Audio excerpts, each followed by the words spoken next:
Boy, that one's intense, boy. That one gets me going. That's my jam. All right. Anyways, that's Hampus Neelis. If you haven't heard of Hampus Neelis, check him out. He's a great composer. I believe he does everything electronically though, but man, he does some good movie soundtracks, man. He's actually been in a lot of movie soundtracks, so yeah, Hampus Neelis, check him out. Anyways, we're back at modern naval warfare today.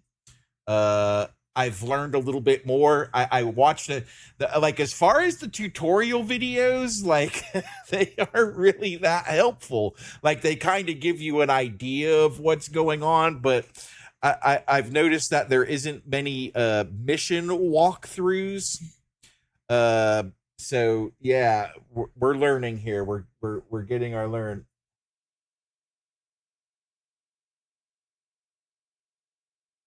Hey, Earthman, how's it going? Yeah, we changed it up. I felt like doing this today. It's a little bit more relaxing, so I was like, yeah, naval submarine or nuclear submarine captaining is more calm for me than Forza, right? Yeah, so that's what we're doing. We're doing some of that. All right. Anyways, first things first.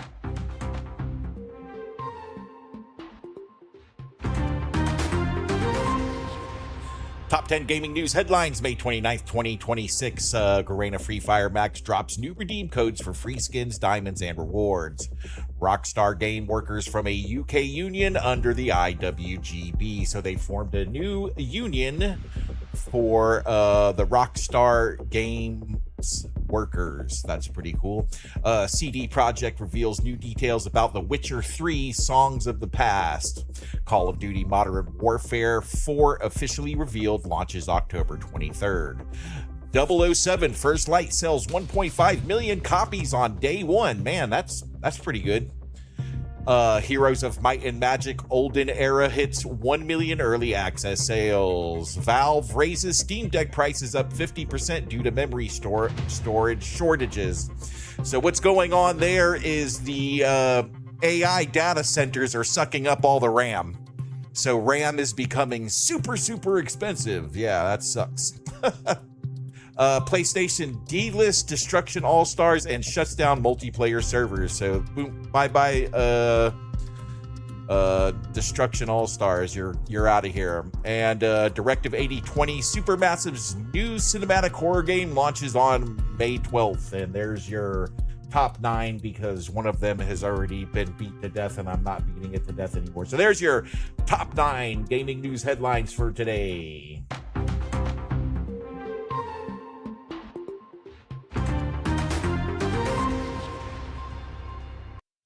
All right, so yep, we're back at this, and I actually so I did move Captain Gearhead over to another PC, and I'm projecting him on here, but I still can't crank the graphics settings up. It's pretty crazy. We might try it in game to see what happens, because it was riding around 84 84, and it would bounce once in a while to 90, so we might crank it up to see what happens today, just to see if we bottleneck the stream or not. But yeah, let's check it out here. Where am I there we go. There we go. All right, we're gonna try rainbow. Actually, you know what, we're not gonna do that. We're gonna do let's get, how do I go back? There we go, back. Let's do a single mission, and we'll do this ASW training mission.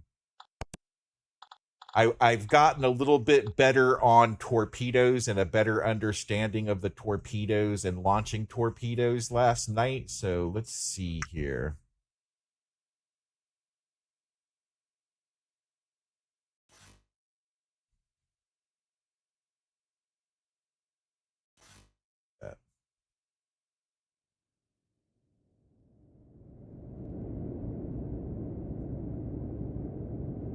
Load. If you haven't already, don't forget to join our Discord. That's right, join the Discord. Become part of the Gearhead Gaming community. You can scan the QR code that you see on the screen, or can't click on the link that's in the chat because I don't have my Discord up. Why are you over there? Come over here. There we are.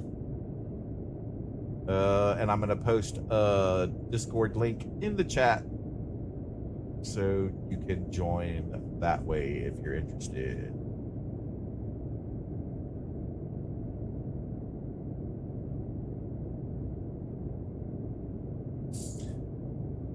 All right. Okay, let's get to it. We're in it. We're in it now. The sub is moving. We're actually moving here. So first things first, I'm going to want to get everything set up just the way I like it. So here's, no, don't do that.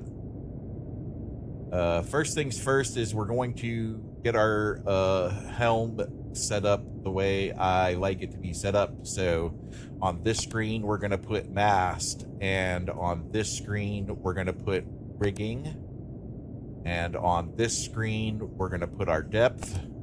So that way we have an overview of this all the time. So there we go. There's that. So when I walk over here, I can automatically see all that information in one spot. All right. That's helpful. All right. The second thing we're going to do here, we're going to deploy our thin line towed array, which allows us, it's like sonar. It's like a sonar extension that lets us see things. Now up here on this one, this controls all of our mast. So you don't really, you can control the comms and satellites from the radio room, but the ESM, radar, snorkel, and HD1 and HD2, those are all like basically your periscopes. And the comms and the sats are your communication arrays. So, yeah, we're learning. We're getting there. All right, second. So we've got our sonar array should be trailing us now. Yep, and you can see it. It's out the back of the submarine. Here, you can see it there. It's trailing the sub there. You see it sticking out. So our sonar is deployed. What else can we do? I guess that's a first things first for me. We want to have eyes, right? We want to see what's going on. All right. I feel good about all of that. What's our depth right now? And look, I noticed earlier, like they weren't giving me a depth to keel, which is like a standard thing on board a ship that basically lets you know how far the bottom of your ship is to the bottom of the ocean, because there's a difference between the top of the ship and the bottom of the ship, and you can see that here. Actually, we'll take a look at this screen. So it shows you here, I'm 100 feet from the top of the submarine to the surface of the ocean. My bow is at 138, and my stern is at about 131. And the keel, I don't know if they call it a keel on a submarine, but I don't see why they wouldn't call it a keel on the submarine. The keel is actually at a depth of 150 feet. So, yeah, there's that. Again, these are our leveling system, our degrees of list, basically. And yep, that's all right. That's our depth. That shows us our depth. This is the time UTC. All right, so let's see. First things first here. Let's pull up our mission. It says, mission briefing. Your boat will conduct some anti-submarine warfare against a Vietnamese kilo on the eastern part of the South China Sea as part of the new mutual defense. Proceed to the surface for radio briefing. All right, so we're going to proceed to the surface. Whoa, that was weird. So I'm going to tell our helmsman, periscope depth, please, and he's going to take us up to periscope depth. Now we should have seen our bow planes rise. Yep, our bow planes have risen. The ship is in a slant, so that means we're on our way to the surface, and it's reflecting here on our I'm guessing that's what is that called? The depth screen. I'll call it like a position screen, so it lets us know.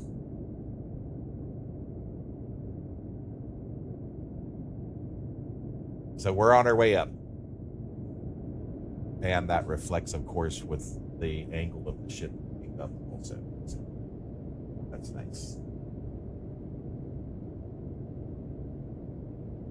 All right. Put some guys on that radar station. Roger that. Put them on the radar station. Get on there. And we'll also put one here on the targeting. And we'll put one here on the ESM.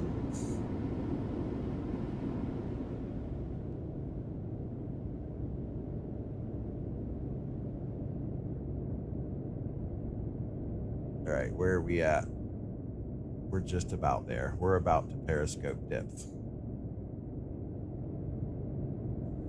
Okay, so the first things first is we need to receive this radio signal. And I learned yesterday that it takes a minute. It takes some time. So once we put the mast up, we kind of just sit around and wait a second. For some, the deploying the... I also learned too that if you tell the game, if you set the game up for multiple monitors, you can actually get like my second monitor for this, which I have the third one hooked up, but it's on my big screen. And basically it'll display, like it's a monitor for displaying your command station, basically. Like it shows you all of this stuff, photonics. You could basically set it to any ship system, so you get a second monitor that's always up, but I don't have that up because I can't stream it, so... And I need my other monitor for streaming right now, so that's what I have it set up for. We're still climbing. We're on our way up, right? It looks like she's starting to level out now, so we should be at the surface here soon. I'm going to stay at 2/3 or 1/3. We're at 1/3 speed. Yep. So we'll stay there. And we'll get ready. We're waiting. We're waiting for... We'll wait till we're leveled, and then we'll... Yeah, see, this one shows forward and aft degrees. So we're still in the climb. Like you can see that the red... Wait, let me point at it with the mouse. The bubble is still up, and the bubble needs to be in the center. And that's when we'll be level. So that's pretty cool that all of that actually functions and works. And then this one is a port and starboard leveling system, and that would be bow and stern leveling system. Our monitor, not system, but that's our monitors, because we're monitoring that. We're monitoring our pitch and our list.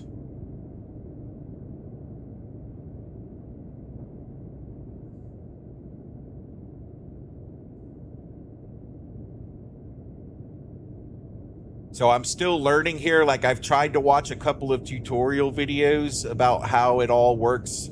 I kind of I'm getting the targeting figured. I'm getting it figured out. So what's taking so long? Are we here yet?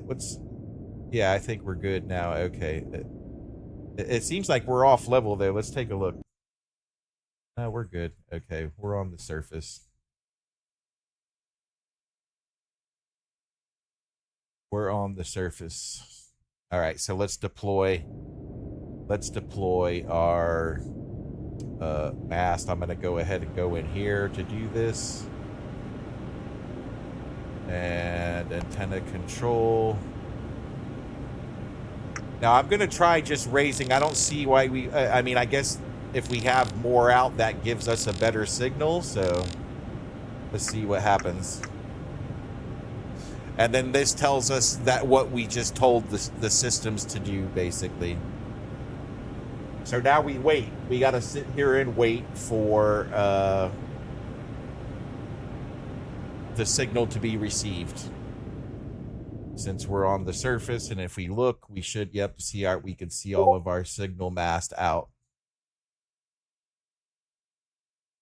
So we've got our satellite and our radio antennas out to receive signal. So that's what's going on there.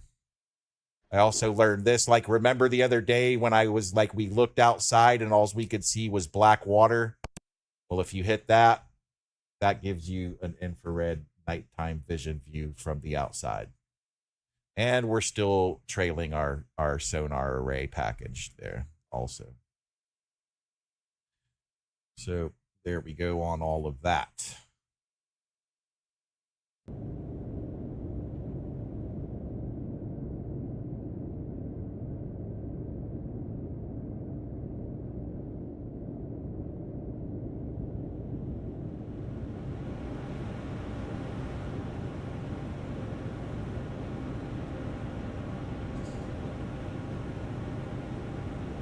All right, let's see something here, because I noticed the other day, once I got to, you see now there's a target. Okay, let's see here. Let's see if we can plot route. There's none to plot, but I learned how to activate my own course now too, also, so I can plot my own course and load it into the system. So, all right, so let's look at this real quick. All right, so is this a target?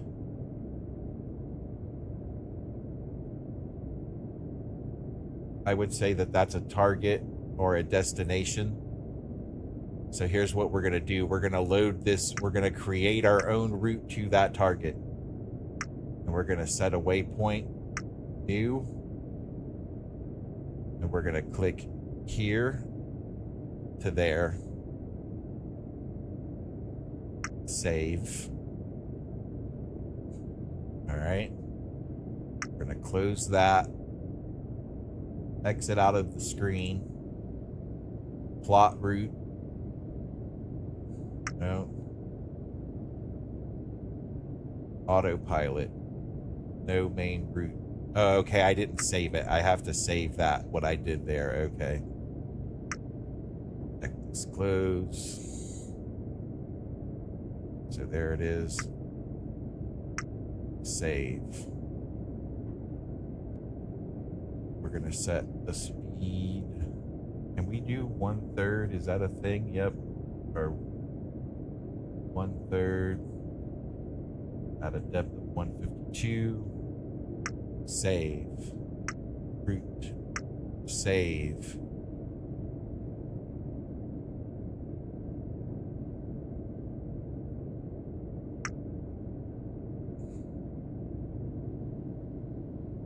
Click on this.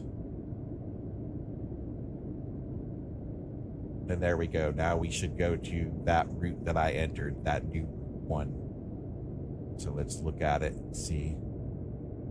Is she turning?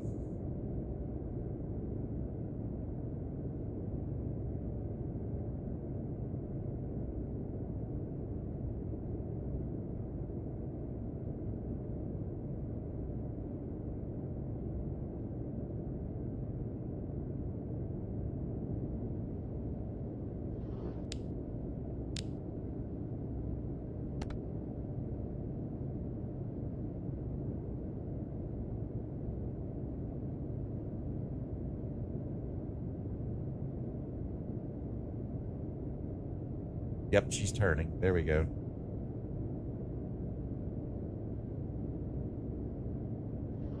Well, so let's see. I've saved a lot of resources. So let's see how fast we can go in fast travel now.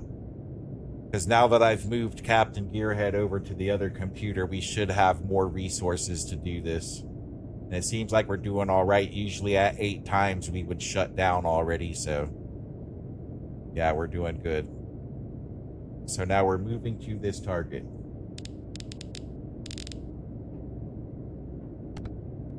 All right, I'm gonna go check and see if our radio signal if we've received yet. Oh, wait, see, I messed up. We're supposed to do this.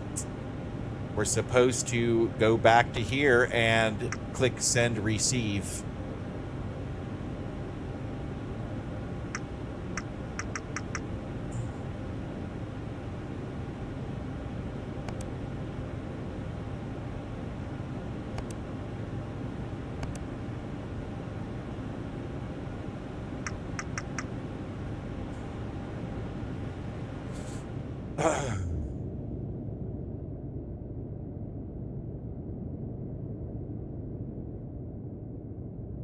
We're gonna go full speed here. Let's go full, please.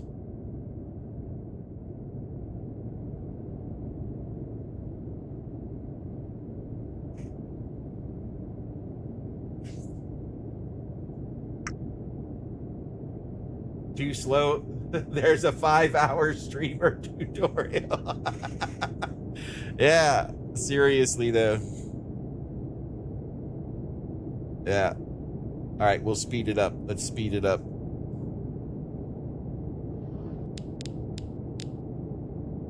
Let's push it. Let's see if we can get past 12. Because we're saving tons of resources now that I've put Captain Gearhead over. Yeah, see, nope, it quit. See, it doesn't even want to. Consider reducing your current quality settings. Sonar cons, sonar cavitating, roger that. All right. So what does that mean? The grand scheme of things.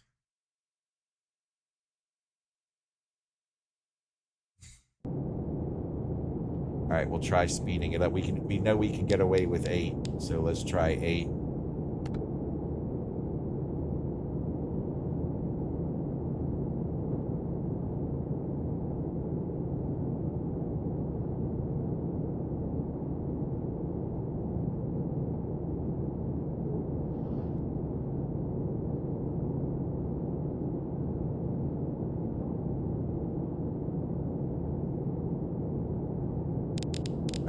Slow it down.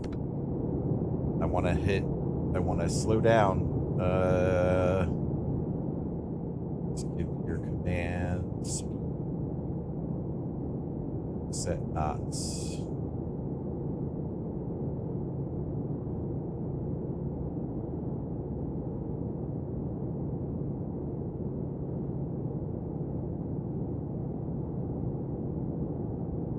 I'm just going to set 1/3 here.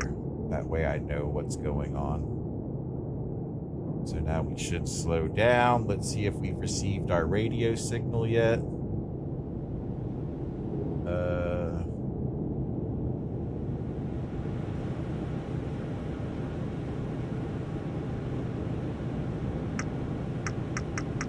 We haven't received it yet. Okay.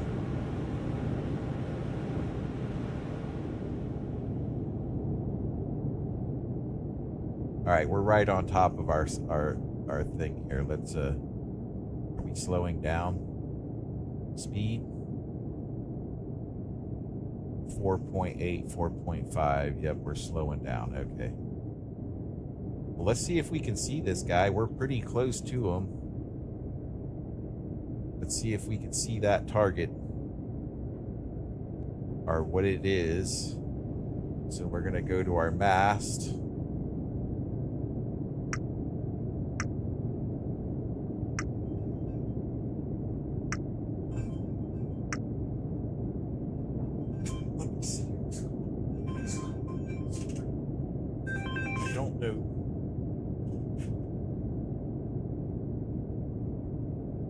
All right, so that's the way we're looking in our mast, but why isn't it thermal? Visual?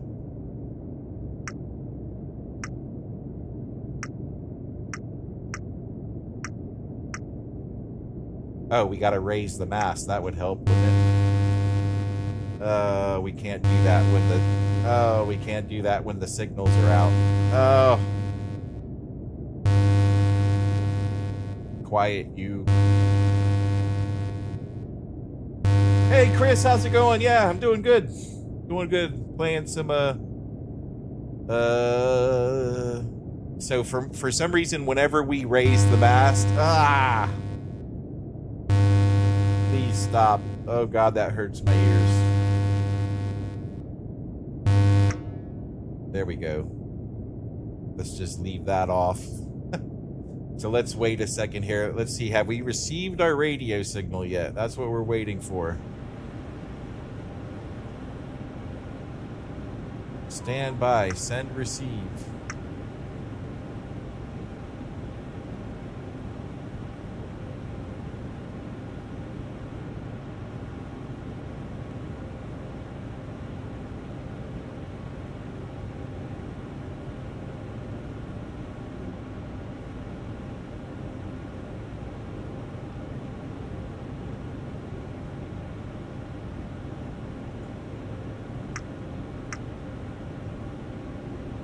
Hey, Justin Bull, how's it going? Well, we've got our antennas out. I'm just going to wait because it seemed like it took some time, but man, we've had them up for a while now. We didn't receive the message yet either. We got to receive the message. All right, I'm going to retract them and see if there's a target on the surface here.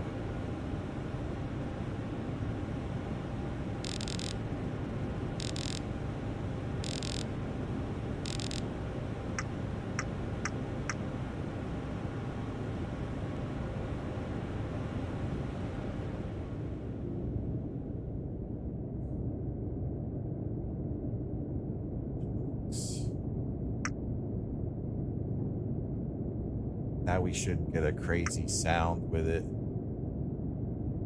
All right, there we go. So our target is off this direction somewhere, but man, it's awfully sensitive. Gosh, can we slow that down?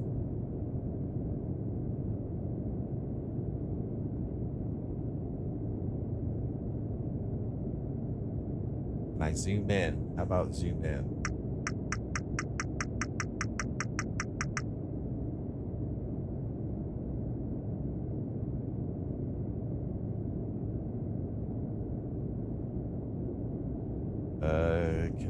Does any of this control the periscope? No, only the mouse does.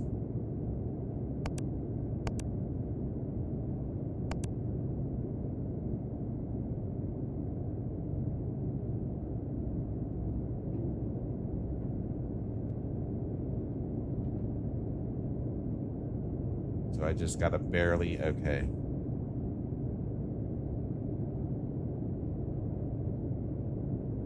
This target is off in this direction. I don't see that. I can't control it. It's too fast. It shows our. Let's see. What else do we get? Okay, let's turn that off. Turn that on. Just click buttons until you figure it out. That's the rule. All right, that's regular camera. Okay. I can't see anything on with that either. So let's go back to that. That seems better.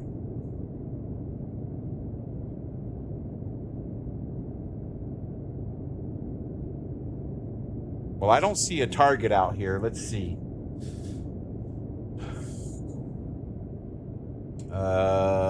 Let's go to here. And then we'll go to here. All right, we got a whale. We got another whale. We got another whale. We got another whale. Ah, there we go. So that's not us. That's somebody else. I'm guessing that's our Victor. But we haven't received the radio signal yet either.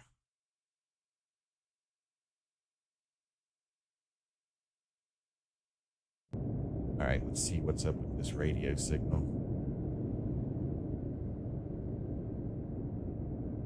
All right, we are okay. Whoa. Let's go to all stop here.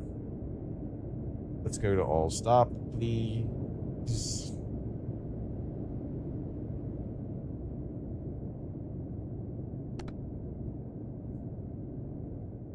Because now that target is right alongside of us. Yeah, okay. So we're passing that thing. That target is stationary. So I'm gonna stop because maybe that's what we need to do is stop moving to receive the signal. So let's get her stopped and see if we can receive this radio signal. And we need to put our mast down. Let's do this.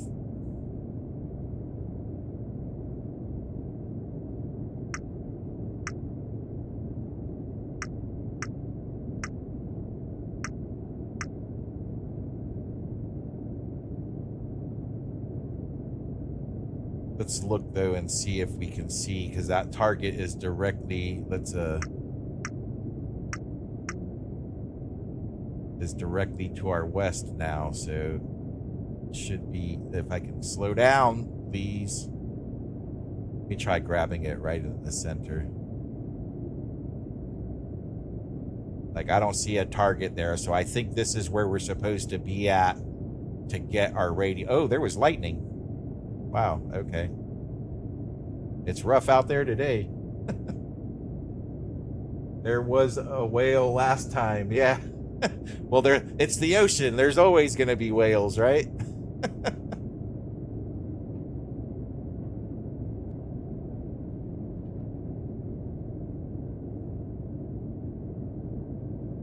All right, so this is we should see something, and I don't see anything. I haven't figured out how to.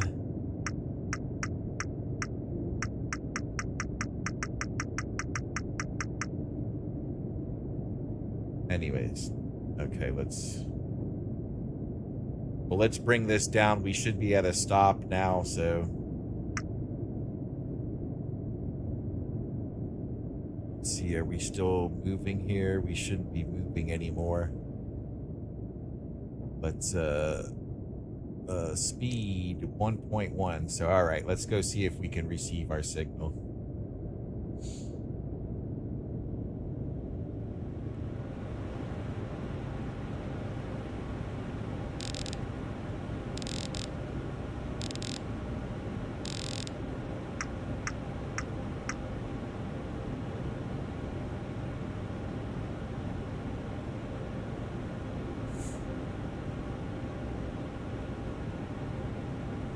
Oh, look, it says we got something here. What do we got?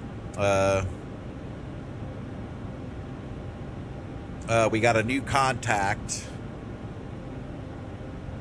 Here, let's...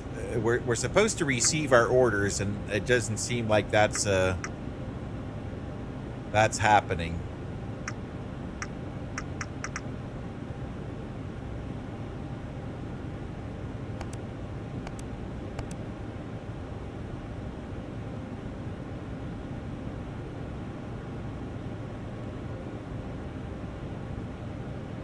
Here, let's ask our handy dandy.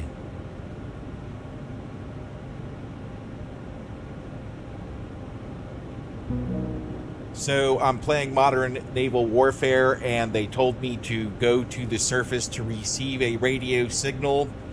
I have reached the surface, deployed COM antenna 1, COM antenna 2, SATCOM antenna 1, and SATCOM antenna 2.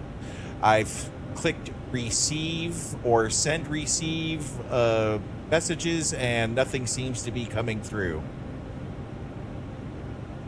Sounds like you're doing all the right steps on the surface there, but you're not seeing any radio traffic come through? Alright, well, let's try a couple of quick checks. First up, double check that your sub's comm systems are all powered on and that each antenna you deployed is actually in a good position. Sometimes they can be obstructed or not fully deployed. Also consider the weather conditions in the game, because sometimes that can actually mess with your signal reception. And if it still doesn't work, let me know and we can dig a little deeper. So, is there any chance you might have tried that already? All right, we've picked up two contacts, E1 and E2. How would I identify those contacts? All right, nice work picking up those contacts. So the next step is basically to figure out who or what they are. Usually in modern naval warfare terms, you want to classify those tracks using your electronic support measures or ESM to get their signal profile. Basically, you'll want to see if they match known signatures of friendly, neutral, or hostile vessels. You can also check your platform's database in the game, which might help you kind of narrow down the type of ship or submarine you're detecting, and then from there you can decide how you want to proceed. So, do you want any help with the EADM part, or does that kind of give you a good start?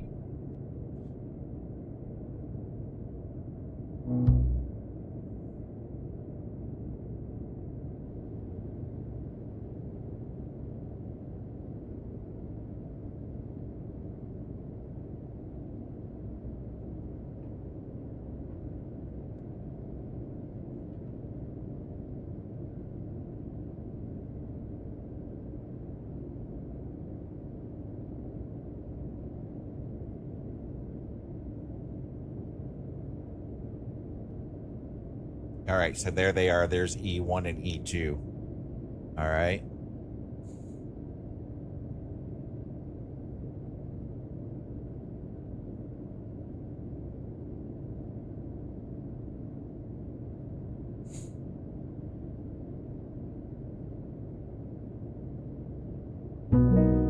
So when After interacting with the TMA officer, I get 3 options: secure, resume, and snapshot. Can you explain those options to me, please? Absolutely. So in that tactical scenario, here's the rundown. When you choose secure, basically you're telling the TMA officer to stop working on that solution and kind of lock it in where it is. If you pick resume, you're basically allowing them to continue refining that contact's solution over time. And snapshot is kind of like taking a quick picture of the current solution in its current state so you can reference it later.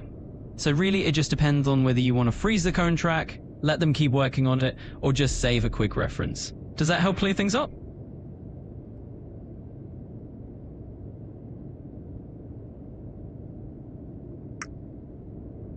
All right, I'm gonna let them work on that.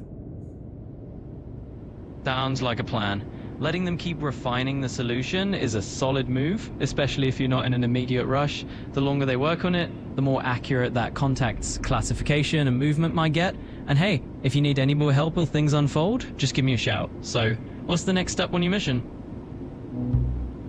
Okay, so I learned yesterday how to use AIS, and here's AIS. So we've got, let's see, track, CMS, MMSI, name. It's not giving us any of that information. Why?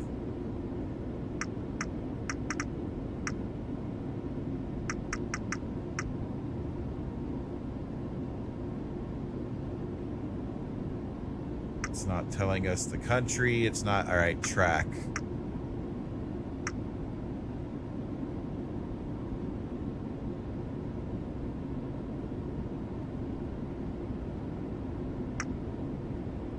Okay, so there's the, okay, I know now that that ship is being targeted. Yep, okay, here we go. It came up with information, so track.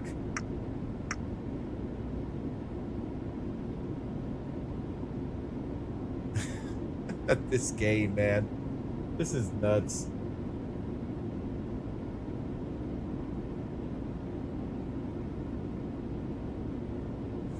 Okay, let's go here. Track number, track.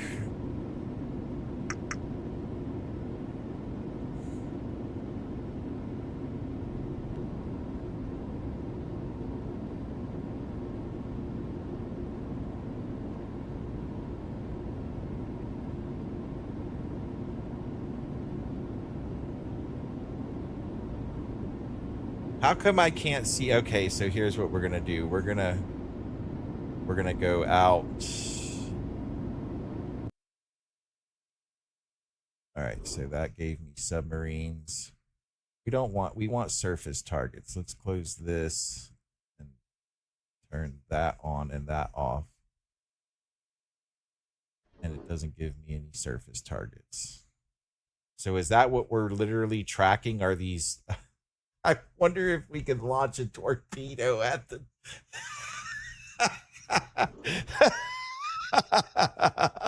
Launch a torpedo at the whale.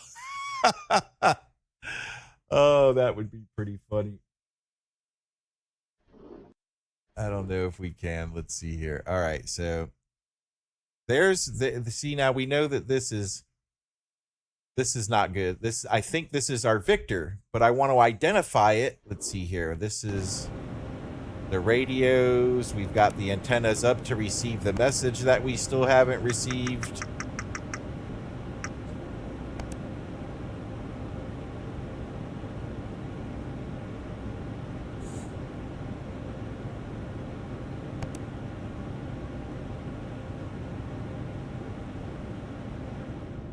Right, because that's what it says here. It says we were supposed to receive this message, right? Let's look here. It says here,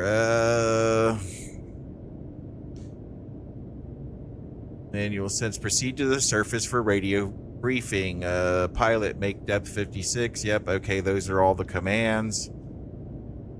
System insufficient resources, so that's when we were trying to go through the speed.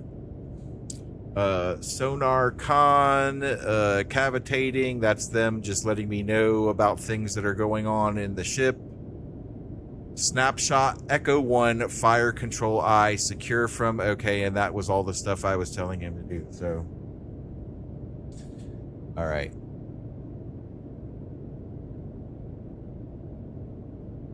We looked on the surface and saw absolutely nothing, right?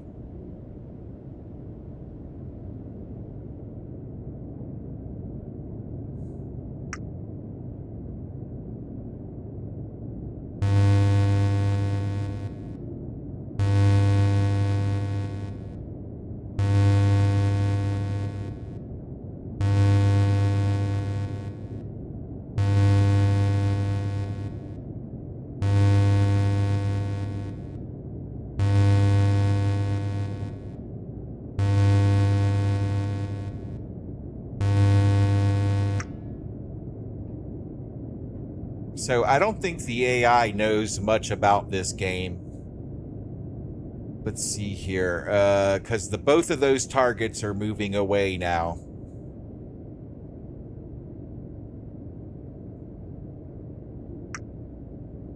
Let's click on this.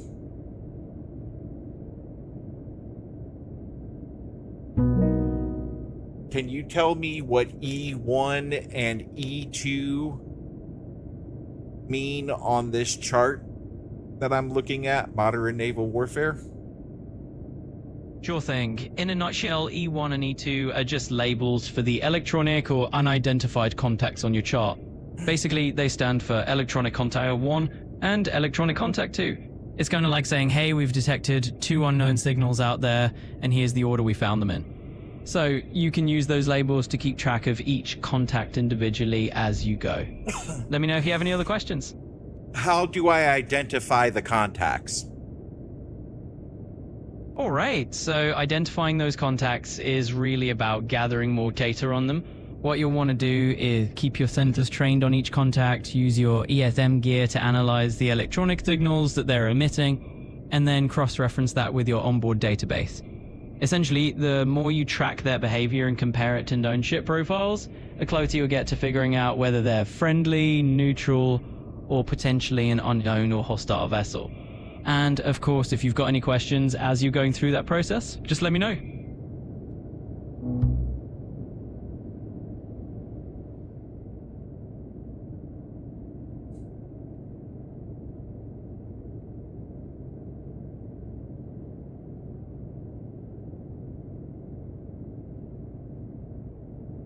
All right, so he told me that the thermal layer... All right, get out of here. Let me sit down here at this computer and try to figure out what's going on here. All right, so we've got our broadband, we've got our narrow band, we've got demon analysis, active intercept. What does this tell me?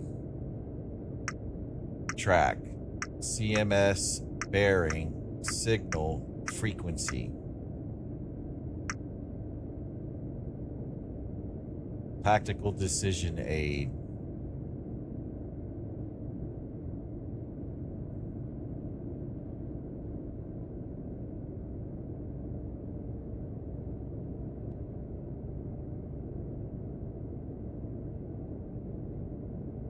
I don't know. Oh, what did that do? Sound speed profile. All right. Sound speed profile. Okay. Temperature profile. Okay. Now we're getting somewhere. Let's, all right. 1,000 feet. I don't know. Okay. That's as low as we can go. Set trace.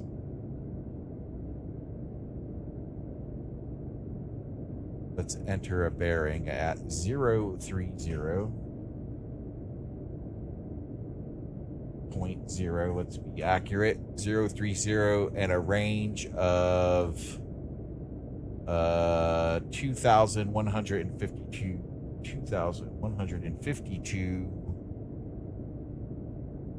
2,198. Let's just go 3,000. Let's say 3,000, or actually we'll no, 2,240. Let's say 2,500.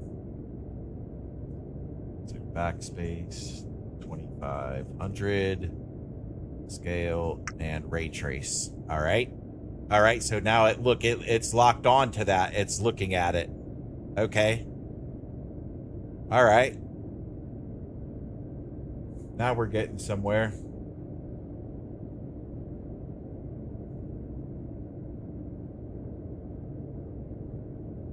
So we've ray traced that target. Okay, what does that do for... All right, let's see if we can switch to something else now.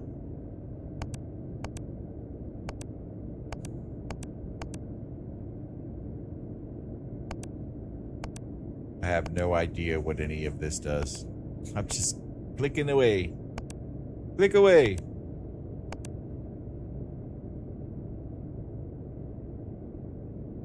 All right, let's see if we can listen to it.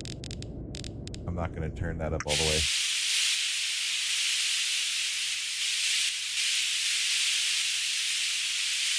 Sounds like a bunch of static to me.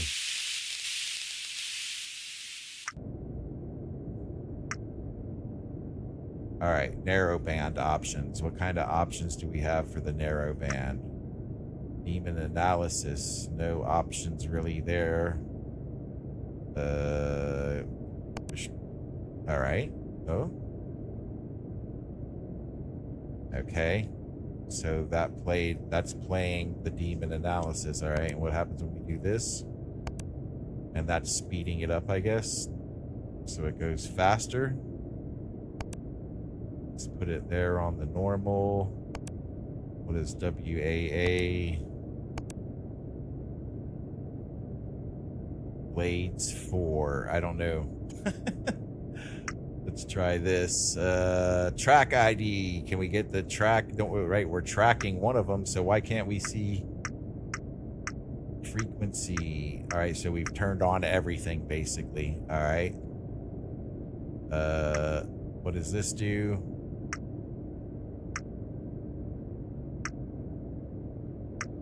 Active intercept. So this is for interception. All right, let's do situational awareness. All right. All right, so there we go. We got E1 and E2. All right, it shows us their courses, their range, and their bearing.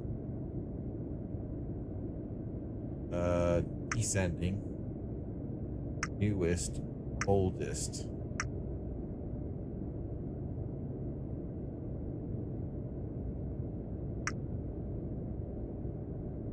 Okay, for some reason we've traded that off. So this is tactical decision aid. So it's still tracking this by itself because we put in 2,500 and now the numbers are changing. But for some reason, oops, I want to go back there. So we can have a different screen here. Okay, let's do demon analysis here.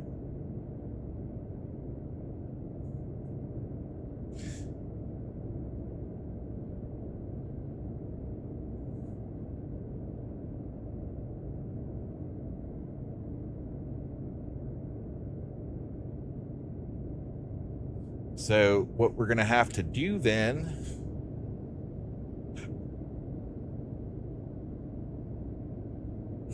I mean, we still haven't received our radio signal. Let's see what's going on out here. Our antennas are still up.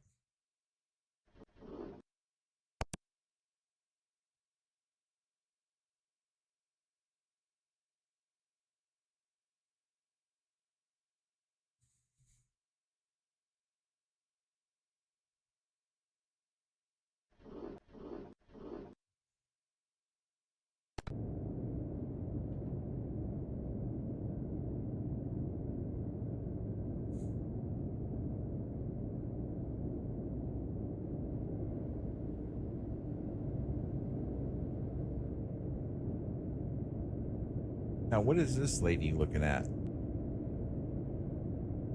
Secure deep.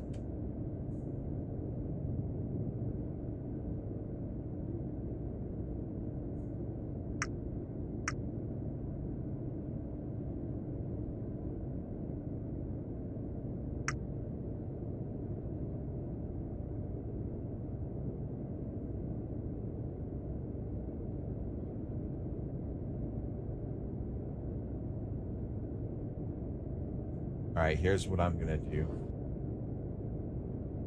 I'm going to take a screenshot of this.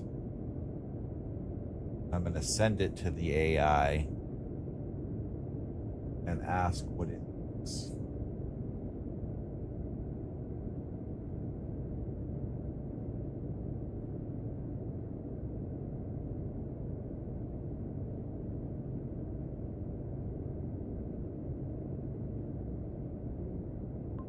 Explain this image and options for me.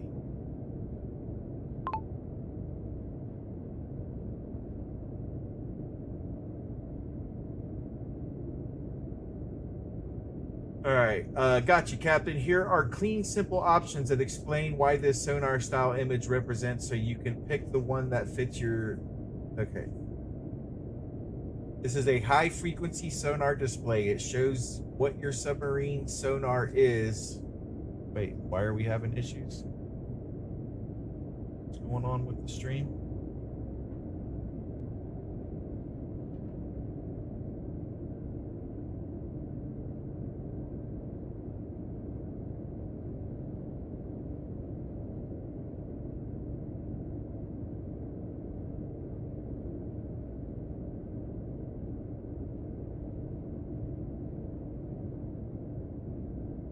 All right, so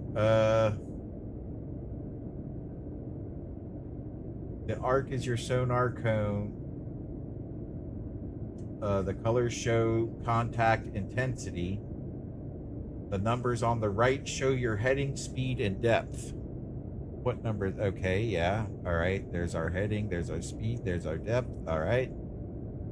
This is the date, 2025, is it? No, it's not 2025, it's 2026. Come on, guys. All right. The controls on the bottom right adjust gain, range, and sonar mode. This is basically your eyes underwater. This is a high-frequency active sonar sector display used for close-range detection, mine avoidance, tracking objects directly ahead, identifying strong returns, yellow versus weak. So this is angled sonar array. Got it. So this only shows us what is in front of us. The submarine is pinging the underwater and reading the echoes. Got it. All right.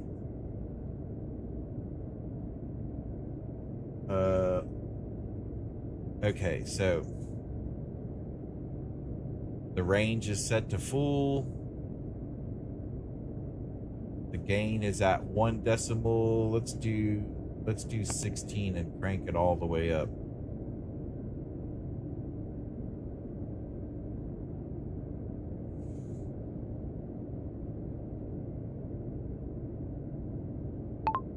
Explain to me what sail and chin options are on the array.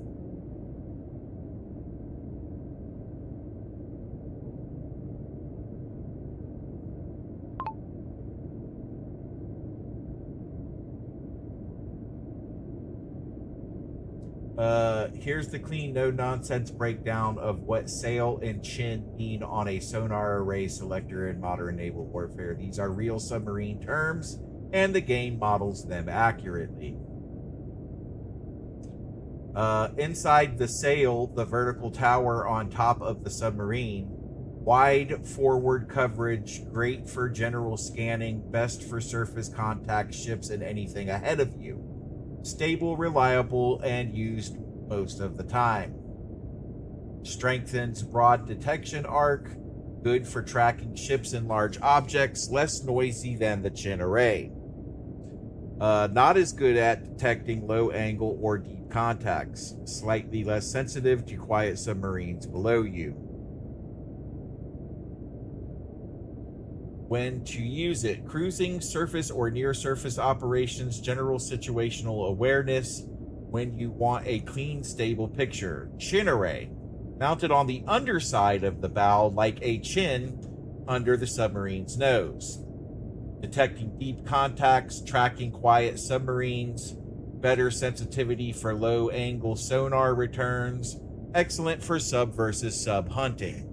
Strengths: more sensitive to quiet targets, better downward coverage, ideal for detecting submarines hiding below the layer. Weaknesses: narrower field of view, picks up more self noise at higher speeds, not ideal for surface contacts. When to use it: submarine hunting, deep water operations, when you suspect a contact is below you, when you need maximum sensitivity.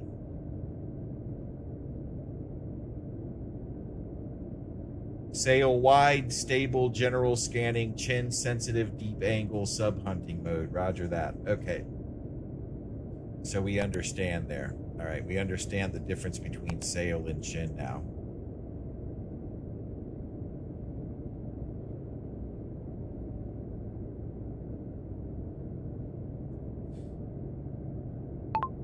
Explain the gain and decibels for me, please.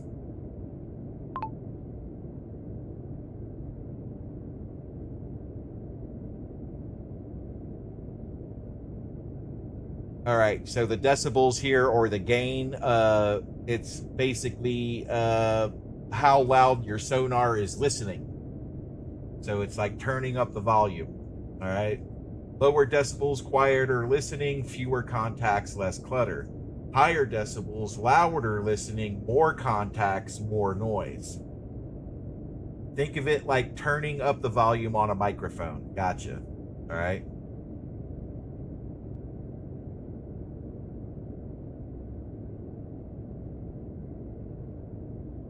In modern naval warfare, gain in decibels controls how sensitive your sonar is. Low gain, 0 to 3 decibels, clean screen, only strong contacts show, good for surface ships or loud subs, less false noise. Medium gain, 4 to 7 decibels. Balanced, picks up most submarines, some background clutter. High gain, maximum sensitivity, detects quiet subs but adds a lot of snow and false returns. This is why your screen gets messy when you crank it up. Decibels measure signal amplification. Your sonar receives tiny echoes. Gain boosts those echoes so you can see them. Every 3 decibels equals doubling the signal strength. Every 10 decibels, 10 times stronger signal. All right.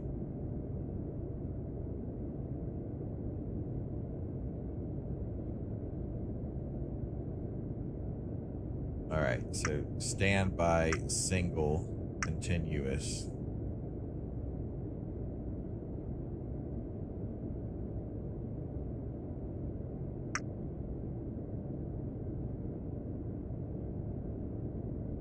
All right, and this is our fathometer. Yep, okay.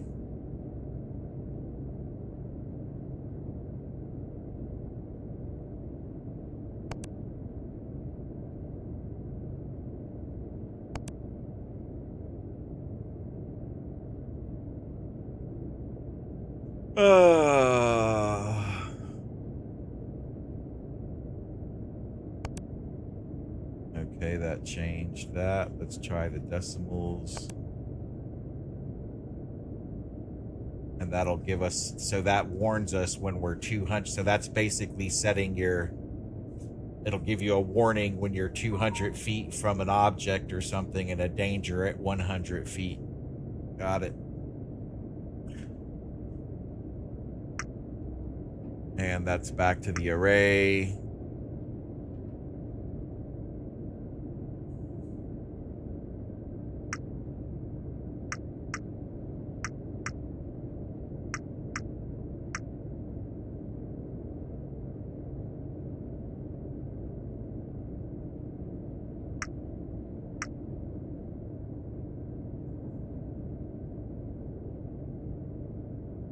All right.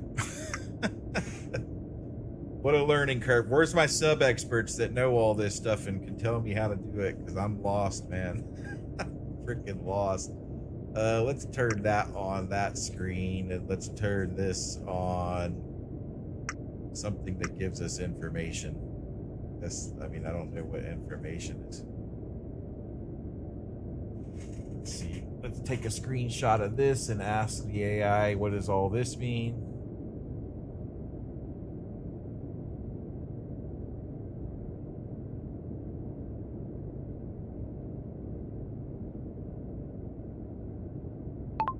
Please explain this to me.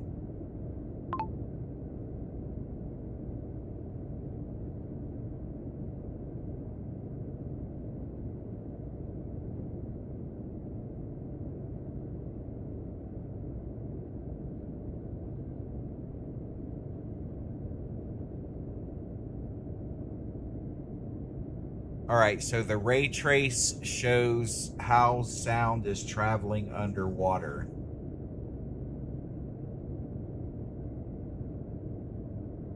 Left side is the temperature profile. This graph shows how water temperature changes with depth and why it matters. Temperature layers based bend sonar. Okay. Submarines hide under that thermocline. Sound travels differently at different depths. God, could you imagine like this? Like how much did they put into this thing? Like, sound travels differently when you use this to decide where to hide, where to listen, and where to ping. Good. Hurry up, Shadow. I need your help, man. hurry up and get us into this so we can figure this out, dude, because I want to shoot something. I want to fire one of these missiles off and I still can't even identify targets.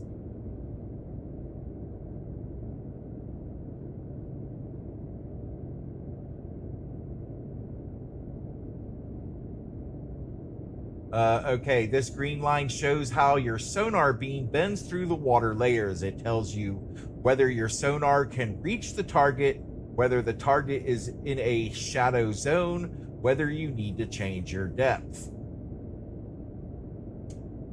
The temperature profile shows the sound velocity profile. Temperature affects your sound and speed. Sound speed affects sonar performance. Ray trace, the green line, is a sound propagation model. It bends towards colder water. It shows convergence zones. It shows shadow zones. It predicts detection ranges. Contact plot. E1 and E9 are classified sonar contacts with a bearing, range, and estimated position. This is how sonar operators build a tactical picture.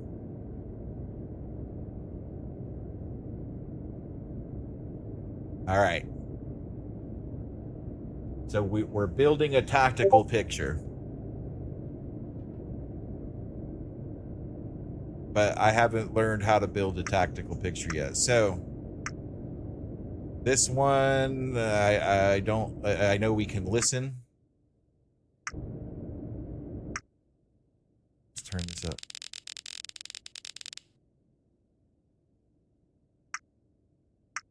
And I don't hear. Okay, let's go through demon analysis. Let's go through what demon analysis is.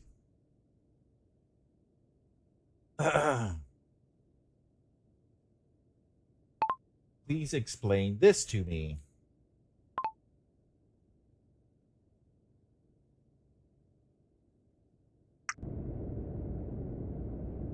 All right, what demon actually does. Demon listens to the mechanical noise of a ship, especially the propeller, and breaks it into frequencies. From this, you can determine how many propeller blades it has. Damn, that's crazy. That's nuts. You can tell how many propeller blades this thing has by listening by this device. Okay. How fast the shaft is turning, and what type of ship it likely is, whether it's speeding up or slowing down. This is how real sonar operators classify contacts. All right. The orange bar at the top, this is the frequency band of the mechanical noise. The numbers 0, 11, 22, 32, etc. represent frequency in hertz. All right. 11, 22. Okay. All right. All right. So these, the 11, 22, 32, 43, 54, 64 represent frequency in hertz. Higher numbers equal higher pitch mechanical noise. You don't need to interpret every number. You're looking for peaks. Roger that. And we're getting no peaks here. So I'm guessing that these two targets that we have are the whales. Okay. The green graph at the bottom. This is the demon spectrum, the heart of the tool. Each spike represents a blade rate harmonic, a repeating mechanical sound from the propeller. The space between the spikes tells you how many blades, how fast the shaft is turning. This means the system has detected a 4-blade propeller. Different ships have different blade counts. 4 blades common for many surface ships, 5 to 7 blades common for submarines, and 2 to 3 blades small boats or fishing vessels. 1,000. Okay. Okay, I see the RPM. All right. But I don't have anything on this screen, so I'm not detecting any propellers here. So I'm guessing again that these two contacts are the whales that are outside. All right. 1290 RPM means this contact is moving at a good clip. All right. Well, it's not. There's no. Let's stop. Right. So, okay, that gives us nothing. Let's play. Let's check LAB. Oh, here we go. Here we go. All right, so we're detecting something. But this is all over the place. This isn't like a stable sound. Okay, this is just erratic stuff. Here's more erratic stuff.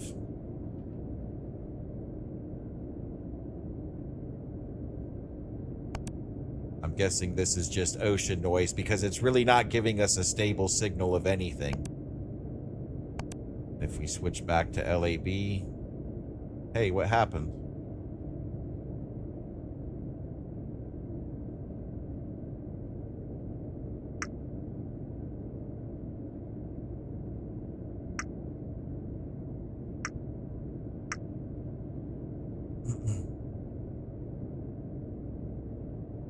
All right, let's go back to Demon and finish reading our what Demon analysis. The tabs on the left, LAB, WAA, TB34, and TB29A. These are different sonar arrays you can analyze. Lab, hole monitored sonar.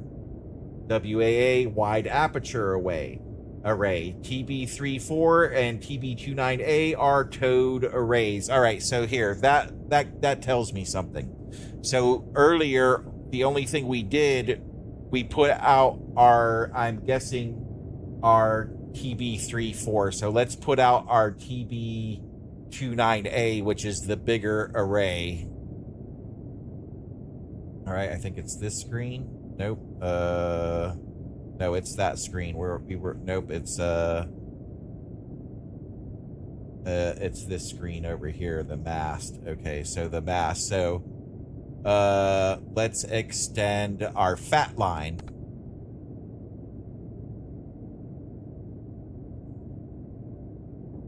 So now we're extending our fat line array. So let's see if that helps us hear anything.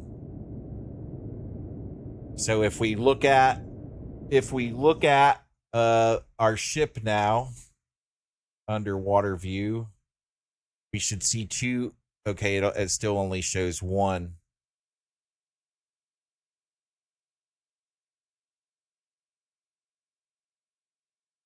Well, we've deployed it, and we know we've deployed it. Maybe it's still here. Let's look at it in night vision. So, yeah, we can't. Let's zoom out. Let's see what happens when we zoom out. Wow, but I'm noticing the picture. Oops, we went too far. Let's go back down here. All right, so we've got it out. It seems like the picture got more detailed being further away.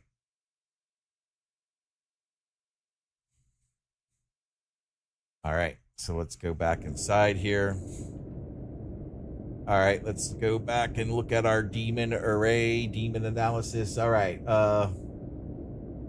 each array hears the contact differently. Switching arrays helps confirm classification. Bearing and range info. Example, bearing 2304, the contact is at bearing 230. All right, where do you see that? Where are you getting that information from, sir?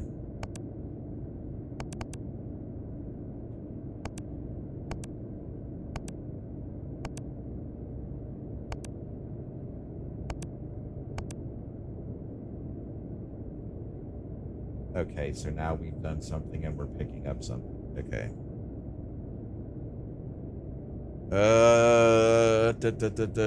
Our gain here, let's crank the gain up even more.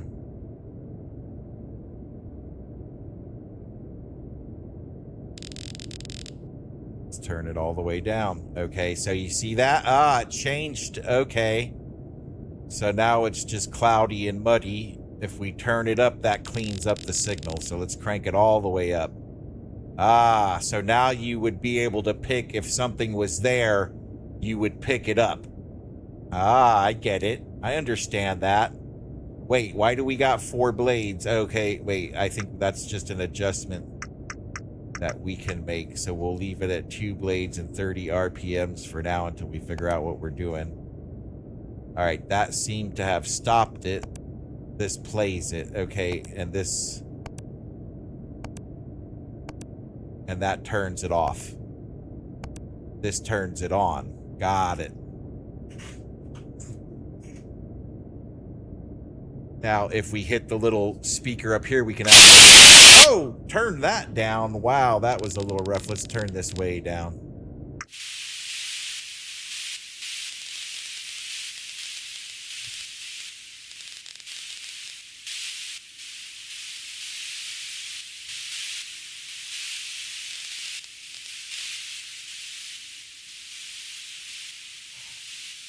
Okay. I'm going to turn it up, so just bear with me here a second.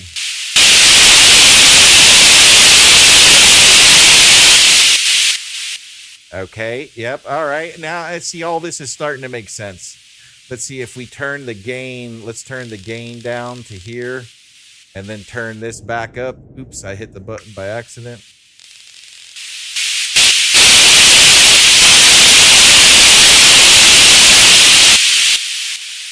See, that's just chaotic. We don't want chaos. All right, I'm starting to get a better grip on how this sonar stuff works. All right. And that I haven't figured out, and that shuts down the system. All right. Okay. So this has a bearing. Is this a contact?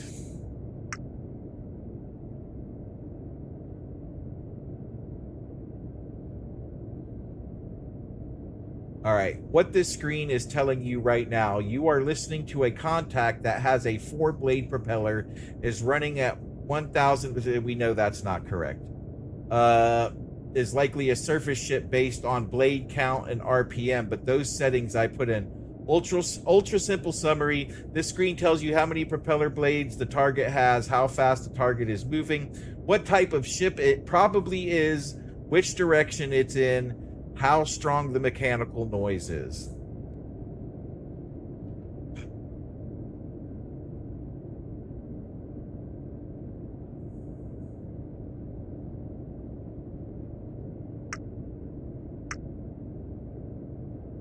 Okay, so this is changing something. All right, let me ask.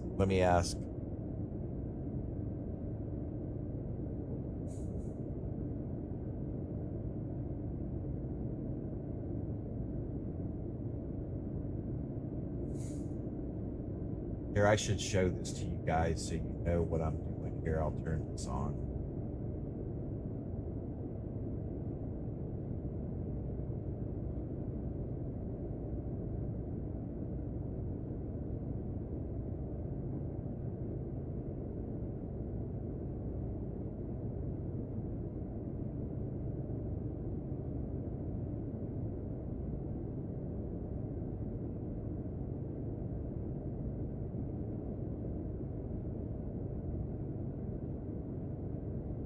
So what I'm doing is I'm asking, I took a picture of these three buttons and I'm asking the AI what these three buttons mean.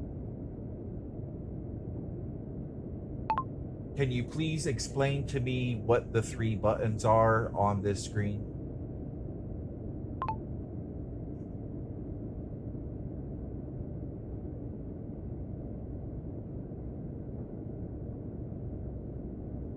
All right, so it says here, aye, Captain, those three buttons you're looking at are part of the sonar bearing controls in modern naval warfare. They're used to step through bearings on your sonar display. Here's the clean breakdown. What the three buttons mean. N means negative or left step. This button moves your sonar bearing one step to the left counterclockwise. Think of it as move bearing left, decrease the bearing number, scan slightly more to port. Useful when you're manually sweeping for a contact. The middle button, diagonal arrow, this is the center reset snap to contact button. All right, so we see that this arrow's here. When we click on this, it put it back to center. All right. I understand a little bit more. North steps left. That puts it back to center. All right. S is positive right step. This button moves your sonar bearing one step to the right clockwise. Think of it as move bearing right, increase the bearing number, scan slightly more to starboard.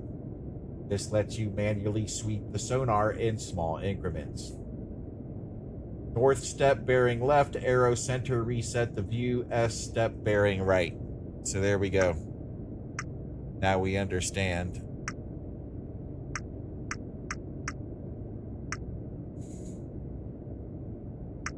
And then that recenters the sonar. All right. Oh, wait, what's this? Okay, let's hear. I can close the screen so you guys aren't. So now, S1. Why do we have an S1? Well, let's go back out here. We still haven't even received our radio signal yet, so let's take a look at the big chart here. Both of our targets are gone. No, E1. I don't see an S1. So I'm guessing that these were the whales. Let's take a look here. That's the Victor. That's a whale. That's another whale. So that's the one heading south. That's the one heading north. Oh, right. That's more. There's like 4 whales there.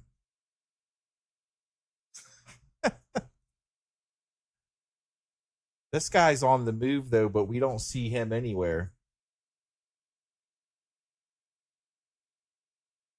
So I don't know. I don't know.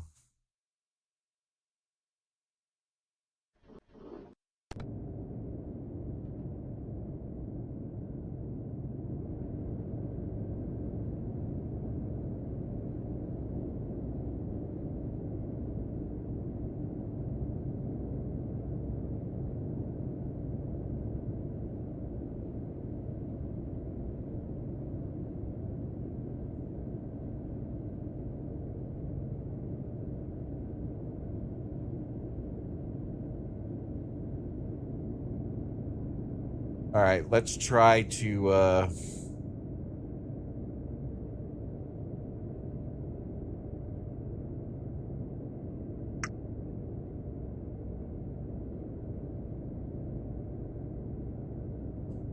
so basically, okay, so I see what this does. Once I get a target established, can I get one established? See, this is also the narrow band. All right, let's do something here. So get more. Let's check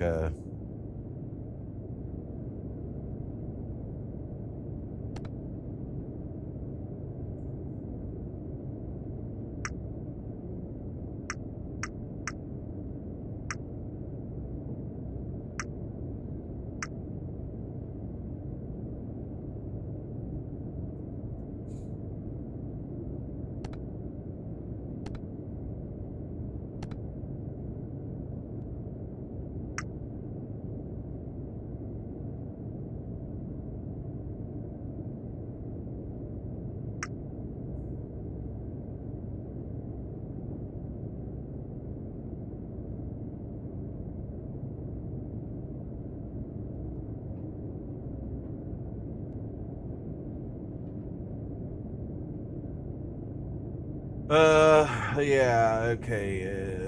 Here, let's take a look at this real quick. So we went through this yesterday, and basically it gives you the blueprints of the ship. You click on these over here, so I can't show them both at the same time. Hold on, let me put this over the chat box real quick. It's chatting. We're gonna actually bring it right down here. So when you're at your console here, and you click on your console, it gives you these PDFs, and when you click on them, they load up on the internet, basically. So this one gives you basic, like, what all the little buttons and how things work, right? So we're gonna close that for now, close that for now. And we're gonna look at MNW guide. Modern Naval Warfare Guide. Oh yeah, this is this is full on naval college here. Like, this is ridiculous. Look, they give you the history. Like, this is ridiculous, man. All right, let's look through the table of contents here. Sonar, the active sonar. There we go. Passive sonar, the sonar equations, the equation of passive sonar, beam forming, the delay. I mean, they're giving you. This is basically a college education in a freaking video game. Laser underwater, radar underwater. Okay, so we need to go to page 79. So click up here and click on 79. Enter. All right. Sonar. Here, I guess I need to make this a little bigger, right?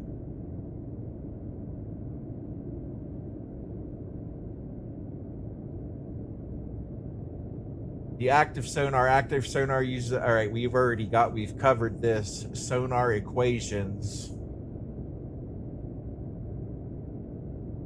The equation of the active sonar, beam forming.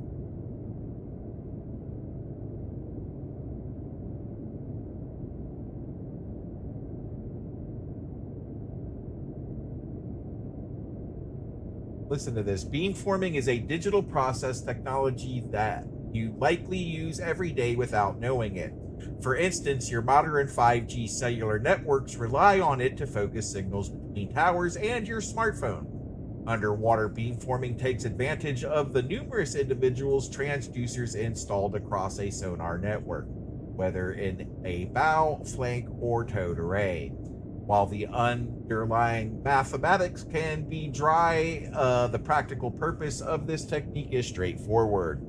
To mathematically focus the array in a specific direction, enhancing the received signal power while keeping directional background noise as low as possible.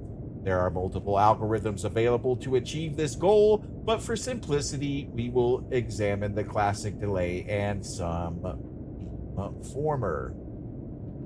God. Like, get ready. If you want to play this game, get ready to get educated, buddy, because if you want to play this game, boy, you're going to college. That's what they're doing. The government's like, they're because everything's going to be work from home, right? So they're like, okay, let's find the guys who will play this game, learn it, and then once our subs are all automated, we could just let these guys sit in their living rooms and control submarines. This is ridiculous, man. All right, so let's read this. Imagine a basic sonar array composed of only 3 hydrophone elements, T1 and T2. I need to zoom in on this. I can't see it. How do we zoom in? Here we go. There we go. All right. So T1, T2, and T3, if an incoming acoustic wave arrives from an angle, the sensors will receive the same wave crest at 3 slightly different times, because they do not lie on the same spatial plane relative to the advancing wavefront. This small difference in arrival time is typically measured at microsecond or nanosecond scales. The time delay between the incoming wavefront hitting adjacent transducers can be calculated using the following geometric equation. All right. So, T0, sound level versus time peak at 7 seconds. All right. So this is how you tell how many propeller blades it has. Okay. The peak at 8 seconds, so it's traveled, so it shows you the graph here. Let's zoom in a little bit more. It shows you the graph. So it's 0, 2, 4, 6, 8, 10, 12, and 14. So that's how you would tell on a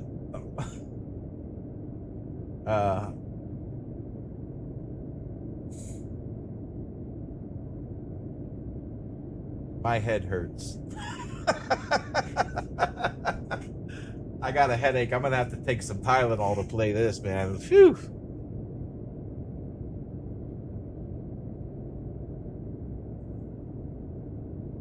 I mean, this is what it was like at my school for learning how to navigate and drive ships through the ocean. Like they literally made you learn the history of ships, how ships are built. Like you have to know everything about ships. And I forgot, like I might remember 70%. Or not even, I mean, I don't even remember 70% of what they taught us. You know, like I passed all the tests, but man, I can't, I guess if it comes down to it and I really needed it, I'd be able to, but man. Shallow water acoustics differ drastically. Yeah. See, now this part of it is all new education for me. They didn't train us in sonar and all that stuff. Like we needed a depth finder and we needed to understand how that worked, but this is nuts. This is nuts. Okay, appendix. All right. Anyways, let's see what else we got here.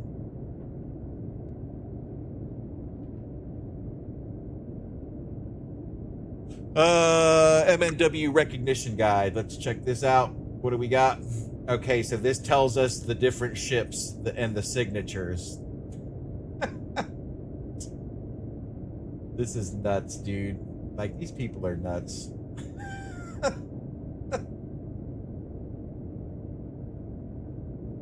Here, I'm gonna stretch this out, edit transform. We're gonna go out to 3000.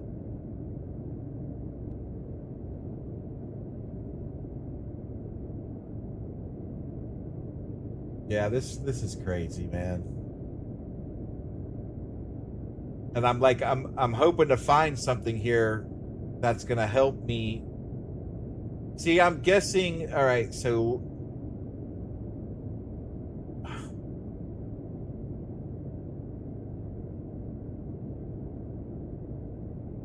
God, some of this has to be classified information, man. Let me here, let's turn this off. Turn that off. All right. They give us the charts for some of the missions.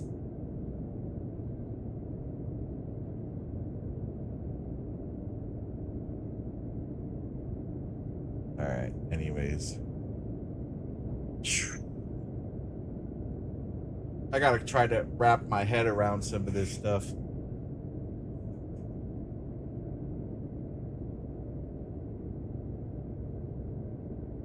Missions.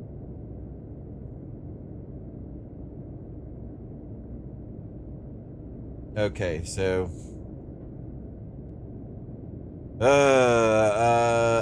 we still haven't received our radio signal. We've been here for hours with this. This should have came through already. Let's check here. They're still up when we received here. Let me try going back to messages.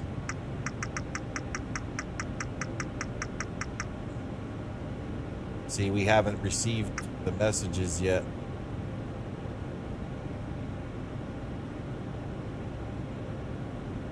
Now, I don't know if the game bugged out and it just didn't, if it just didn't,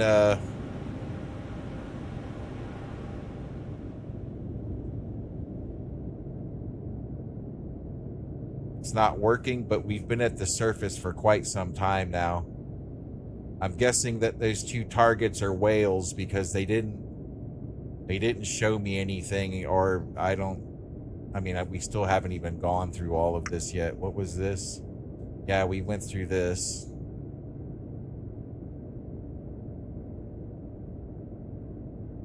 I'm guessing these are whales. I don't know.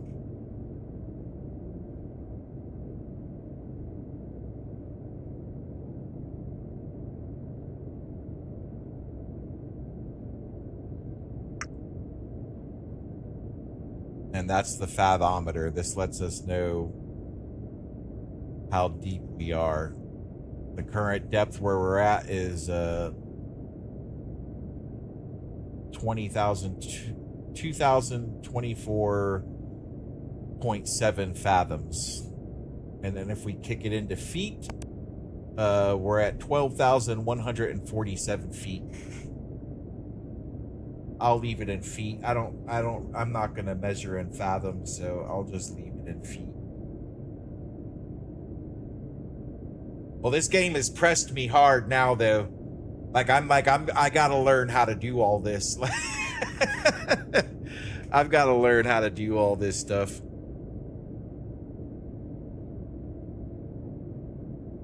Let's do scale in 1,000 feet.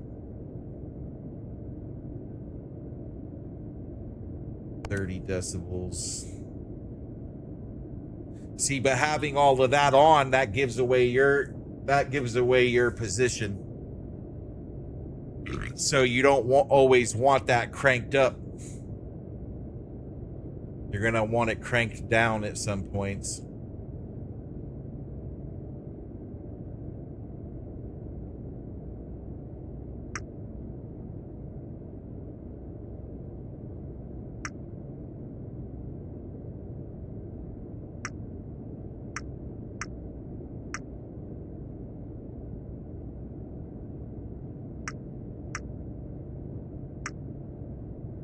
Oh, there we go.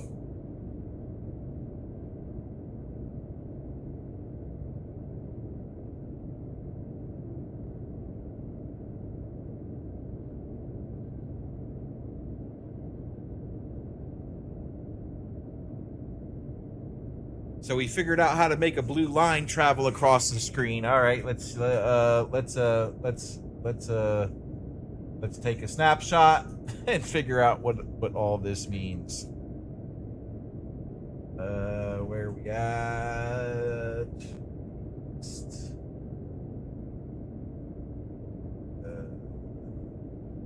Set back to 1,000. That's just not legible.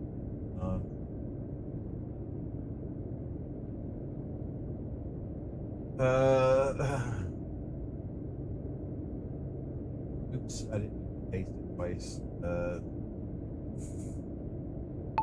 Explain to me this image and what I'm seeing.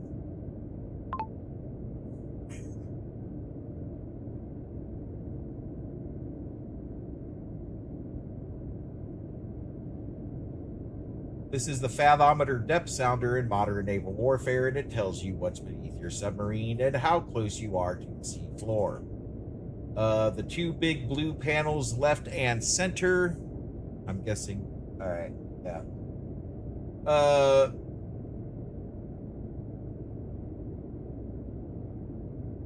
These are vertical sonar returns showing the water column beneath your submarine. Blue equals water, red, orange at the bottom is the sea floor. All right, so let's do this again. Let's hit continuous.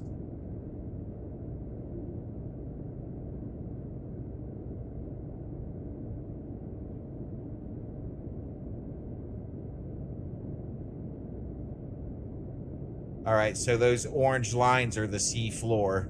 Because, yep, see, it tells us the depth there, all right? So that's 12,020 feet. So we're moving. We're actually traveling, right? The ship is at 1/3 speed. So it shows the contour of the ocean floor with an orange line. Got it.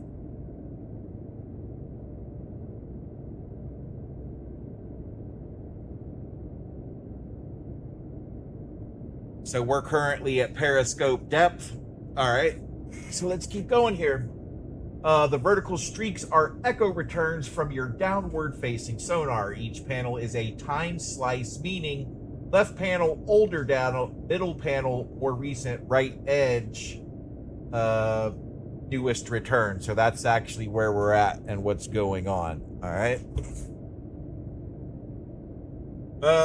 It scrolls as you move. Yep. Okay, that's true. It's doing that. Depth scale on the sides. The numbers on the left and right, 0 to 7,500 feet, show depth below the submarine. This is not your submarine's depth. It's the distance to the bottom. Current depth, 11,994. That's where we were. We're not there anymore. You are above extremely deep water, nearly 12,000 feet. This is the bottom depth, not your submarine's depth. Gotcha. Warning and danger limits. These are safety thresholds you can set. Warning 200 feet when the bottom gets within 200 feet of you, which I understood that already. The system warns you. Danger, 100 feet. When the bottom gets within 100 feet, you're in collision danger. Right now, you're nowhere near these limits because the ocean is thousands of feet deep. Processing control, right side panel, measurements, feet. Your depth readouts are in feet. Your scale in use is 10,000 feet.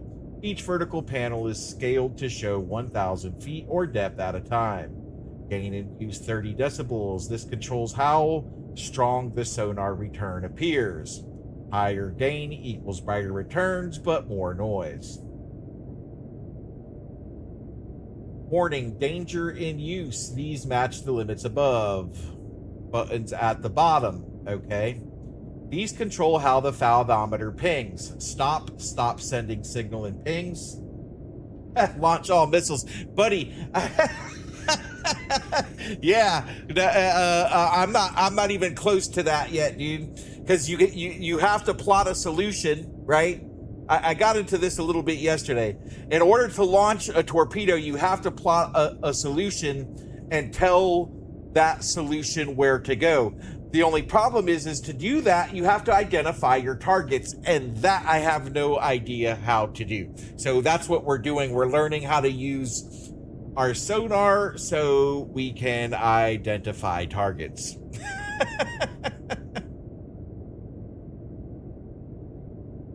Yeah, so, all right, stop sending depth pings. Standby, system is ready but not actively pinging.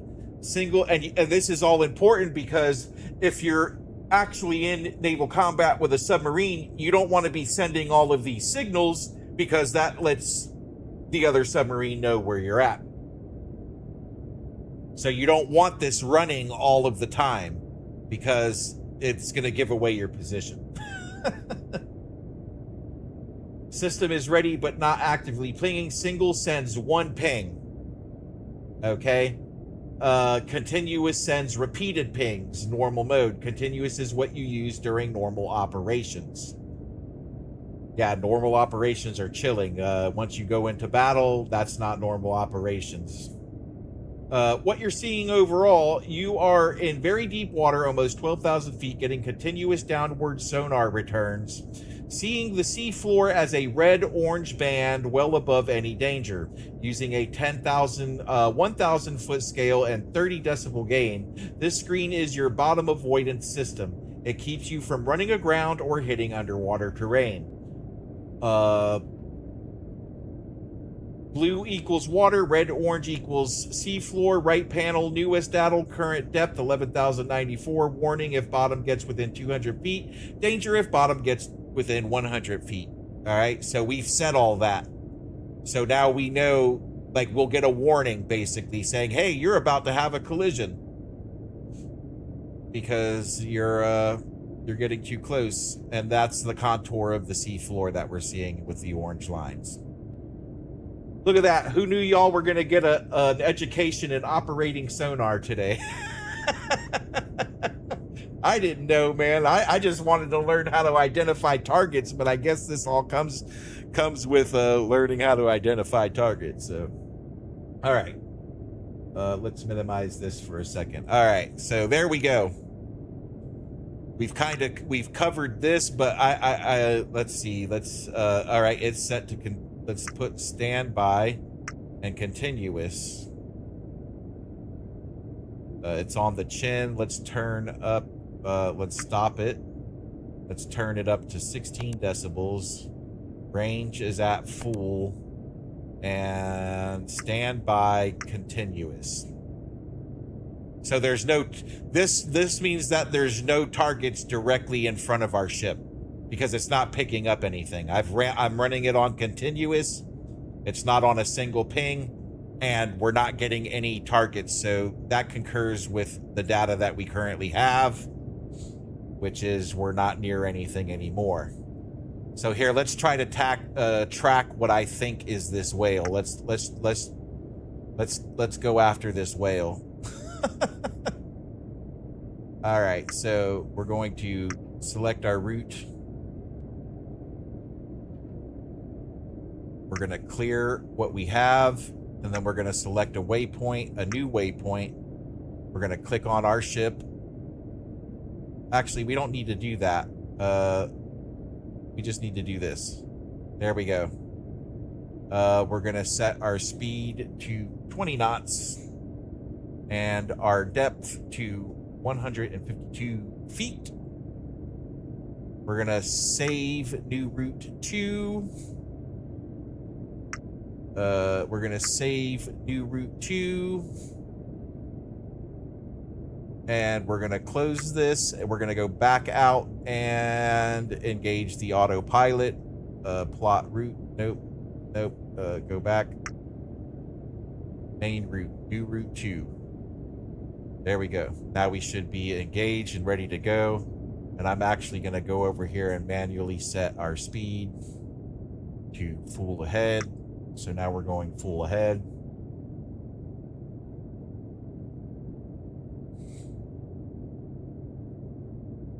Which we should catch up to that whale pretty quick. Now let's see here if we speed it up. Yep, there we go. We see that the ship is starting to move. It's got its track line going. All right, it didn't like that speed. Let's try 6.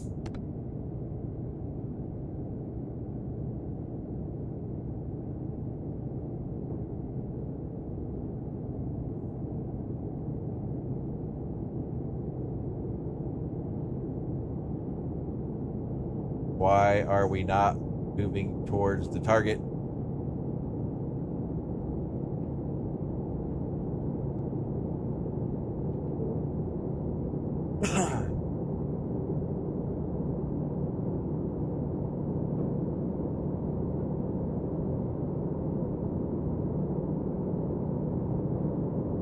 We are not moving. We're not following our track line. Let's see here.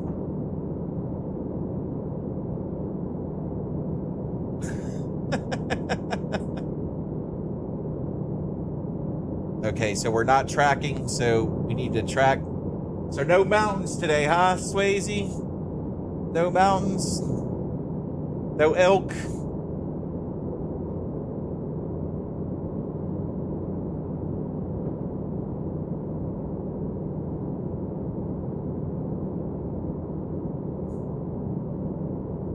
Whale is delicious, yeah.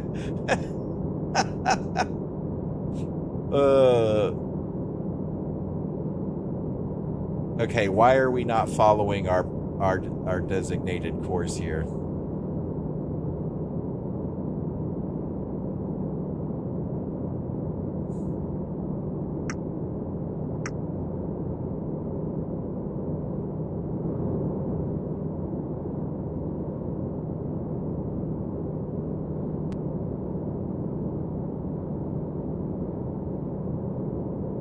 There we go. Oh, look, now it's going to follow the course like a crazy person. I didn't have the autopilot turned on, of course. So now it's going to go back to its original and then go after the whale. Well, what I think is a whale. I haven't. No, it's not. You think it's a ship? I don't think so. Because when I was next to it, I was on the surface looking through the periscope and nothing was spotted. So we're going to head there again, and then we're going to mess with our sonar some more and see if we can actually contact him on the sonar.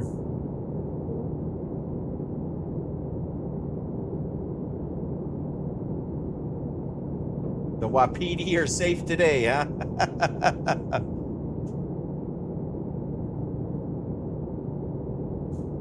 Those poor elk. Let them live. Let them live. All right, so I didn't have autopilot turned on, so we're going to head back to our waypoint, turn around, and then go back at the whale again.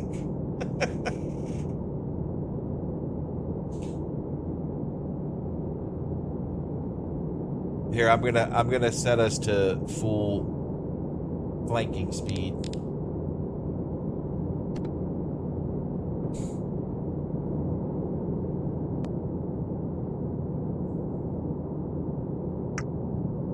There we go. 23 knots. So 24. Let's see how fast this baby goes. She'll slow down in the turn. So once we get into the turn, let's go back to our chart here.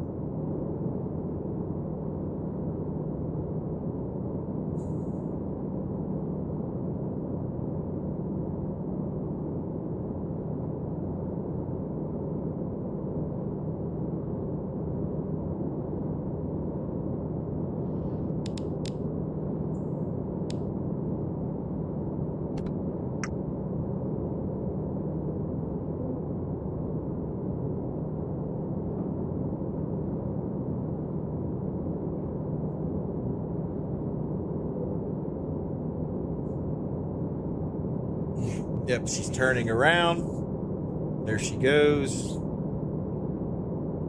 Hey, so at least I've learned how to drive the ship, right? If I can remember to turn autopilot on once I plot my course.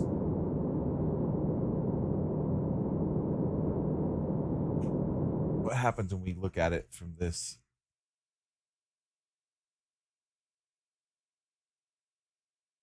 What did I do? Snap off our sonar arrays? I think I might have broke our tow line. No, wait, are they there? I don't see them. I think I broke our tow lines off. Oh no. Look, and I still have the mast up. I might as well just bring those down because I'm not doing anything with those anyways. And we need to set a new course anyway, so.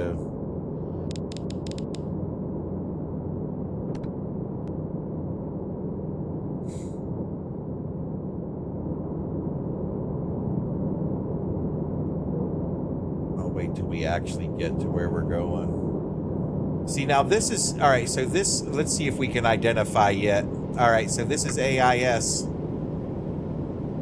E2 track. Can we track E2? How do we track E2? This is E2, so we're tracking E2. All right. All right. Track.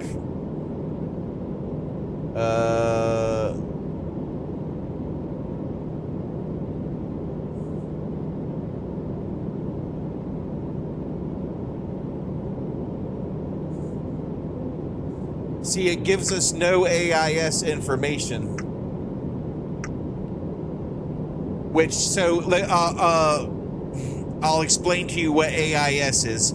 So AIS is a worldwide system that identifies commercial ship traffic. All right. Now, each ship has this signal. I can't remember whether it works through the satellite or, yeah, it works through satellite signals. So if you go to,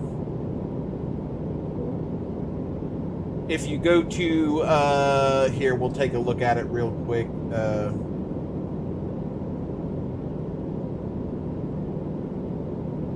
shiptraffic.com. They've been showing us this a lot on the news lately because of what's going on in Iran, but ship tracker, marine traffic. Marine traffic. So this shows you every ship in the world. And basically all of this works on AIS. And I believe it's automated information system. Let's ask AI.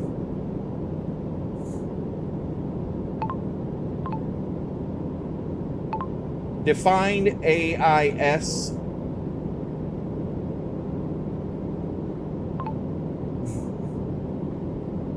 Actually, I'll do it on this one so we can actually hear it. Let's click here.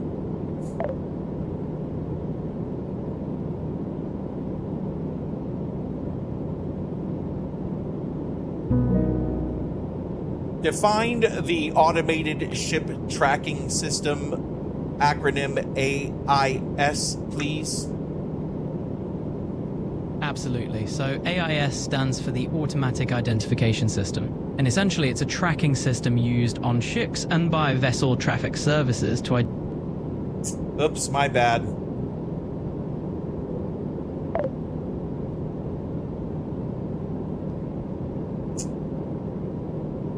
Oh, I keep hitting the wrong buttons. Explain AIS to my viewers, please. Your thing. So for all the viewers out there... I can't unclick. Okay, I gotta stay here. Windows G. Pin that, please. Explain AIS to my viewers, please. Absolutely. Let's break it down for your audience. So AIS, or Automatic Identification System, is basically a tracking tool that ships use to broadcast who they are, and where they're headed. In simpler terms, it's like a ship broadcasting its name tag and travel plans so that everyone around, including other ships and traffic control, knows who's who on the water. It helps keep things safe and organized out there. So hopefully that makes sense for your viewers.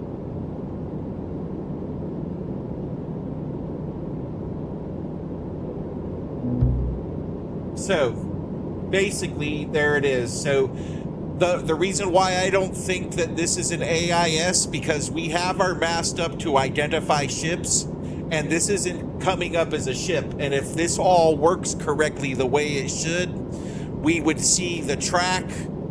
I think that's has something to do with course. It would tell you the name of the vessel, the type of the vessel, and it would all be automated. So there would be nothing for us to do. So when we click on this gives us, so this is pointing us to our, I'm gonna believe, our closest AIS, which we haven't identified yet.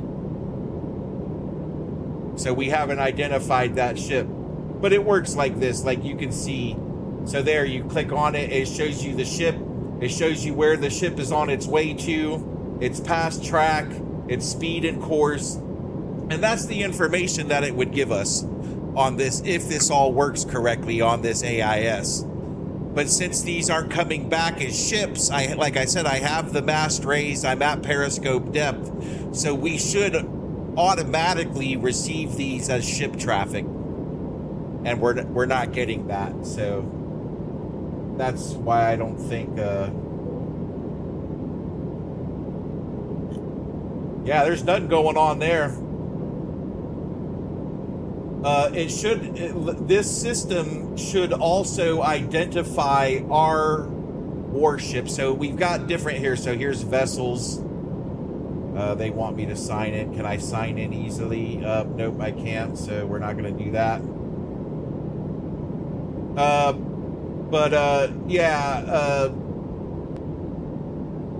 You should. I think warships do show up on this system, but you can't identify them. It just basically says military.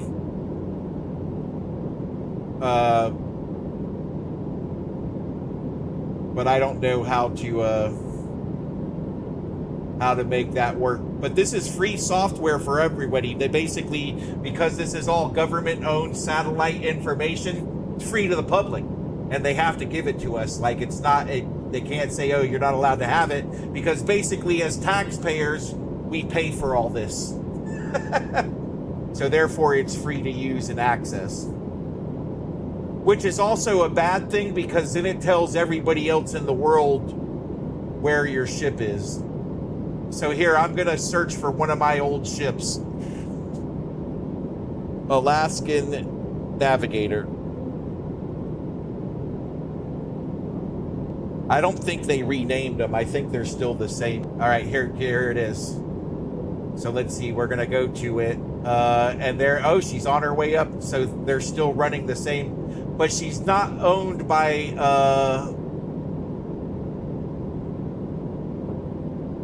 she's not owned by the same company anymore, if I remember correctly. And she left Port Angeles, and she's on her way up to Alaska. So this is one of my old ships that I served on. Here, let's look at some more photos of her. The beast. Can you believe they let me drive this thing through the ocean? They used to let me drive this thing.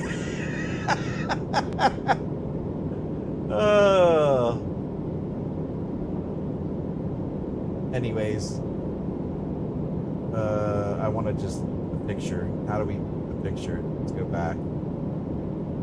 That's sitting in Port Angeles. So that's one of our regular stops. Like, we always stopped at Port Angeles. Why can't we?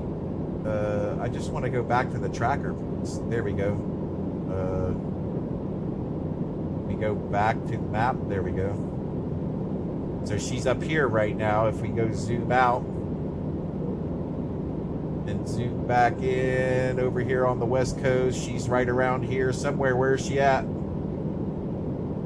Polar Discovery. Yep, I remember those ships. So basically these ships serve the same area all the time. So where's the Navigator? The Navigator is probably right here.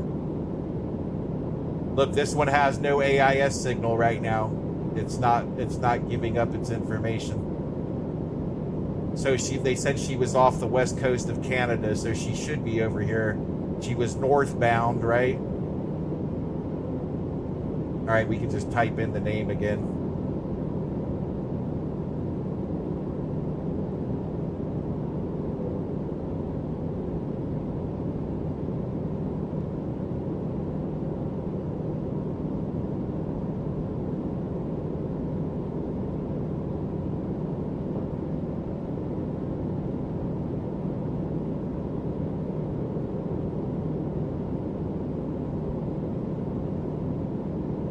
I know where she's going. She's going to the Port of Valdez. That's where we always used to go to pick up. So she's empty right now. So that's actually how she's sitting on the water, because, well, she might have ballast, water ballast, to kind of, depending on the weather, you know, but she's sitting high. And it was never fun when she was sitting high, because that means you get more motion with the ocean.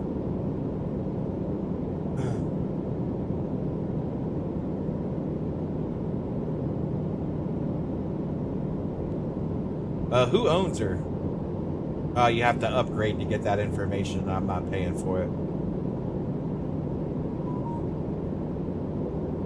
But anyways, there we go. So there's AIS and the meaning of AIS and what AIS does.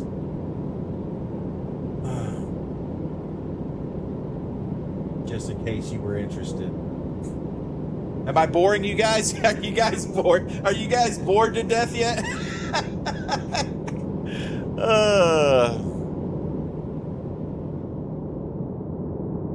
I'm gonna turn this game sound down. I'm getting tired of that hum in my ear. That's what it sounds like when you're on a ship too. If you're on the inside of it, that's what it constantly sounds like. That noise you're hearing, you get that hum. Now, unless you get up on the bridge. Like, up on the bridge, it's pretty quiet up there, but like when you're in your room at night or anywhere close to the main deck, that's all you hear is those engines going all the time. Let's see what this one is.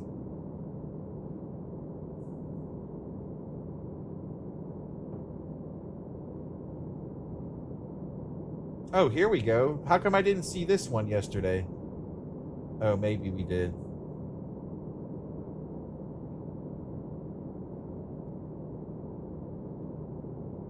All right, maybe I do need to read some of this. Here, let me pull this back up. So let's scroll up here. What was this one? I don't remember this. The quick reference handbook for our submarine. Well, maybe, yeah, that makes a lot of sense, right?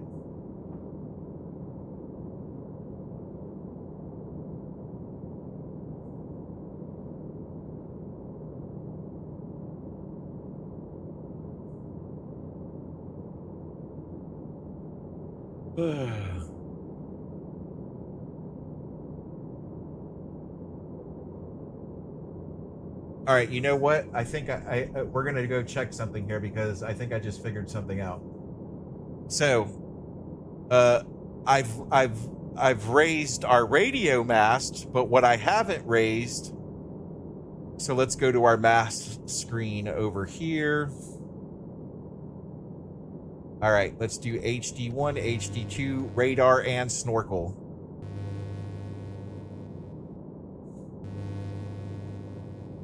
Now I've raised up all of our masts. So let me go bring the periscope down.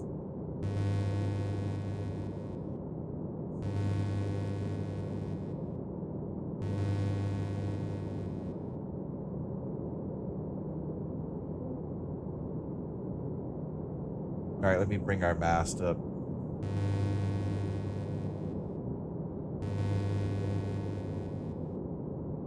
See, I don't see anything out here. Like, that target should have showed up somewhere here. We don't see any dots or anything on the surface, so. Oh, there's lightning. I mean, maybe that's it. The AI said the weather can affect receiving your signals, so maybe that's what it is. But we're going to lower this mast for right now so that noise stops, because I think it's interfering with all of the other masts.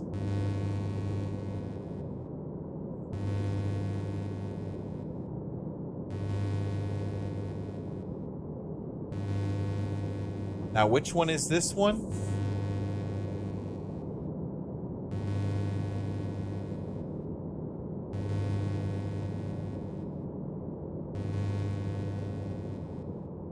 So we've got our sonar. All right, so we've got our radar up now, so we should be able to... Now, your AIS targets will also show up on this radar if they're active, so... All right, that's retracted. We want it up. We want to transmit.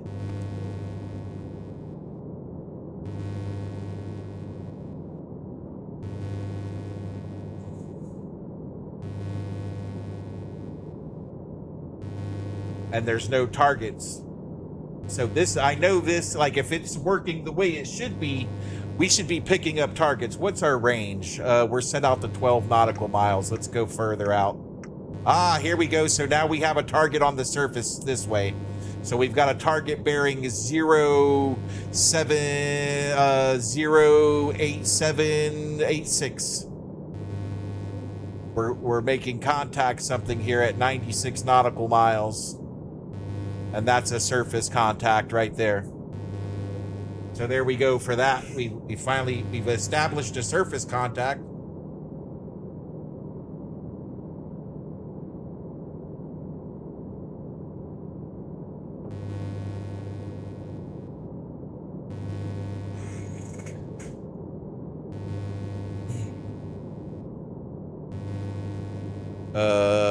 I want that sound to stop. How do we get that sound to stop? I know how. There we go. That's how we get that sound to stop. Just turn it off. All right. So wait, what happened to our... There it is. Okay, so we have a surface contact. But now the thing is I think this just might be land. And see why it's disappearing is the radar sweeping. And once the sweep, see there, it comes back once the sweep. Now, there should be a way to set the sweep where we can see it. Got range rings. Vectors on. We're on heads up. Let's do north up. We're set to 96 miles.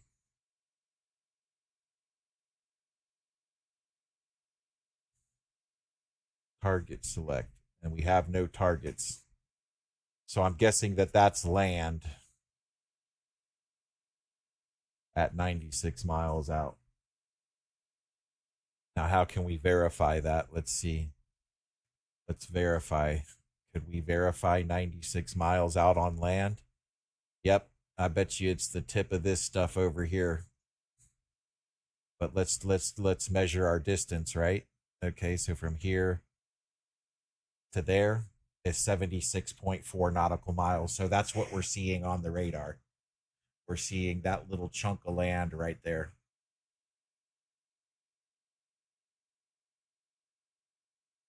So there is no surface contacts within this area, because that radar would, even if I'm not sure about if the AIS is working correctly, which it is, these two targets are the whales that we're seeing when we go into that external view. And that's what they are. They're whales. They're not actual targets. And I'm pretty sure of that. I'm like 95% sure that those are not surface targets.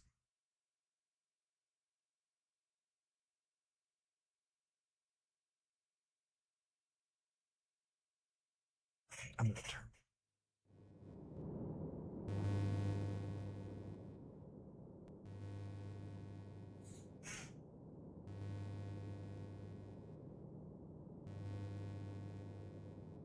Yeah, see, that's the sonar working right there. You see it spinning there, or the radar. All right, so let's go out on our home view and zoom in here. Yep, see the conning tower is just up there, and that's our radar working right there. But we still haven't received all right, let's go check and see if we've received our signal here yet. Windows, no, F1. Thank you. It's the wrong way. Up, here we go. Yep, look, so we're getting our signal finally. There it is. There's our tasking order. Jesus. So what did I do wrong?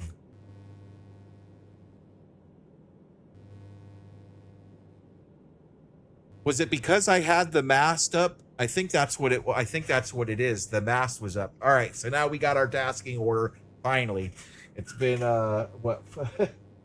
hours of gameplay. And we did this yesterday, but I'll go ahead and go through it again. You will train at ASW against a Vietnamese kilo in the deep water east of the Lubang Islands.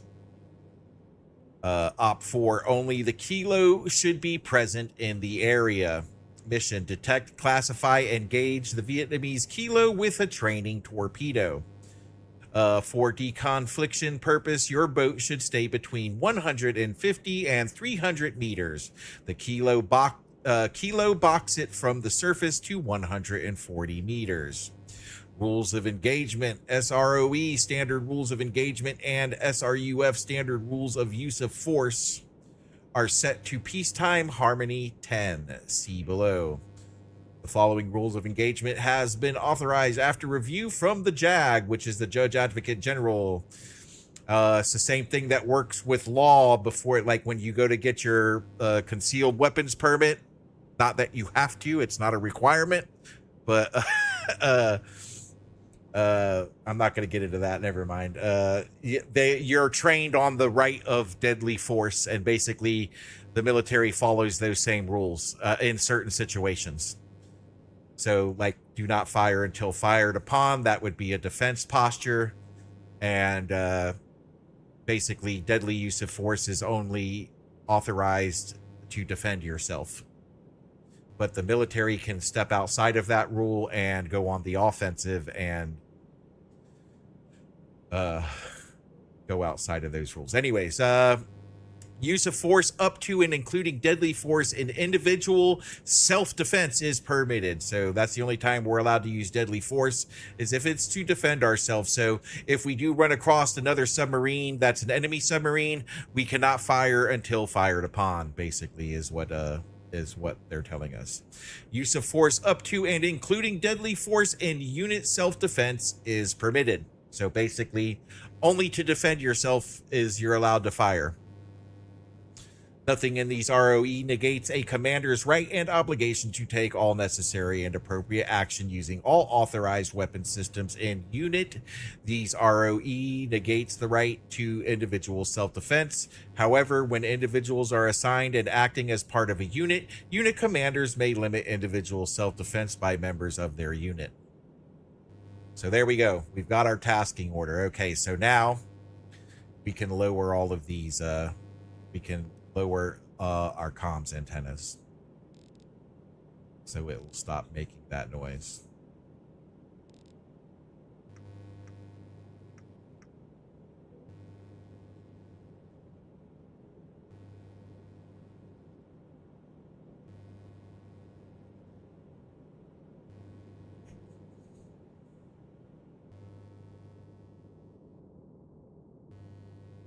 Why are we still getting that noise? Is that a sonar ping is what's happening?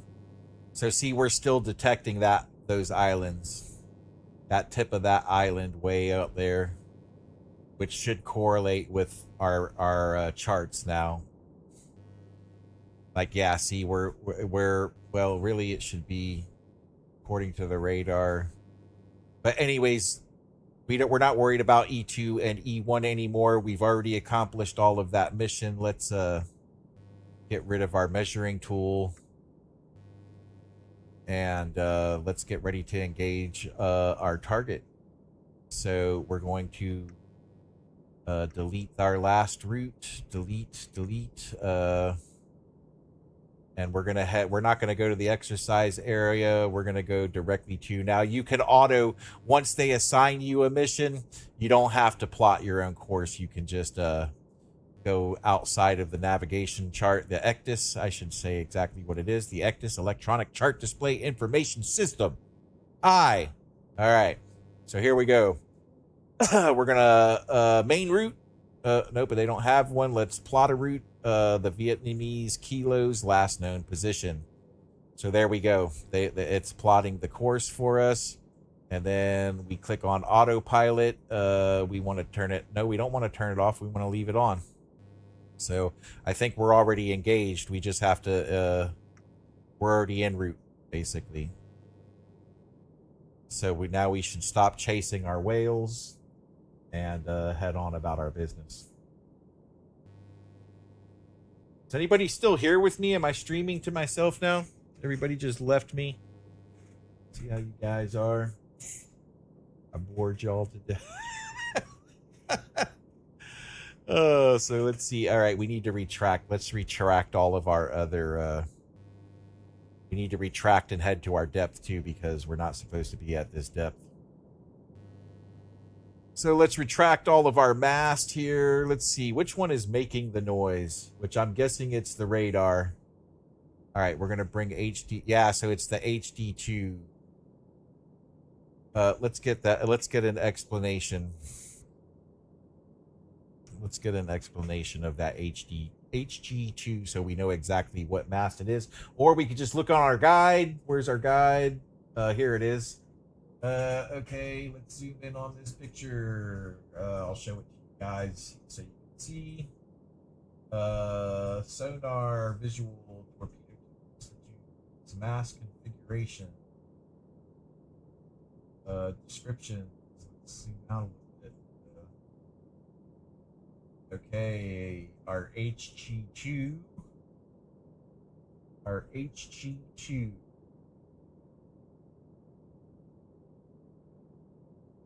Us our mass configuration, but doesn't tell us what they are. Okay, let's just ask our first officer here. First officer, can you come over here, please? There you are. Can you explain the different mast and antennas on my current screen? HG1, HG2, COM1, COM2, SAT1, SAT2, ESM, radar, and snorkel, please. For sure. All right, let's break it down. So HG1 and HG2 are most likely your high gain antennas. They're Oops, sorry. Sorry. No, come over here. Officer, over here. No, over here. There you go. I'm going to pin you this time so now you can't get away from me.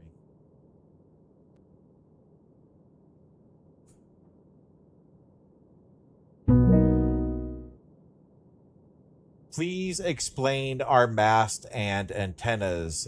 They're HD1, HD2, COM1, COM2, SAT1, SAT2, ESM, radar, and snorkel.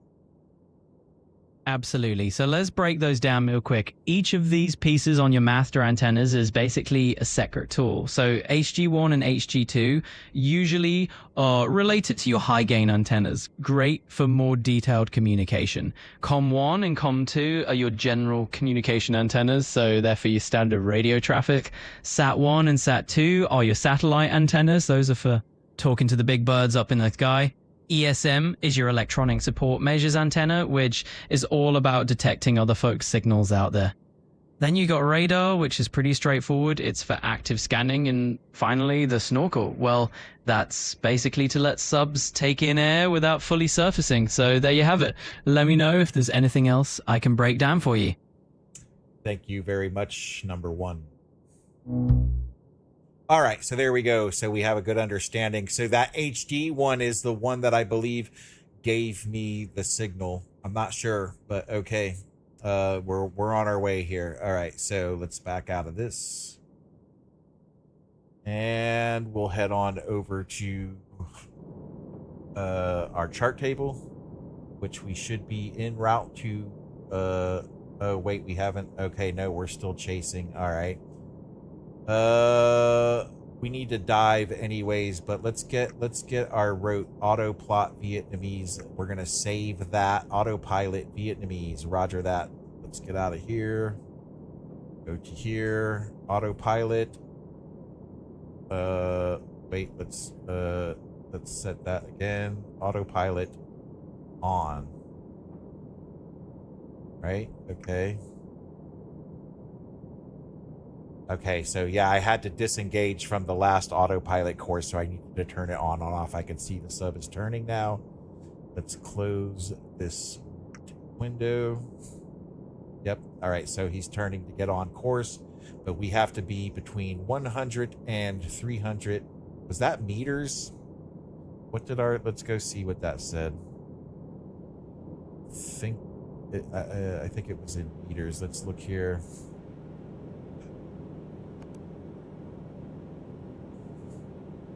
$140 meters, 150 and 300 meters. The kilo box it from surface to 140 meters. So we're gonna dive to 150i. Here we go, 150.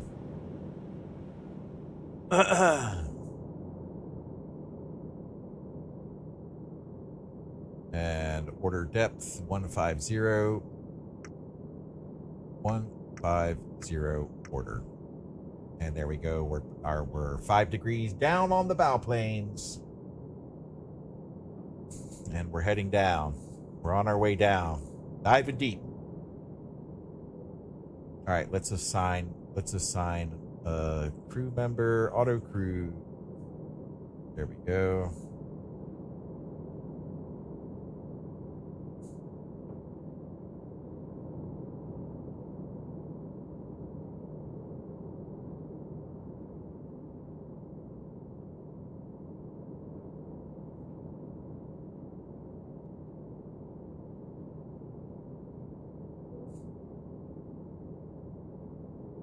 All right, so we're on course to our Victor. Let's speed up time now. 6. I think we can get away with 8.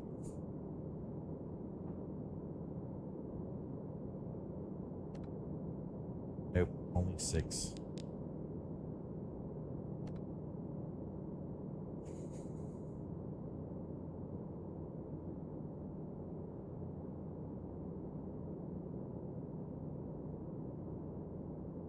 I mean, I switched my graphics settings from I had it on. I could play ultra, right, on my PC, but when I'm streaming, it doesn't like it. Like I get high up there on my GPU usage. Right now, I'm sitting at 45%.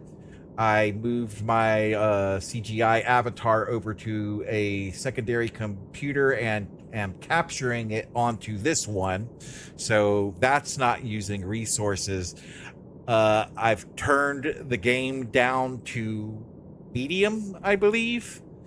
I haven't tried going lower than medium, but it seems like the time compression doesn't want to work past 6 times. Like, as you can see there on the bottom left of the screen, it says insufficient system resources for selected time compression. Please consider reducing your current quality settings. Now, I have a 4080 Super, like, so I should be just fine. Like, I should be able to crank this thing out, but it doesn't seem so. So, and they're still working on the game too. So there's that. You know, it's gonna take some time. Why haven't we engaged our second waypoint? What's going on?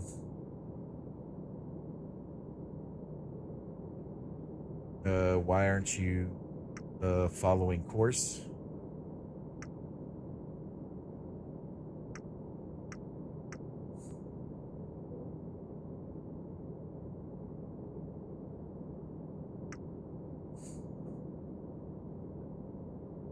All right, let's get out of here.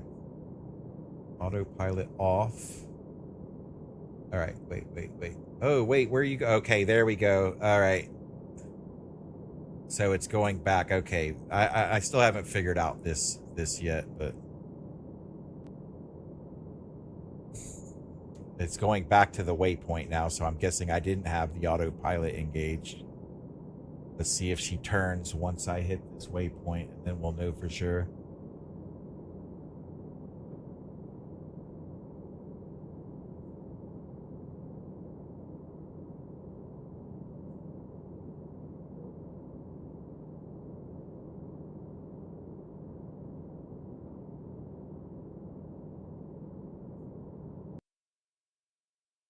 Still diving, so we're going down. Going down. Our sonar array. We need to. I think I went too fast and broke off my tow lines. So let's just make sure we're gonna make the turn at this waypoint and that we're on autopilot.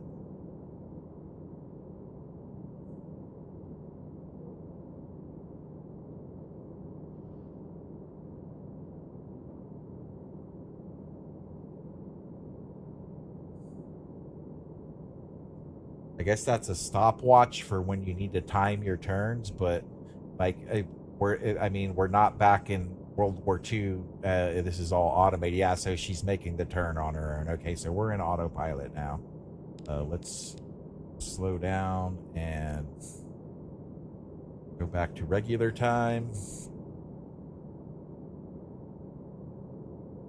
We're gonna go over to our mast. Yeah, they're extended, but they're not there.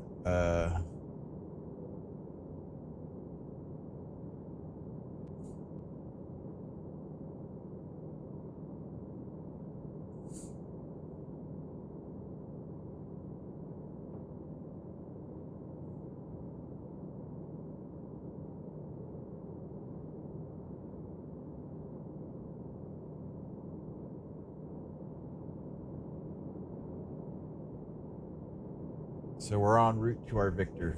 We're en route to our victor. Here, since we're into some actual stuff.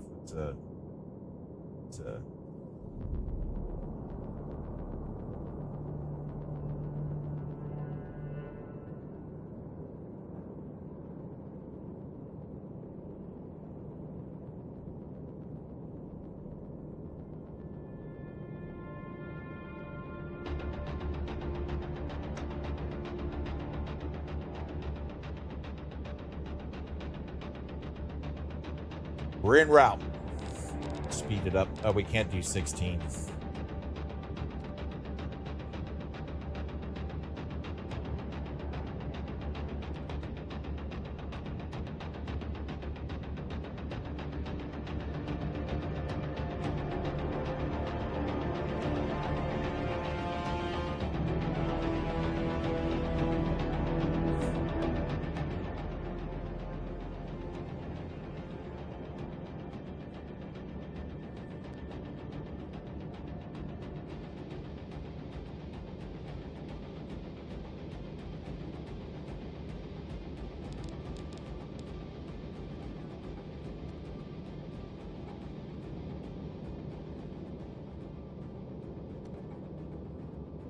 System insufficient system. What? Come on, guys. You're killing me with this, man.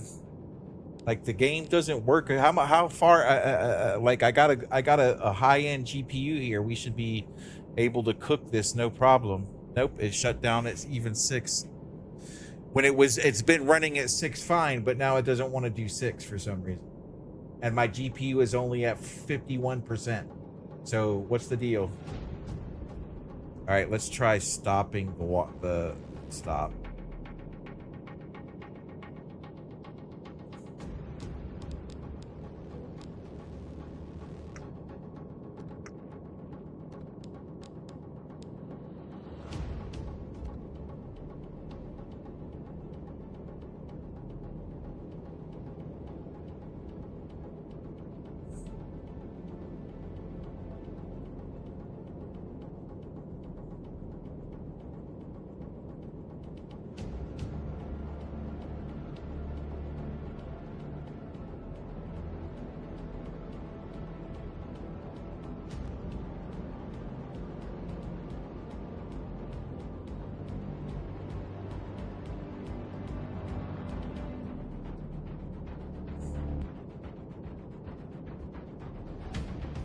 I'm noticing that sonar operator is actually switching his monitors and doing stuff, so I'm going to pay close attention to that once we get closer to our victor.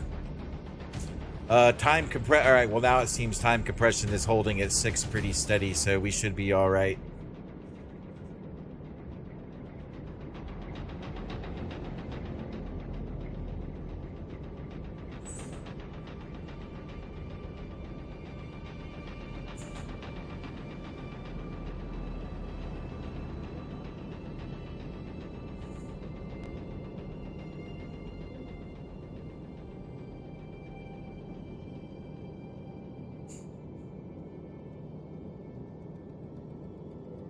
Look, he's got something. What is he? All right, hold on. Let's slow this down. Hold on a second. He's looking at something over there.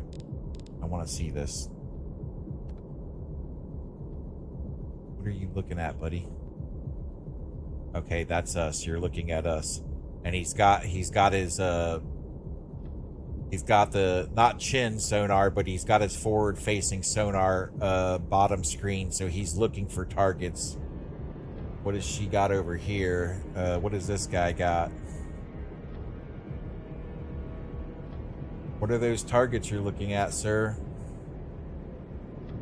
All right, let's check the AIS and see what we got. The ESM, sorry. So we still only have the 2 whales. They're saying there's no ship traffic, no AIS ship traffic. All of this is active, right? It's on. Yep.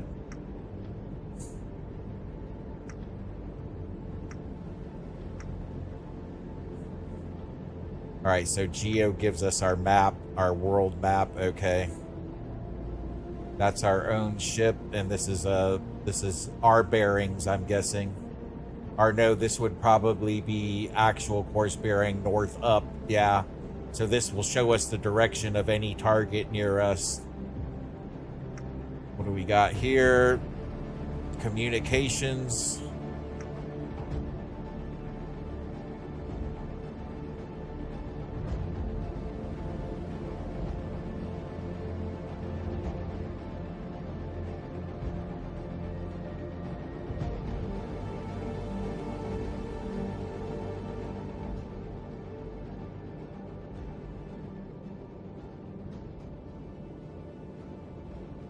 All right, let's speed time back up.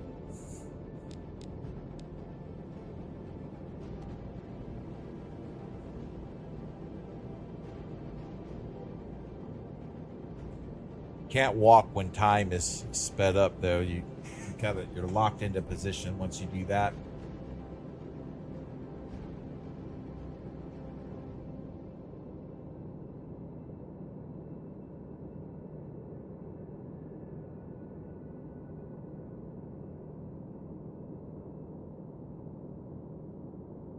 So for some reason, I can only do 6 times speed. It keeps telling me to lower the resources, which I don't see why I should have to. Like right now, my GPU is cooking at 25%. So I should be able to crank this game up on high and still do whatever I want. But for some reason, whenever I go up to ultra graphics, it pushes. Now I could play it's fine. But if I try to stream on ultra graphics, it bottlenecks the GPU and then it lags out my stream. So I can't do that for some reason. But they're still working on the game. They got to do some fine tuning and stuff. So maybe they'll get it figured out. Problem is, they're going to have a hard time selling this. Like, they're going to have a hard time. Like, this is tech. Like, bro, get ready to go to Naval College if you want to play this game. Because that's what it's going to take, man. You're really, like, the manuals and everything else for this game. You can go, like, rewind through the video and look at some of the stuff that they're showing us. And, man, like, the manuals for this game are ridiculous. Like, you really need to know a lot. Here, I'll kind of go through it here. I'll pop them up here and show them to you. But look at this. Like, yeah, these are the training manuals for the game. And it basically goes through, like, naval history and submarine history. This shows you all the, this one shows you all the different types of ships and stuff. This gives you a breakdown of the submarine itself. If we go over here, hold on. If we go here, I gotta slow down time though to do this. You can't move around the ship when time is sped up. So you go to your command station and it gives you like it's ridiculous, this game. look at all this. Like, this is just the basic UI and how the UI works. But and then docs, guide to modern naval warfare, and look at this. Look at this. Like, it's a whole book. It's a whole book. Look, it teaches you about temperature laying and sound underwater and how does it, like, oh my goodness. Look at this. Look at this. Oh, and from what I see, you really do, like, you need to read this stuff to understand it. And I have been, like, I'm that interested in how realistic it is. But, like, they're gonna have a hard sell on this, man. Like, and I'm afraid, like, they need the right niche, you know. Like me, I love hardcore sims, so this is perfect for me. But I mean, maybe if you could train enough people how to play it, but man, it's like you're really digging deep.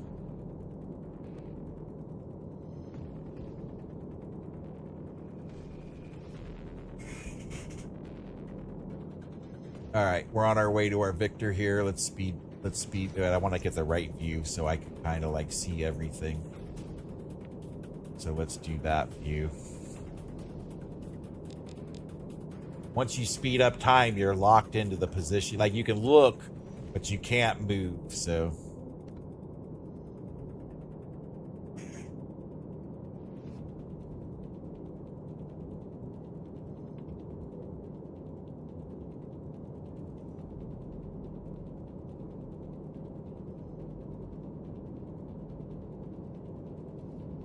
So where did you hear about the co-op, Shadow? Yeah, this makes U-boats easy for sure. Yeah. Yeah, this definitely puts U-boat to shame for sure. Yeah. Did our time compression stop again by itself? Yeah, it did. Okay, here, let's speed it back up.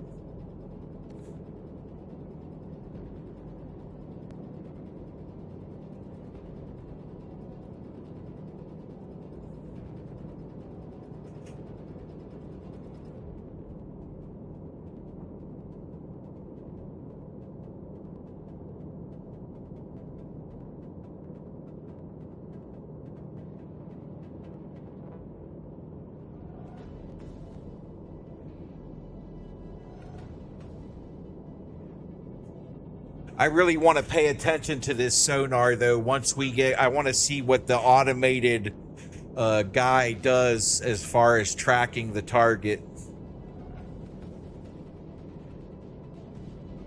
I did learn more about the solutions for putting in a target for the torpedoes last night. I kind of messed around with that a bit and kind of got that figured out. So we'll see what happens once we get there. But yeah.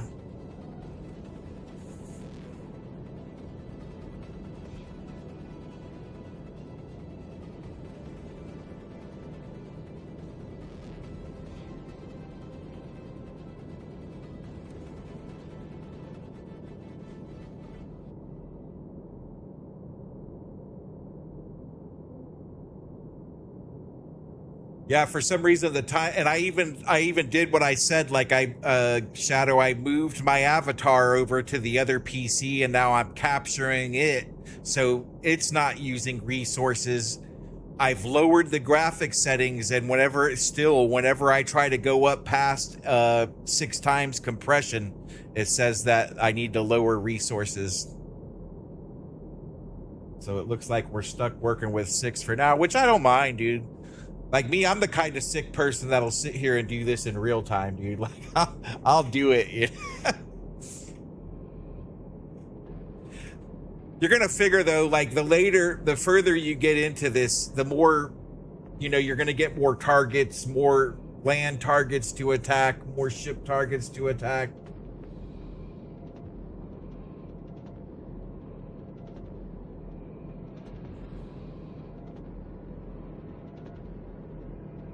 Yeah, if they get this opened up to multiplayer, but like I said, man, it's gonna be a hard sell, man. Like, it's gonna definitely be a niche for this game, because you got to really educate yourself if you want to play it, you know.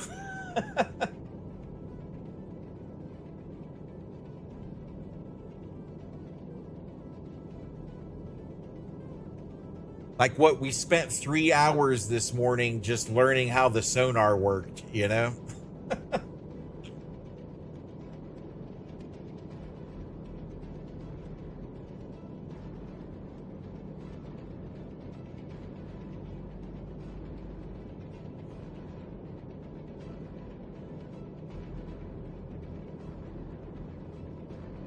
See, that sonar operator is over there messing with his screens, like he's doing stuff, so...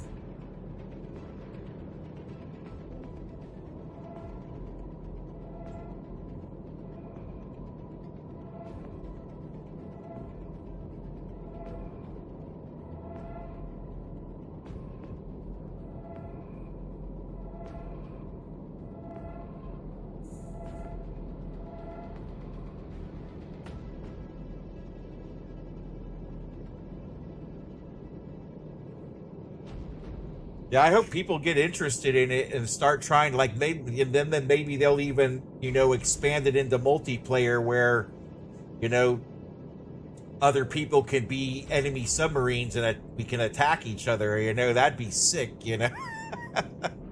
I mean, just what it is right now, for somebody like me, I love it. I think, like, this is the coolest thing ever, you know what I'm saying? Like, it's that detailed, like the ship systems, the equipment, the sonar. Like, it's accurate according to the manuals, you know what I'm saying? Like, and I can't believe that they would literally let this out for people, you know? Like, basically, this is training you how a nuclear submarine ship systems work. You know what I'm saying? It's pretty crazy. It's pretty nuts.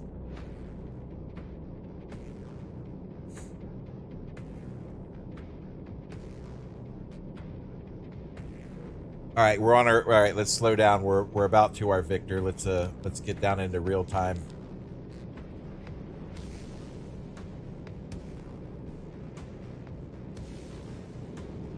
All right, I'm gonna go 1/3.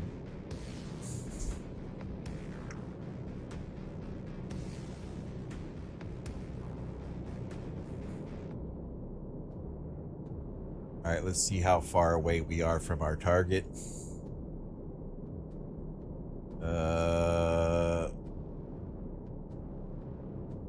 6,000 yards, 3 miles. So 3 miles is not a lot when it comes to that. So we should be picking up something here. Let's go see what our sonar guy is up to. All right, while he's messing with it, I'm also going to mess with it. Let me try. So demon tracking. I want to go to demon analysis. We don't have a description for anything yet. I don't want that. I don't want that. That I don't want. All right, so this is our standard sonar. So I don't want this on continuous right now. Let's stop that because that'll give our position away. What I do want, all right, so our fathometer, here we go. This is what I want to learn. So we're on sail. We're at 16 decibels and full, and it's set to continuous, and we're not picking up anything here yet. Let's stop it and restart it. Single. Standby. Continuous. So it is running right now. We're looking for a target.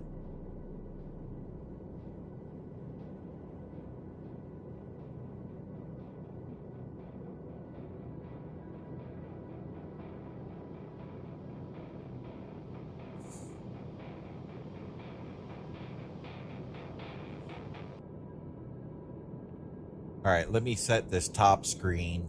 I'm going to set this top screen to active intercept. All right. I'm going to turn all of this on.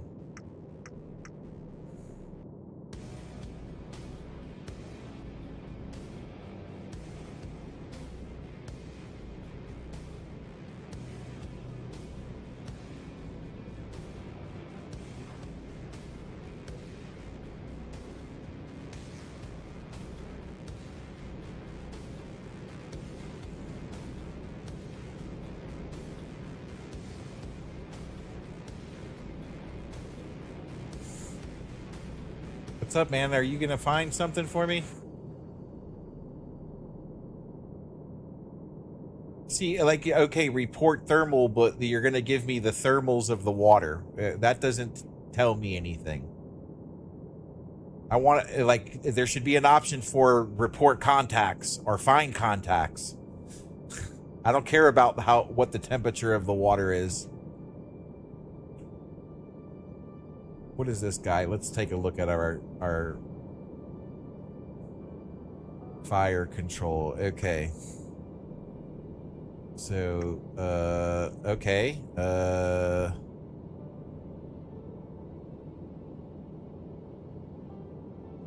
This was stuff I was doing earlier. Can we reset that? We don't want E1 or E2. Those are the whales. We don't care about the whales anymore.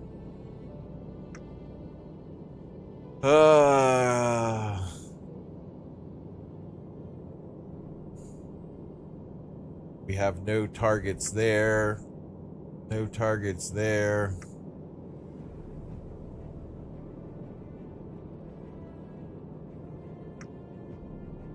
Like, they shouldn't tempt me, because I'll fire real torpedoes if they don't make it easy enough.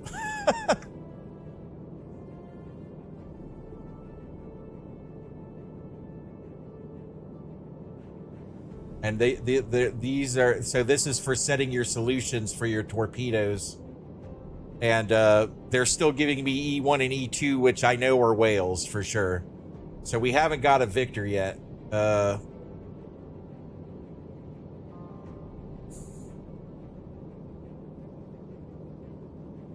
You could set your running depth and your enable distance. It's basically, I'm guessing, when the torpedo arms itself. But there's no solution or tubes ready. I have to make the tubes ready. That's the first step. But we're not there yet. What do we got here?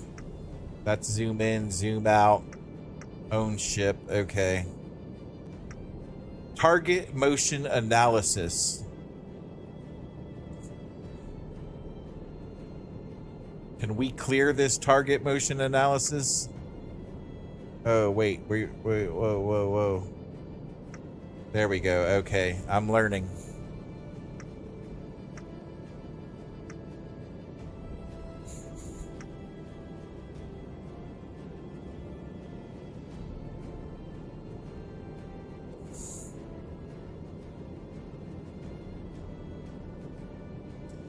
So that just zooms us in and out. All right.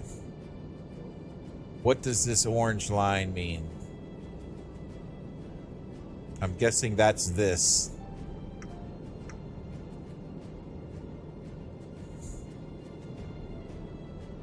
Is there a way? Are we still focusing? See, we're still focusing on E1 and E2. We're not worried about E1 and E2.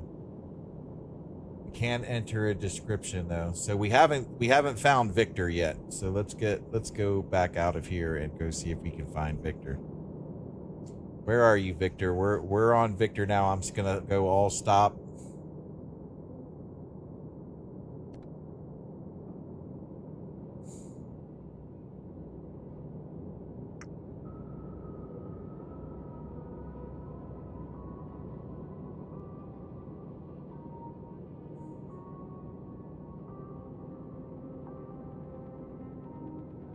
The thermal layer is at 22 feet. Aye. All right. What else can you tell me? Enable the fathometer, which, okay. And then relieve the crew. So that doesn't do anything for me. Fire control system. TMA solutions. Resume. Snapshot. E1 and E2. S1. We got an S1. What's this S1? Where is he? Let's get ready to fire on that S1. I don't know what that is. Where's our S1? Roger that. I see. Nope. No S1 on here. Why are we still in motion?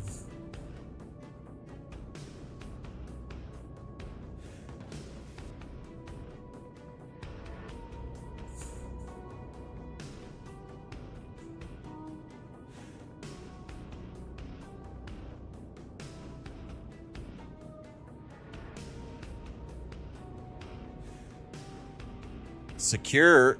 No, wait, we don't want to secure. I want you to resume.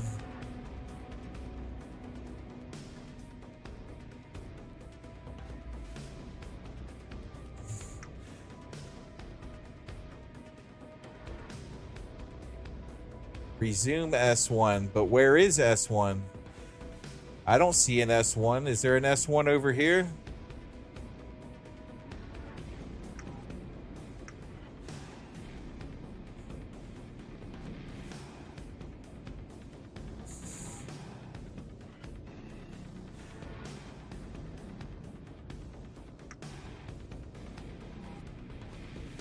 E1 and E2. There's no S1.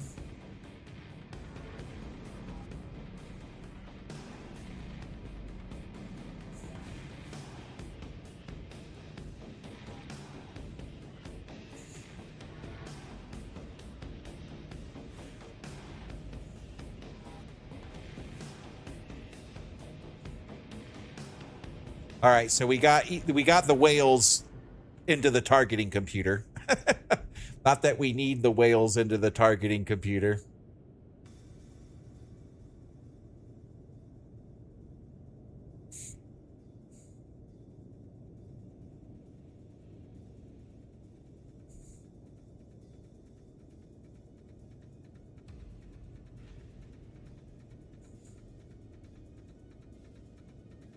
All right, we've plotted route.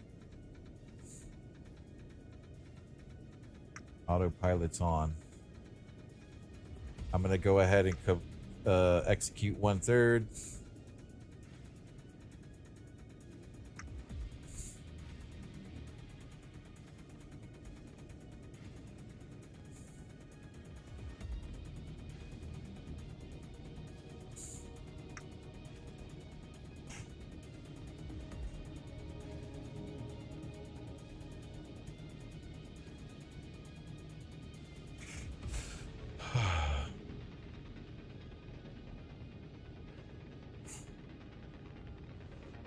I'm going to disengage and re-engage autopilot because it seems like that's been the case here.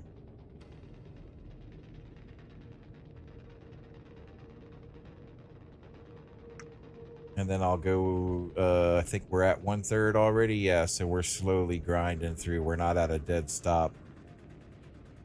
It looks like she's starting to turn anyways.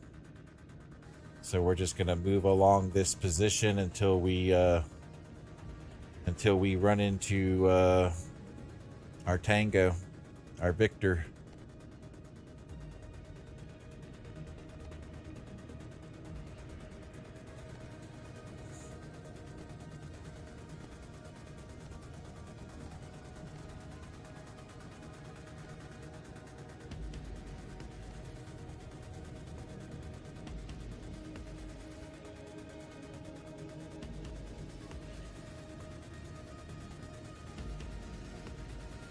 Wait, what does that say? E1 and E2, okay. So those are our whales, I believe. I'm going to keep saying that those are our whales.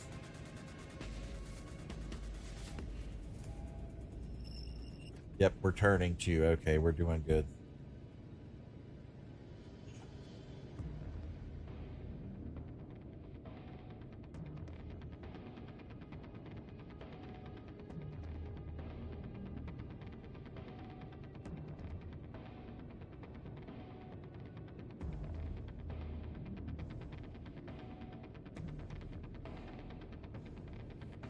Alright, what's going on Discord? Let's see who's around. Let's see who's around.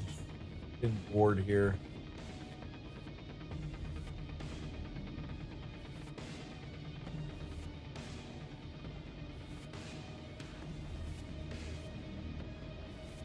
Actually, we just have to create a category.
Hey, welcome aboard. We're just tracking a Victor here. I'm kind of off on Discord doing a few things. If you haven't already, don't forget to join our Discord. That's right, join the Discord, become part of the Gearhead Gaming community. You can scan the QR code that you see on the screen above, or You can click on the link that's in the chat. Just scroll to the top of the chat and there should be a Discord link there. If you do join the Discord, just make sure you mute and silence the server because it is AI moderated, sending out hundreds of notifications a day to keep you informed on everything gaming. And it's also going to keep you informed on everything modern naval warfare because I'm setting up a new channel. New category, channel and comms channel for modern naval warfare right now. So head on over to our Discord and check it out.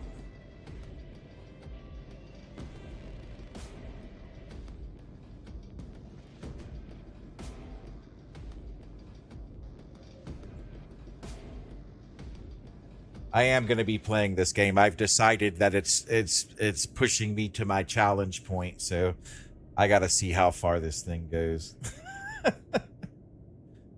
This is definitely going to be part of the rotation.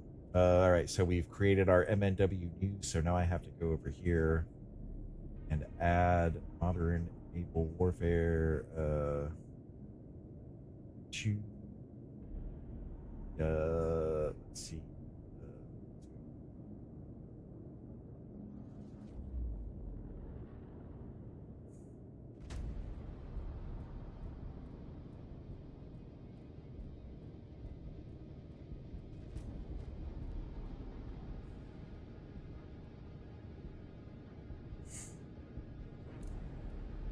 Not typing. Why am I not typing?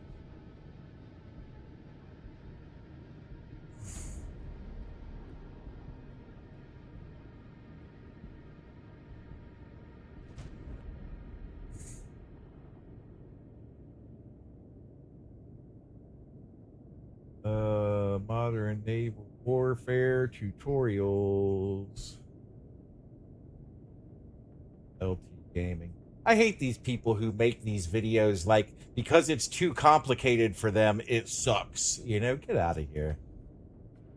Get out of here. You're shopping with blinders on. Matrix games, modern naval warfare.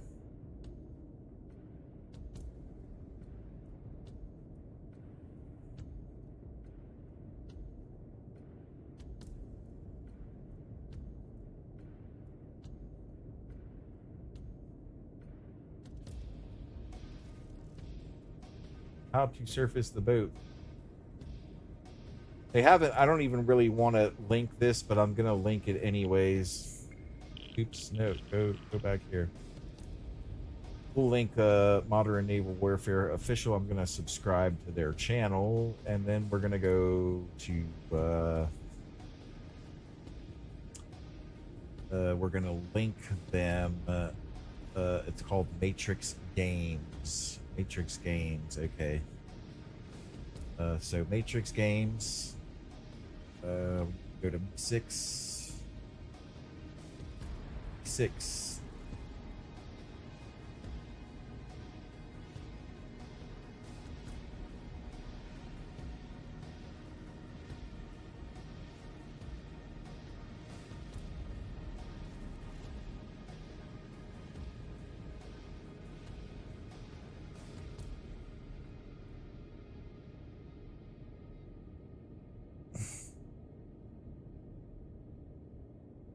Matrix Games. There they are, and they're going to go to MNW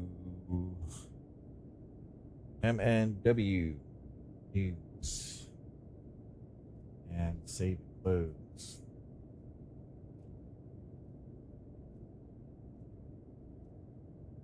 Okay, so we've got their YouTube channel linked to the server now. The next thing will be nice. Go back to here on this.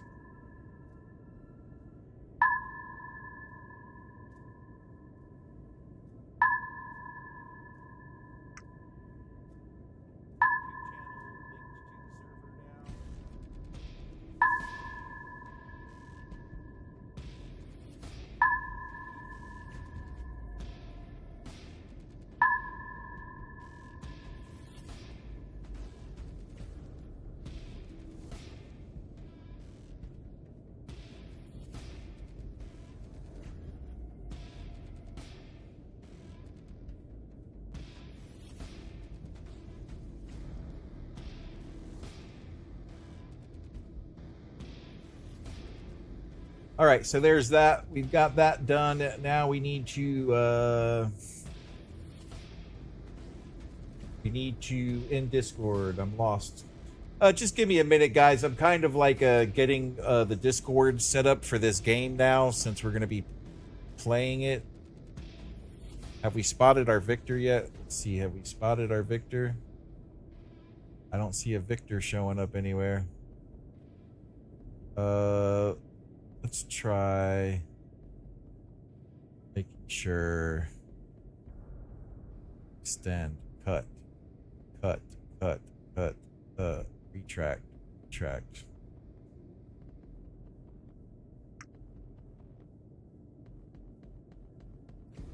I think I messed up, and our towed arrays got cut because I went flanking speed, because I don't see them. I don't see them out here. They're not being towed anymore. So maybe we can't find our target because of that. Might have to start over. But it is lunchtime. Yeah, okay, so here's what we're going to do. We're going to start fresh after lunch. So I'm going to go back inside here, and we're going to hit escape. I'm going to move this out of the way. We're going to exit the mission, and we're going to start over. We're going to start over and see what we've learned so far. I'm going to hit the head. I'm going to grab my lunch, and I'll be right back. Give me a second.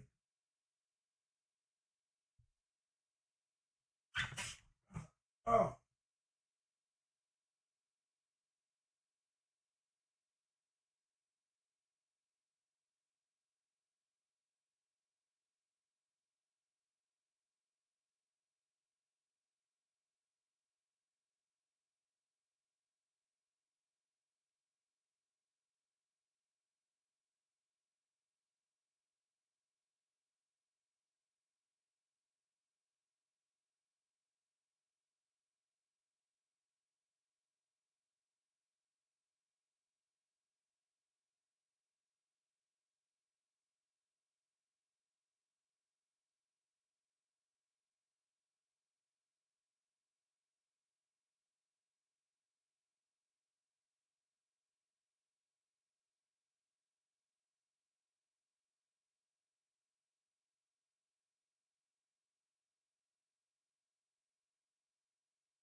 All right, I'm back, but I'm going to be eating lunch here, so just give me a few minutes. We are going to look at some things though while I'm trying to get my lunch. So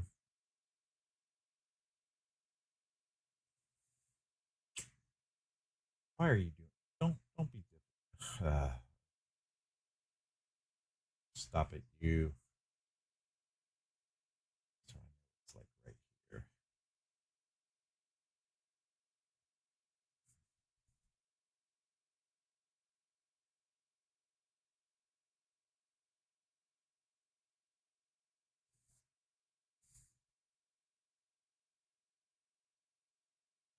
All right. Internets. There we go.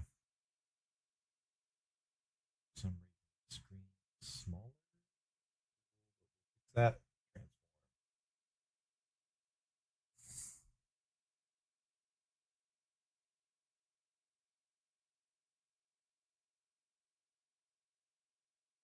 All right. So we're gonna look and see if we can find their Discord. Done.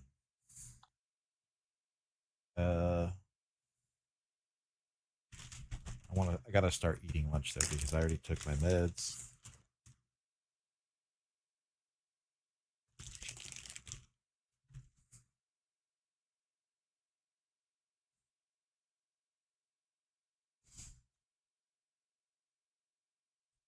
Uh okay.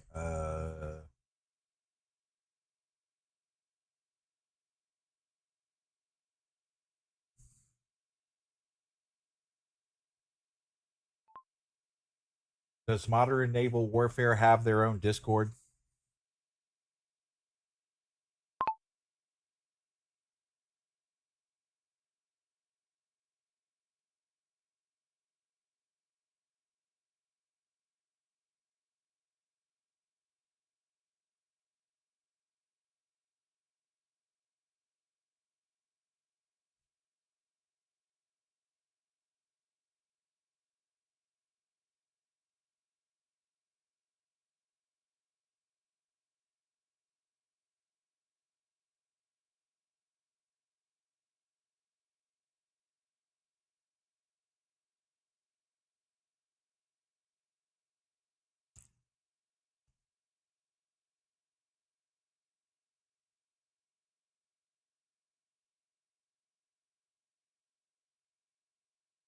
Let's check their YouTube page, right?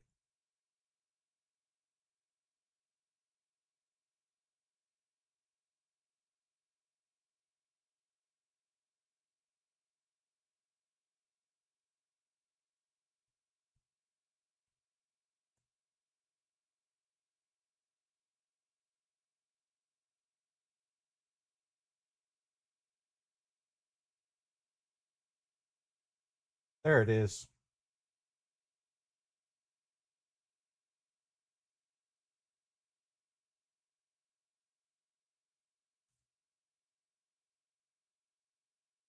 Go ahead.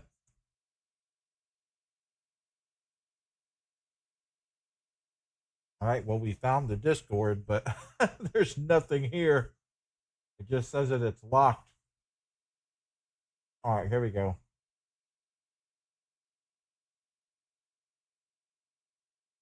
Their rules say, oops, wait, I gotta turn the Discord screen on. Sorry. All right. So here's their Discord page.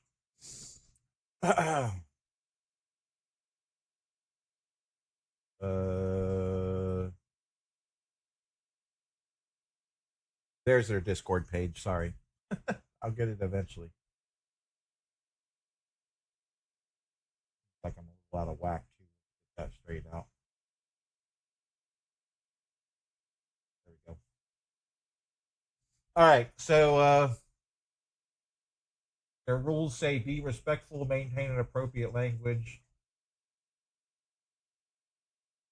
Don't purposely say anything rude, offensive, hurtful to anyone. No trolling, flaming, or intentional personal attacks.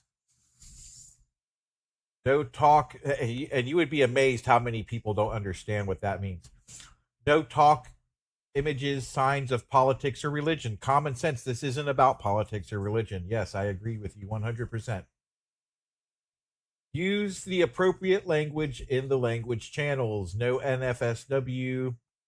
Respect the authority of mods, admins, and developers. No advertising Discord or offers not produced by Matrix Games.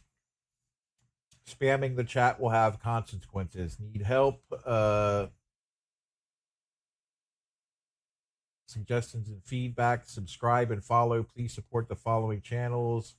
What's next? So tick to agree to the rules. All right, I've ticked. Yep, okay, it opened up a whole bunch of stuff. Okay. Announcements. Nuclear war simulator. I don't care about that. Do we have just a section for modern naval warfare?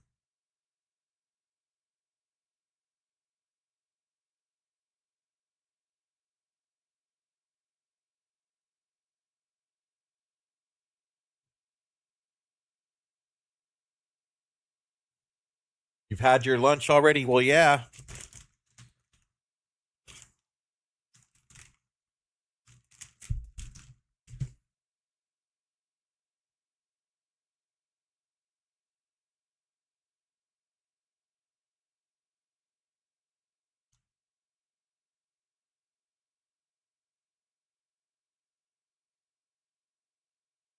Yep. Oh, so this just launched into early access 3 days ago.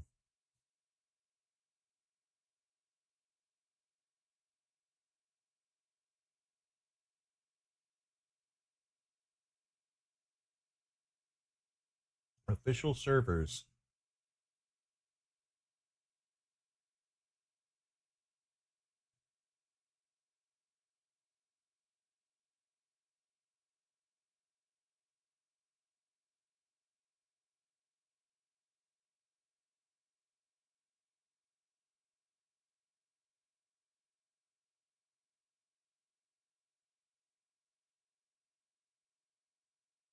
So I'm guessing these are servers for their games. I have that too. Combat or the command, whatever it is. I that was another one I wasn't ready for.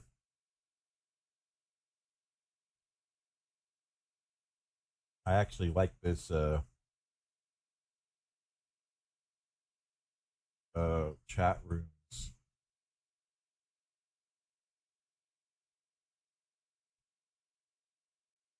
Here we go.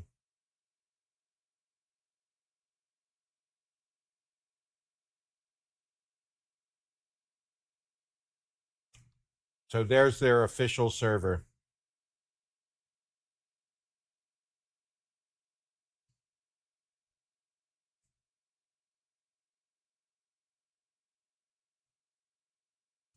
Feel free to join our wonderful community.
So okay, yeah.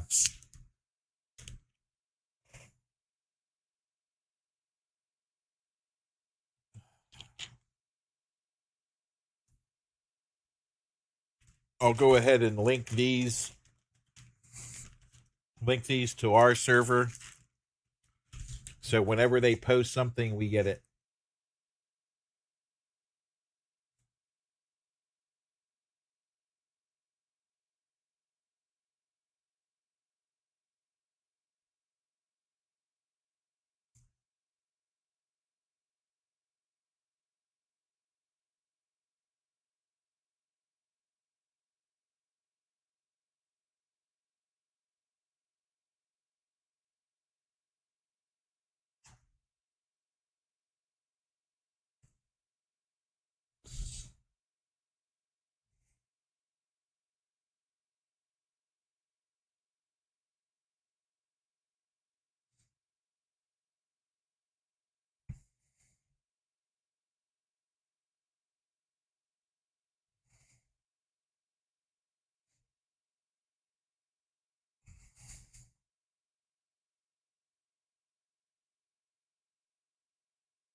I'm almost done with lunch.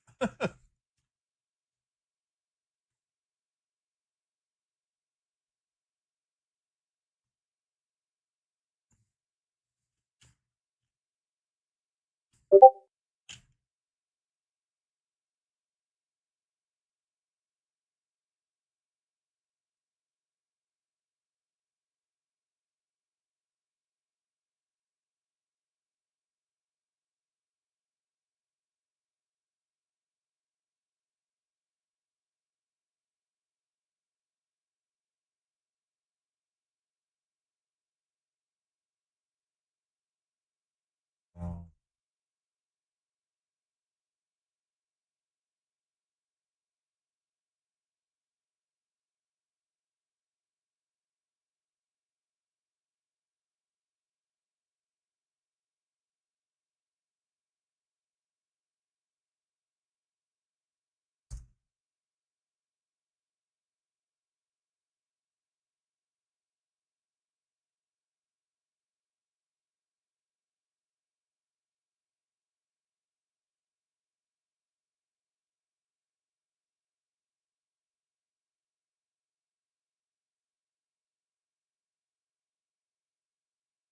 This guy's got all sorts of stuff going on his.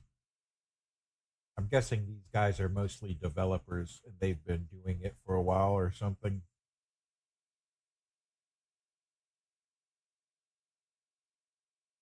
All right, announcements.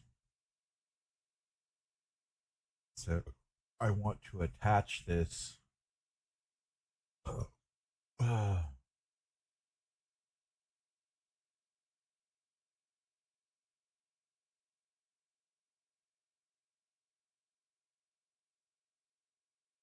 They must have it set up to where you can't do that.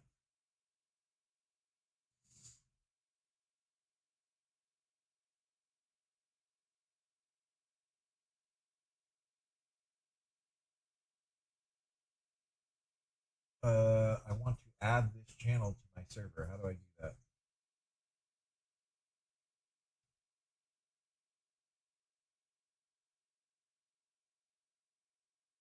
No link here.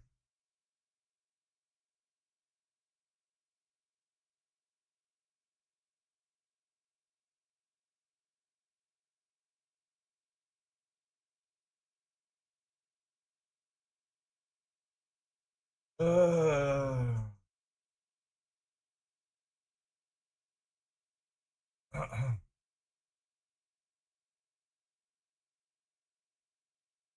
right. What I'll do is I'll copy the link, and then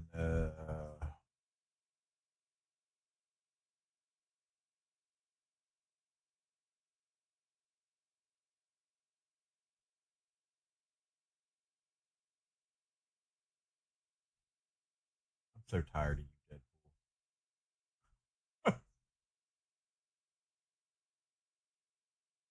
I don't feel like going through and doing the work of telling the AI which channels they can communicate in, which ones they can't communicate in.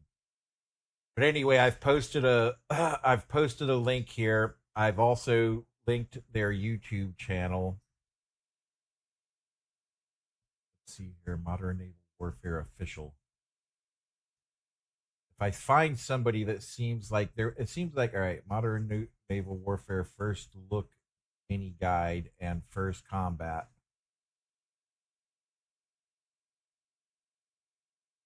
Grim Reapers. Normal Guy of the North. I've seen him. He does a lot of stuff. He does a lot of this stuff.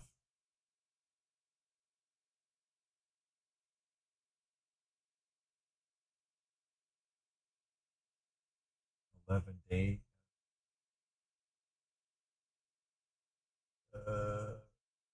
Oh, look, he got a nice shot of shooting off a missile. How long ago was that? 1 week ago. only 37 views. No love. But this game isn't getting any love. I'm gonna play the crap out of it. Here, let's see this video.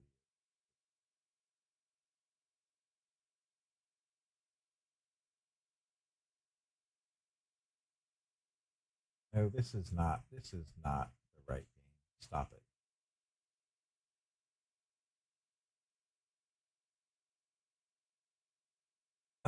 Anyways, let's get back to it. I'm done with my lunch.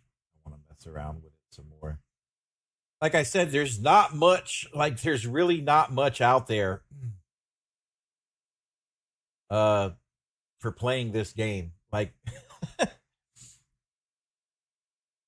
so maybe I can get the jump on the gun here and make some tutorial videos. But anyways, let's get out of here. Let's get back to the show. All right, so we're gonna start over here. Let me turn my sounds up. Chat.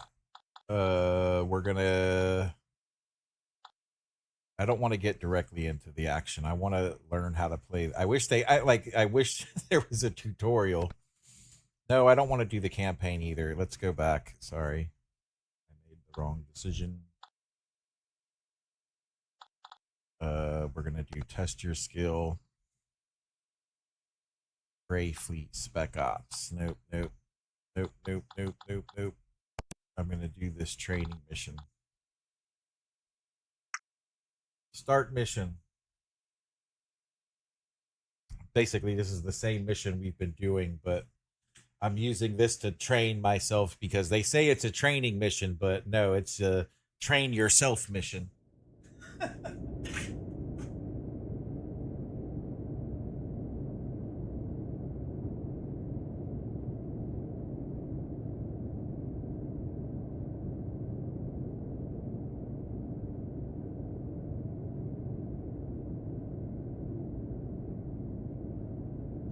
All right. Here we go.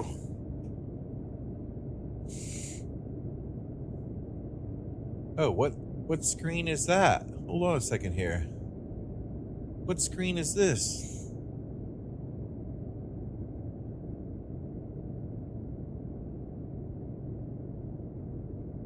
It doesn't say how this screen. Anyways, a bit like it is.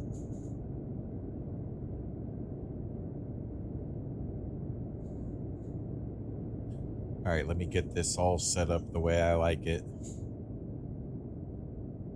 This screen is going to be our depth.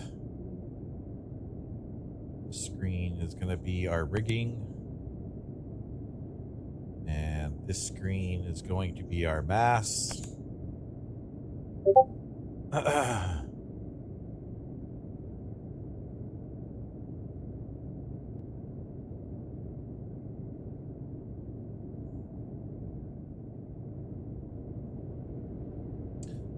Let's do our auto assignments for the crew.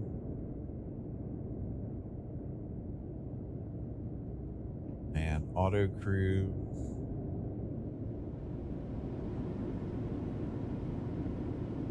And auto crew.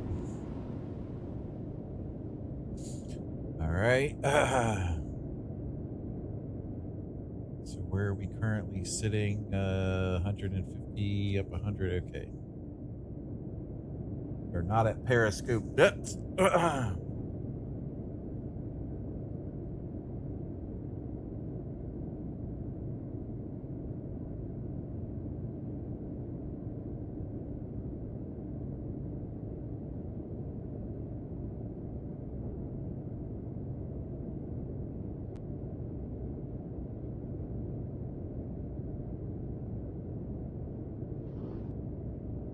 Okay.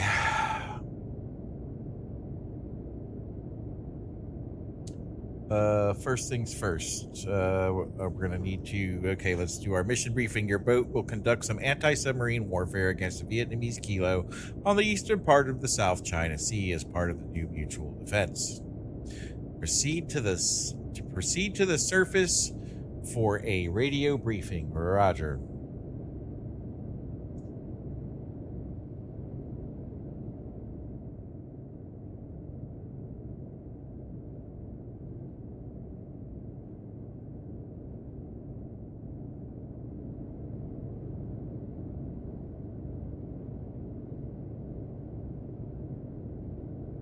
I'm not going to deploy my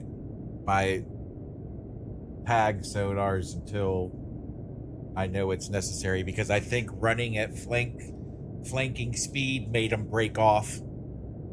Like, I didn't get a warning, but it said that they were cut, and I couldn't put out new ones. So I'm guessing you only get one round of trailing sonars.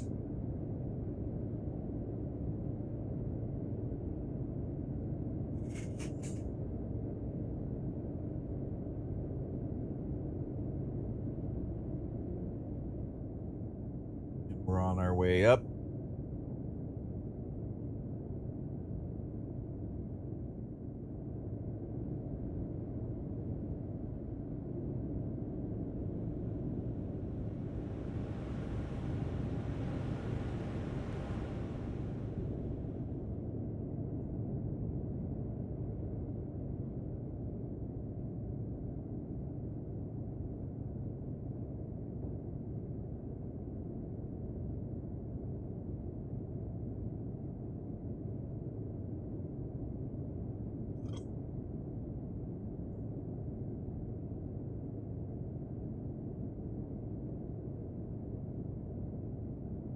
Much of the area is a shallow surface layer. I have found at 80 feet I can hear stuff pretty good while still going 15 knots.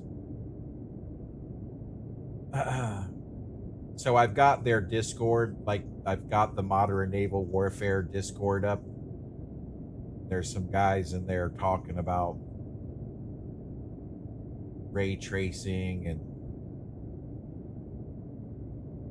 bearing and range, and press ray trace. That gives me the ray trace info. But when I put set trace button, it does not appear to do anything obvious.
Well, I wish you would level out already.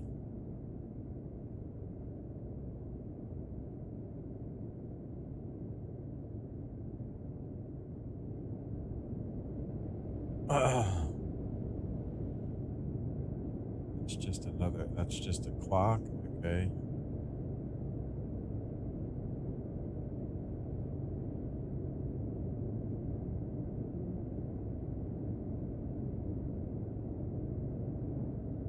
So we're on our way up to the surface to receive a radio transmission.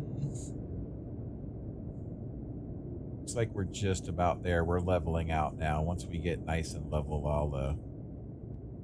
I'll go ahead and raise the mast. We're doing 1/3 speed ahead.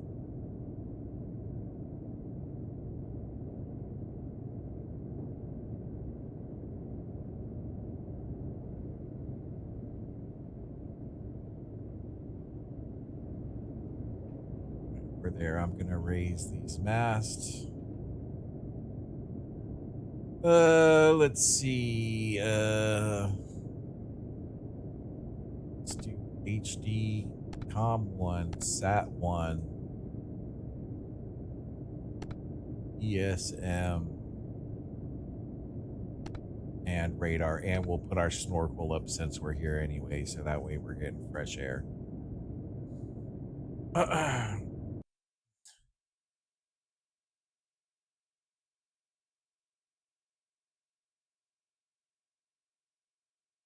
All right, I guess I need to to set the depths of these masts.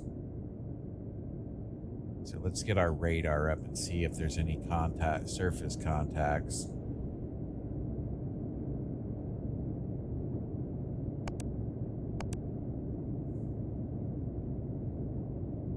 Okay, that doesn't really give us anything. Let's get our radio mast up.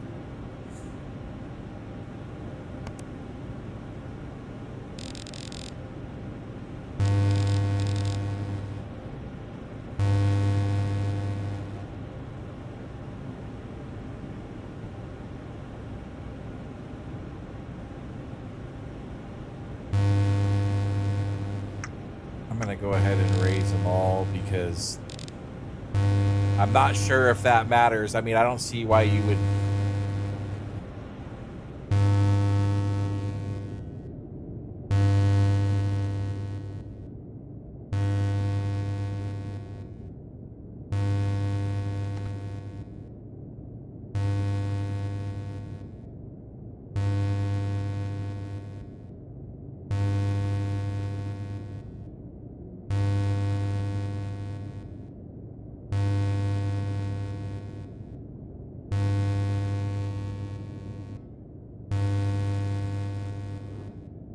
New contact bearing 053 MF band designated Echo 0. Okay. Let's see what that is.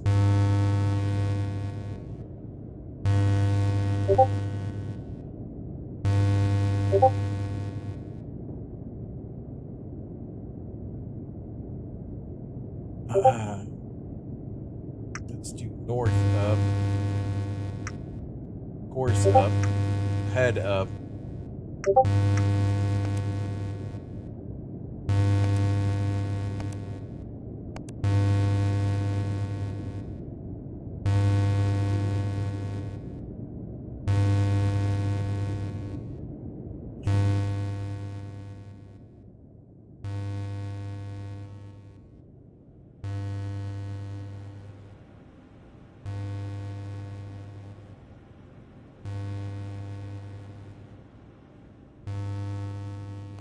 All right, let's see which one of these stops making that noise.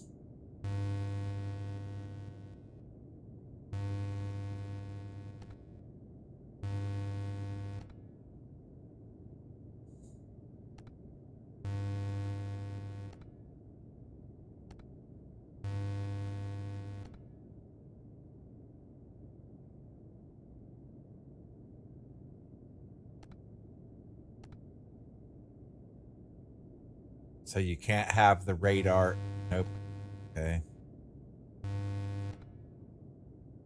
So it has something to do with these HDs.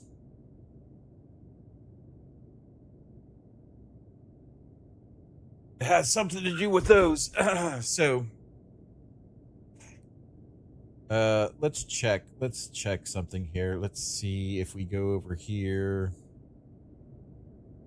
Let's look at our PDFs. Virginia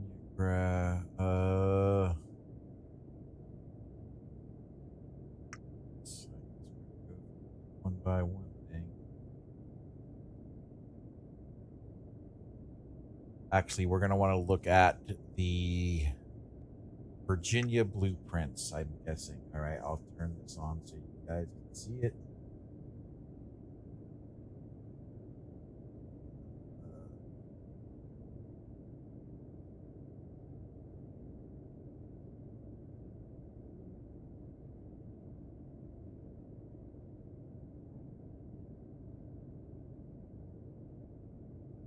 Here we go. So let's look at these here for a second. Does it show us like a map of... No, so that one doesn't show us a map of... Let's see here.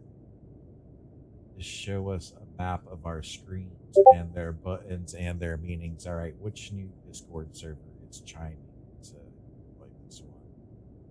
Well, that if I turn it back on, and that if I turn it back on. All right, so We're looking for a PDF that will show us the screens and the buttons and that are on it.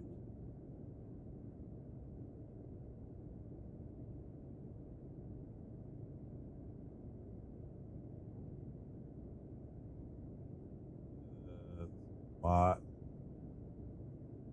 right, this is the history of sailing. The history of submarine warfare. Okay. Okay, this might be important. Let's look.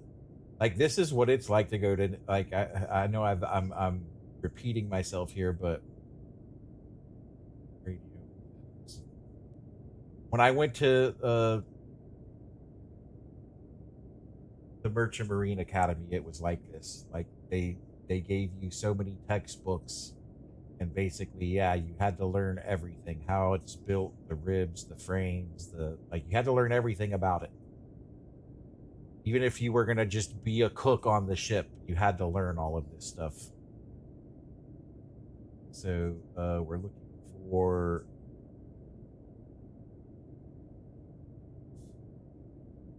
looking for displays. Oh, look, this is a real. Let's take a look at this real quick. We're going to maximize here. Actually, that'll send me out of screen, so I'll just do this. Zoom on it. Yeah, so that's what it really looks like.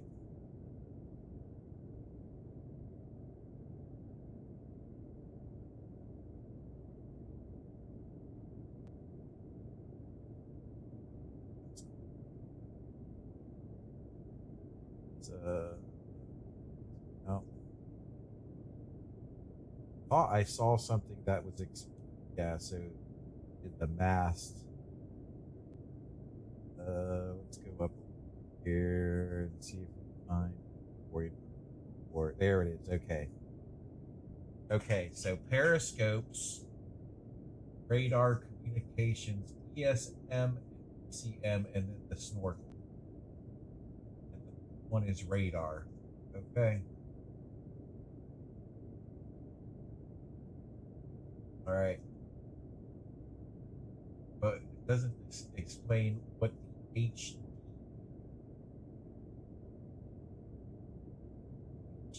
is. So let's just scroll through here and see if they have some kind of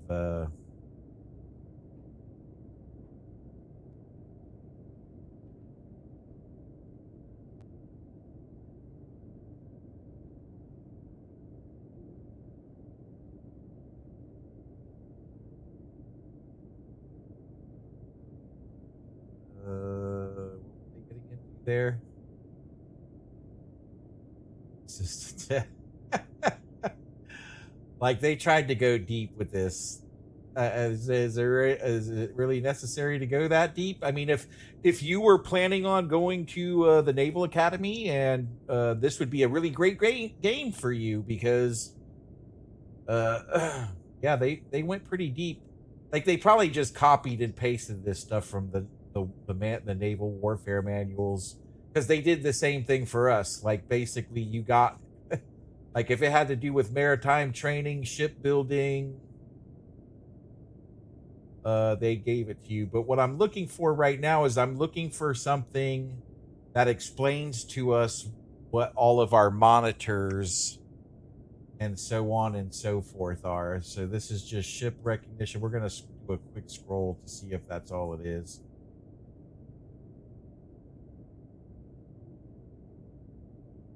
Yes, this is all just the ship recognition. So let's check. This is a chart for the mission, one of the missions in the game, which that doesn't. This is the operation from dusk till dawn. I don't know why they included this chart in here, but it's part of it for some reason. So we've done ship recognition, MNW guide, the Virginia graph. Let's see what this one tells us. All right, was this the one we were looking at already? SSN.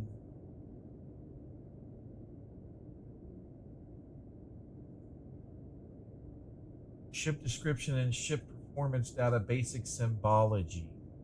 Yeah, we might want to review that. Submerged ship sensors, point code sonar arrays, track sonar contacts, track visual contacts, track ESM. Okay, we're definitely going to want to look at that. Okay, load a torpedo, launch a harpoon anti-ship missile. All right, here we go. This is what we need. Now we're on our way. So that was the Virginia underscore QRH PDF on your tactical home screen. So I'll show you that real quick. That was this one. And then once it opens on live, it says SSN 774 Virginia QRH PDF. So yeah, there's all of that. I'm gonna join Discord. I'm gonna wait. Let me finish doing what I was doing each time, just in case anybody wants to come and chat. They can. Where's it at? Modern warfare, ships,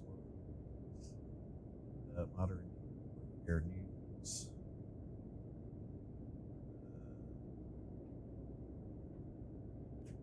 MNW Gen chat. And we're going to create one more channel. I call it VHF Comms. Actually, no, let's do something cooler. Let's do something cooler than that. Let's call it here, let's go back here real quick. Let's call it what are we gonna call it? We're gonna call it no, actually we're gonna go back and look at the radio room.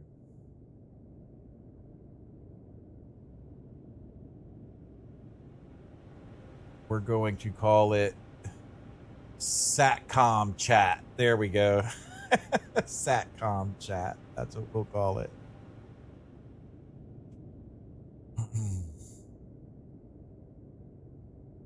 All right, so it's going to be Satcom Chat.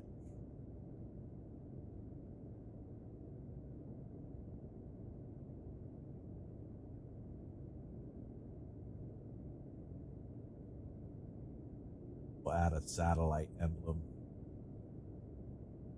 Satellite, there we go.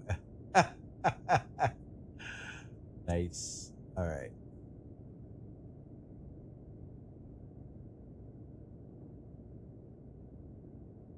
Oops, wait, I didn't do this right. Edit channel.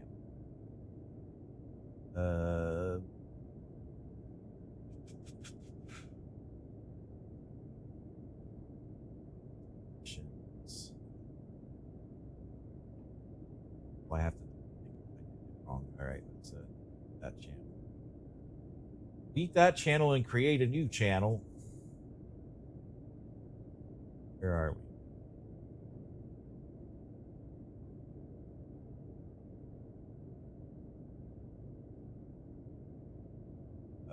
Voice channel, please. It's going to be called Satcom Chat. Oh wait, we can actually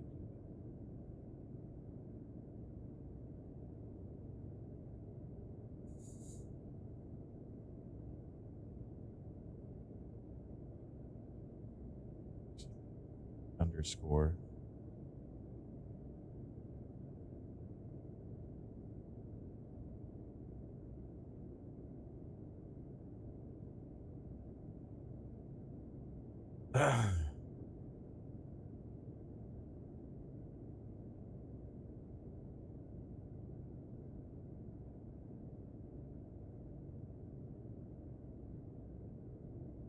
Go.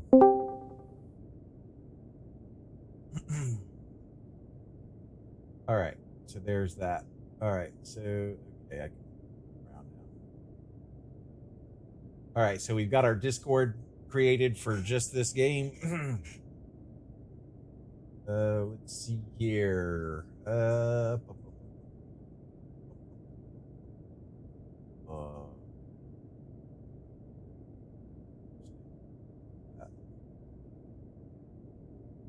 SSN that.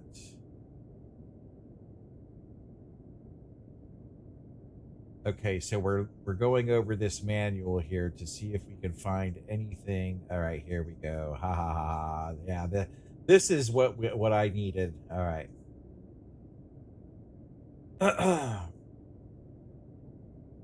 Basic symbology. What do we have here? Ship performance data. Periscope depth 56, safe shallow depth 100, standard shallow depth 155.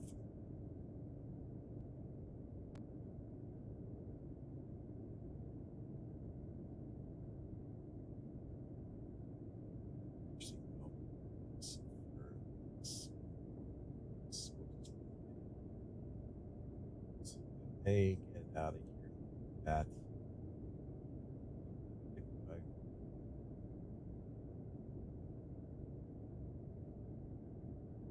There we go. All right. So, we have our symbology. Hostile, suspect hostile. So basically it gets a broken line if it's suspect, okay? Decoys, torpedoes, subsurface, wow. Zoom in on this.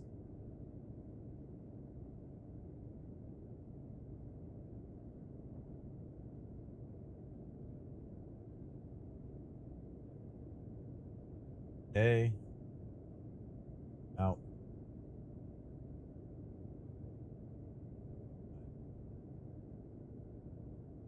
So basic symbology.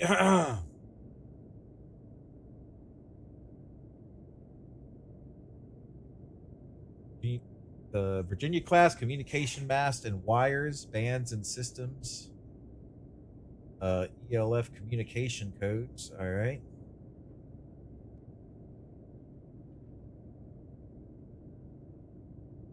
All right, frequencies. I didn't even know that was a thing, but okay. I didn't notice anything in the radio room about setting frequencies. Receive only, long range, general data, SSN 4774 Virginia class, quick reference handbook, ship control. This page was intentionally left blank. Here we go. All right, here we go. This is what I wanted. All right, so this is I understand all of that. I want the mast page. Mast page. Surface the ship emergency. Okay. Reference handbook. Depth control. Go to sonar station. All right, I know how to do all that already.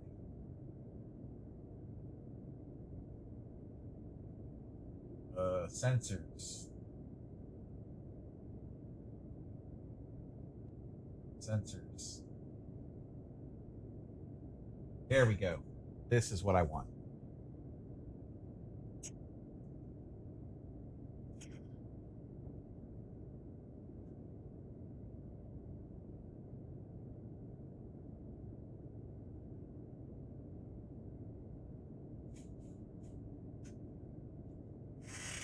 This is the droid we're looking for.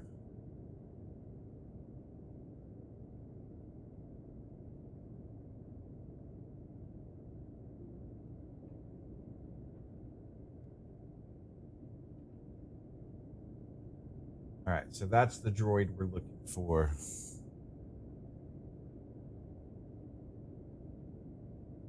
All right, so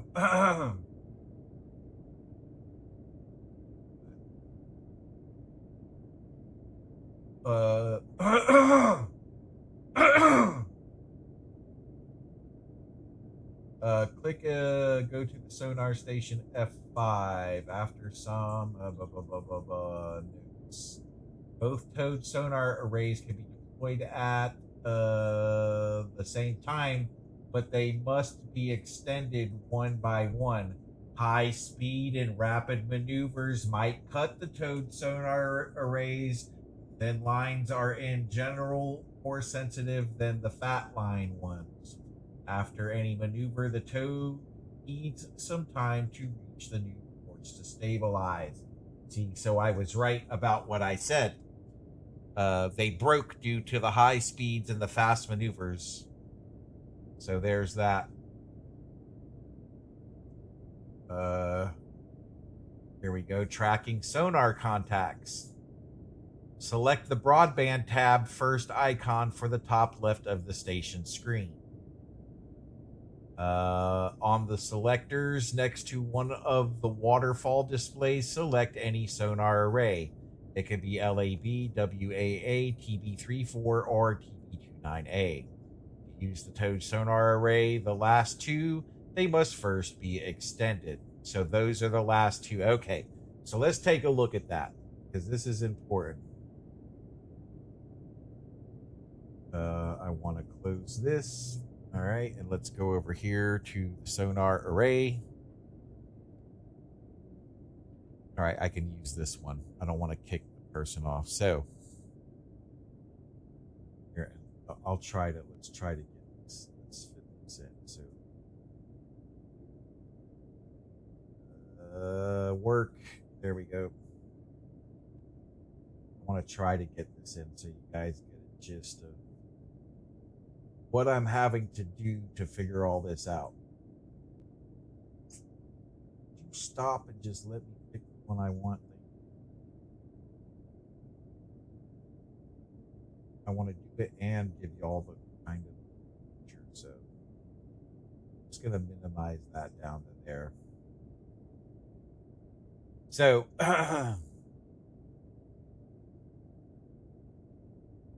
nice this chat box too, so it's not stuff. All right, so on the selectors next to one of the waterfall displays, select any sonar array. It can be LAB, WAA, or TB34 or TB29A. Now, those are the two towed ones. The TB, and I'm guessing the TB stands for tow behind. To use the towed sonar array, the last two, they must first be extended. All right, so we're on LAB. All right, so this is what we're going to do. We're going to Windows G on this screen, please.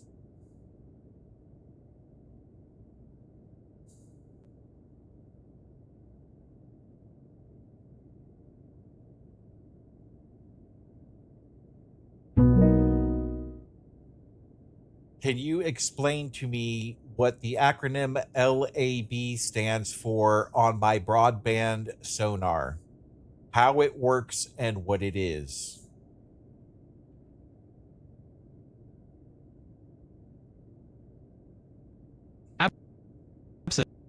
Absolutely. So LAD stands for low frequency active broadband. It's basically a type of sonar that uses low frequency sound waves to actively ping and listen for echoes. So it's great for detecting objects at longer ranges underwater because those low frequency pings can travel further. Essentially, it's an active sonar method that helps you get a clearer picture of what's under the water around you. Let me know if you've got any more questions. Do I have to deploy it in some sort of mast, or is it a standard operating function? Yeah, great question. So typically your lab sonar is a standard operating function, which means it's not something you have to physically deploy on a separate mast or anything like that. It's usually built right into your sonar suite, so you can just activate or deactivate it through your system controls whenever you need it. So it's pretty straightforward to use. So there's that.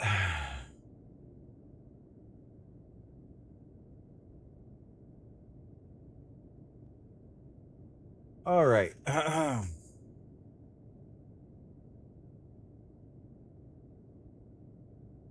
All right, move the mouse over any of the waterfall displays.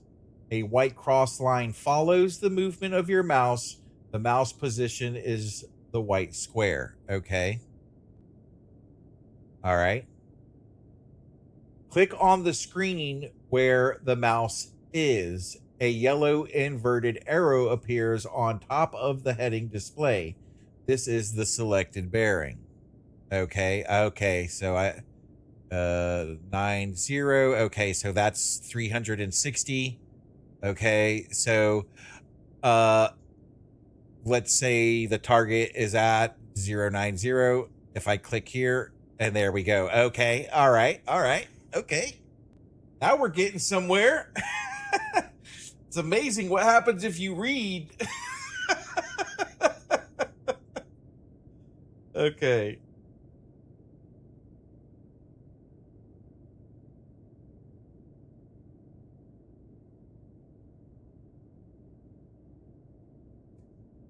All right, so we've done that. Appears on the top. Okay. On the top upper right side of the sonar screen, there is a plus button. Press it. Okay. Yeah. A contact information box appears on the right side of the panel with the S Sierra track number 6. Okay. Well, I got S number 1, but okay. Track number SX, where X is the number attributed to the okay, so S1. Okay, got it. EGS1. All right. Perfect. You can add information like a description name and type using the NATO MIL STD 2525 symbols. If at the selected bearing there is a distinct vertical line over the broadband noise, a contact, you can click on the tracker button, A, new track.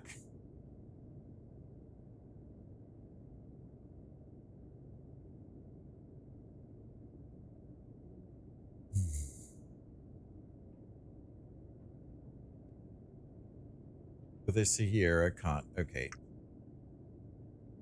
Well, there is no noise there now. So if I click here, it puts the yellow arrow there.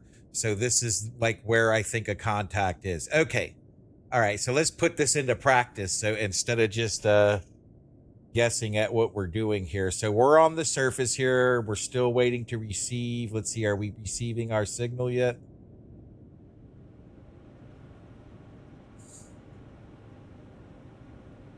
Raised. How do I get out of here? Which way do I go, George? There we go. All right, so we have E1. But it has no noise, right? So I'm going to guess that we're messing with the whales again. So let's check it out. Yep, there we go. He's asleep or something. He ain't even moving. And there's another whale. And there's another whale. And then there's a Victor. But I have no idea where this Victor is. I just know he's out here somewhere. All right.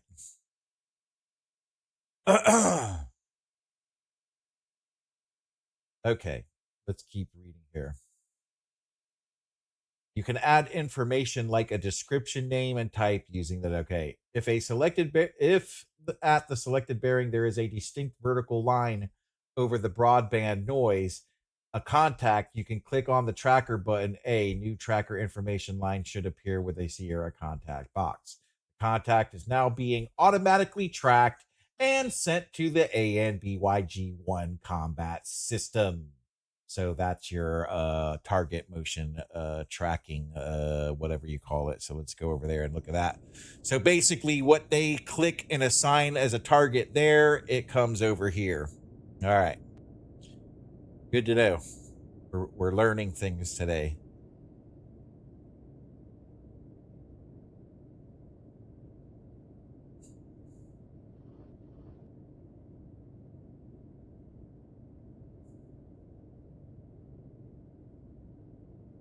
Just stay right there because that's where we be.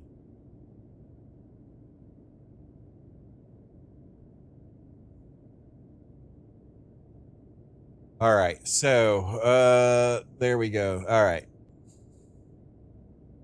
still haven't received any of our contact. Our here. Let's just let's put all stop here, because I don't want to be moving until I figure out how to receive the radio signal, because it took 2 hours the last time to receive the radio signal. So let's just sit here for a second. Let's speed up time. Let's speed up time and see what happens.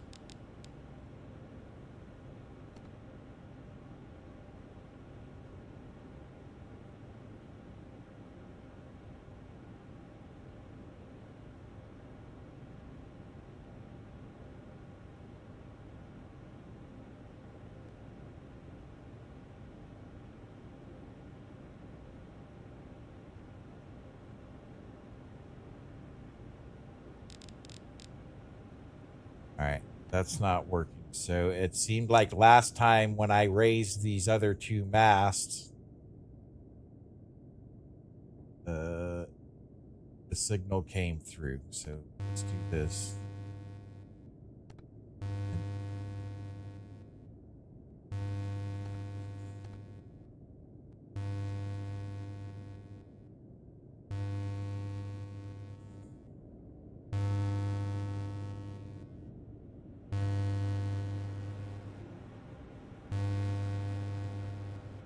Oh, wait, let's try send and receive data.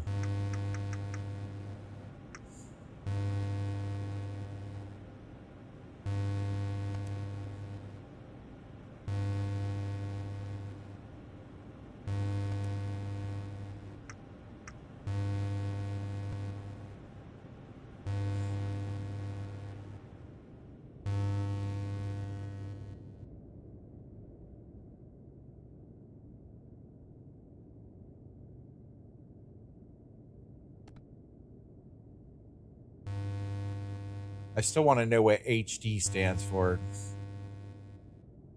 I know comms 1 and 2 are radio. Sat 1 and Sat 2 are satellite.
Because last time the message came on. All right.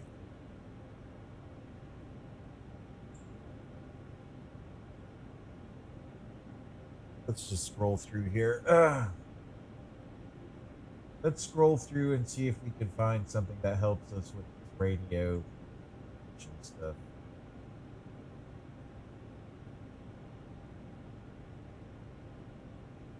Track radar contacts. Yeah, I know how to do that. I don't need help with that at all.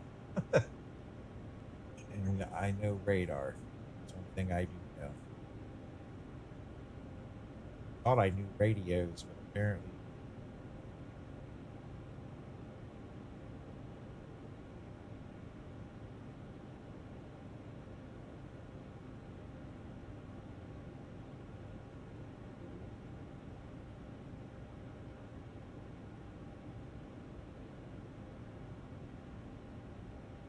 Operations.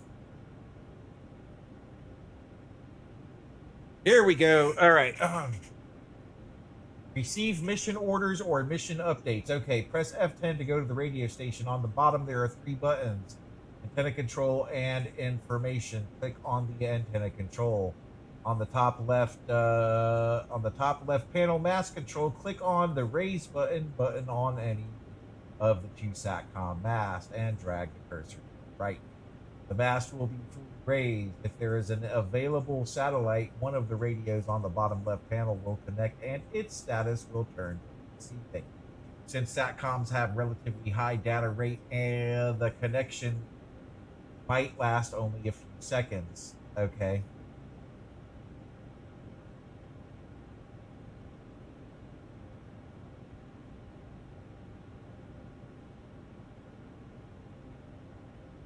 Really high data rate and the connection might only last a few seconds. Go back to the messages panel by clicking on the messages button. Click on the send receive button located at the top of to download all messages. After all the messages are downloaded, you are free to retract all masts and go to a safer depth. By clicking on any title in the list, you should see the full message in the general panel. The mission briefing is the one labeled tasking order, but depending on the mission type, the weather, and asset availability, you may receive more messages containing mission updates. For each message, you can click the print button at the top to send a copy to the mission log palette located at the bottom left side of the main screen. This way you can read the message whenever you are without having wherever you are without having to go back to the radio station.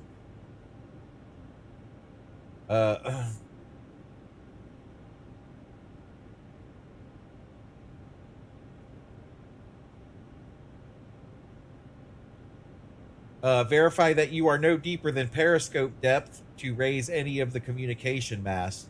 Communication satellites transmit updates every 15 minutes. However, for gameplay purpose, you can receive the mission orders message as soon as you raise the SATCOM mast when a mission starts. By extending the trailing wire antenna, you may receive messages deep through the ELF band. However, the data rate is low that only 3-letter coded messages can be received. Consult the relevant ELF communication codes table for interpretation of the message. Jesus, help me please with this game. Yeah. They are something else, man. They went to the they went to the next level with this. Okay, so there it is. Okay, dang, it finally came through. Okay. You will train at The ASW against a Vietnamese kilo in the deeper water east of the Lubang Islands. Only the kilo should be present in the area.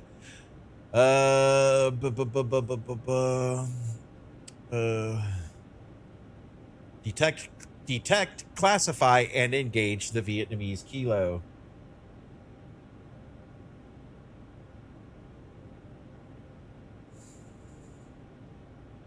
For deconfliction purpose, your boat should stay between 150 and 300 meters. The kilo box it from the time. Okay, well, we know all this. I'm going to print the message. So there, the message printed out. And now it will be in our PDF, so we'll always know. We'll always know what the mission is. But we know what the mission is anyways. Okay, so let's retract, actually. Let's retract all of our masts.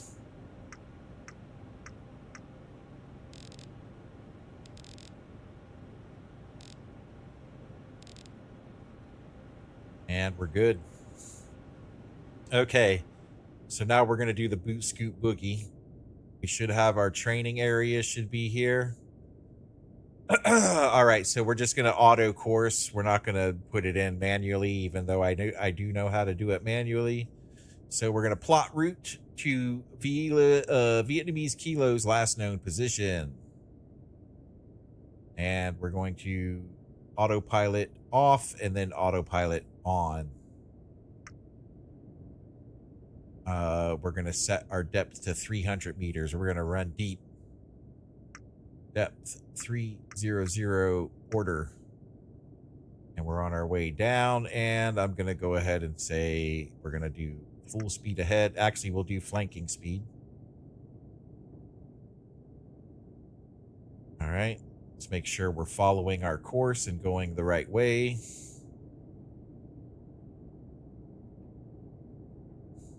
Yep. Oh, yeah, she's on track. She's on track. Okay. Well, I'll tell you, boy, I'm like, this game has me going. Like, I'm fired up about this game now. Like, this ain't everybody's cup of tea, but it's right up my alley. I love this type of stuff.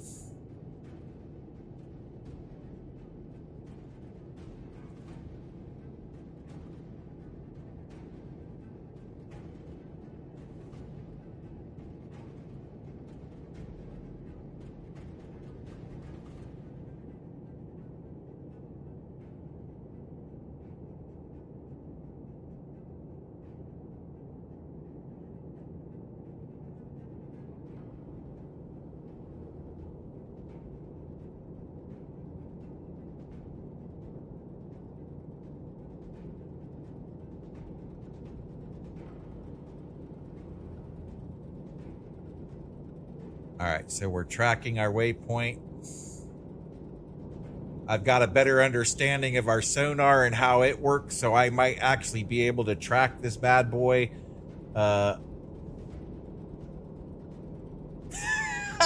Thanks a lot. Thanks a lot, Shadow. I appreciate you.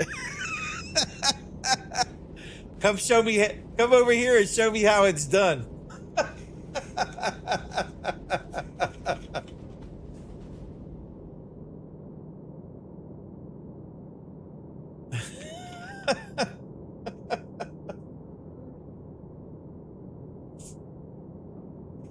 I'm in chat. Come over here, and I'm in the Discord chat. Come over here and tell me how to do it. Oh, boy. All right, so let's speed up time. Actually, let's get our map out a bit here so we can actually see what we're doing. All right.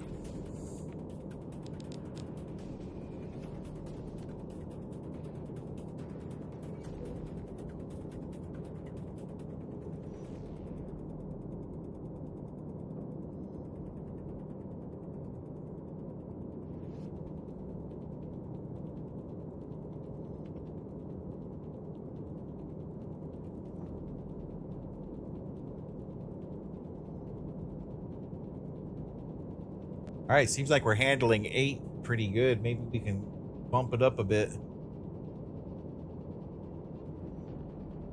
Wait, we did retract all of our mast, right? Let me slow down here and make sure we did.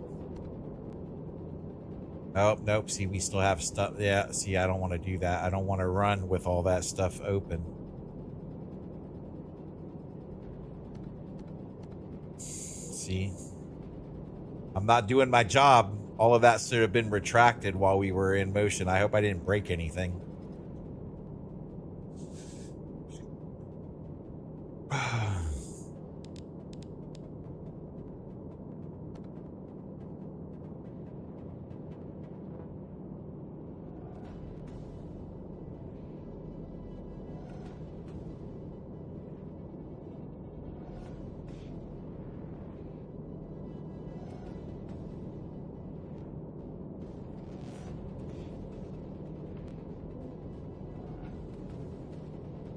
Bro, I've had to, I like, seriously, like, naval college, like, you have to read all the manuals and, like, this ain't a hop on and play it. This is a hop on and head to naval college, because you're gonna need to get a heck of an education.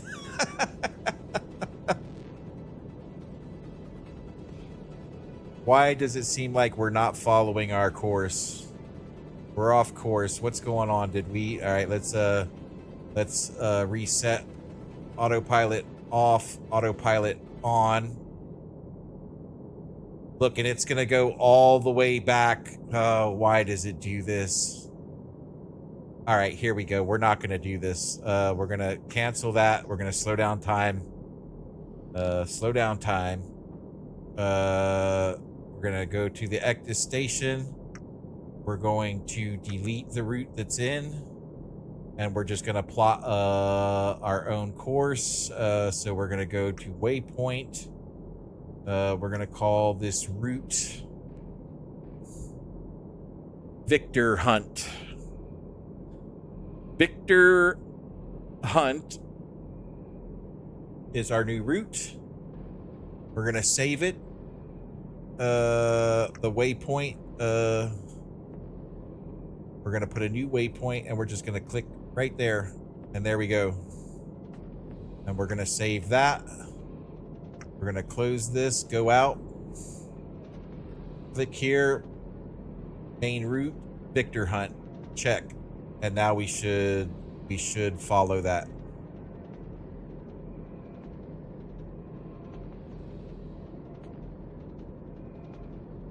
Kobayashi Maru scenario.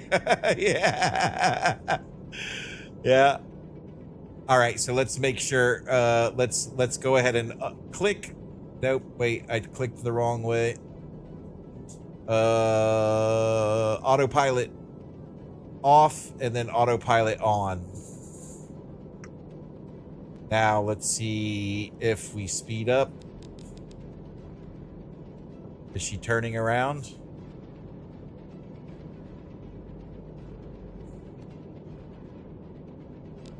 It didn't seem like she turned around.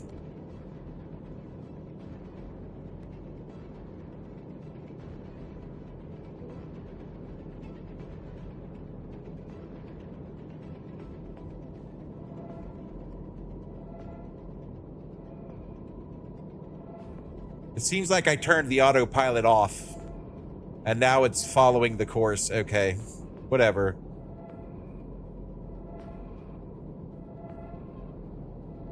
Right? You see? Like, wouldn't it clicking? Okay, it's saying that it's on. Okay. I get it. I get it. I get it. All right. So now I understand better. Okay. When it says off, that means it's off. When it says on, that means it's on. Not turn it on. Okay. So I understand now. There we go. All right, so we're inbound towards our Victor. Oh, you don't understand though, Swayze. Look at this. Let me blow your mind real quick.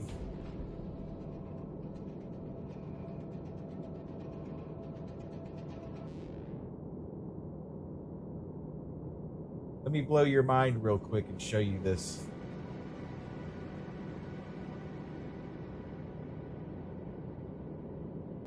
Yeah, you need to learn, bro.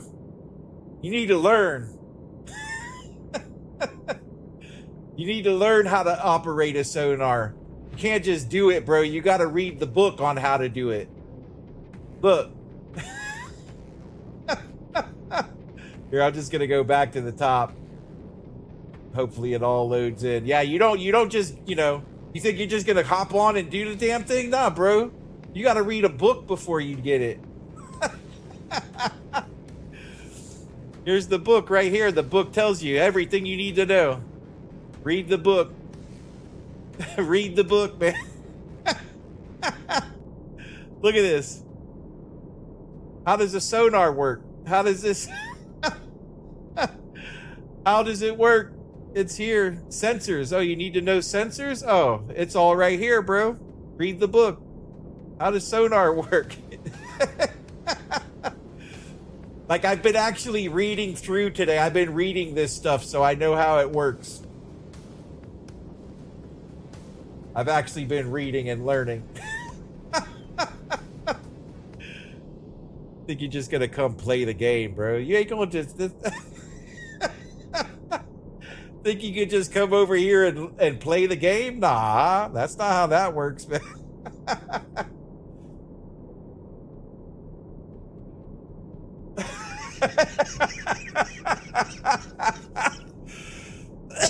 I got you, bro. I got you. If we ever have to hop into a nuclear sub and get underway, I got you. Just call Captain Gearhead. I'll get you straightened out.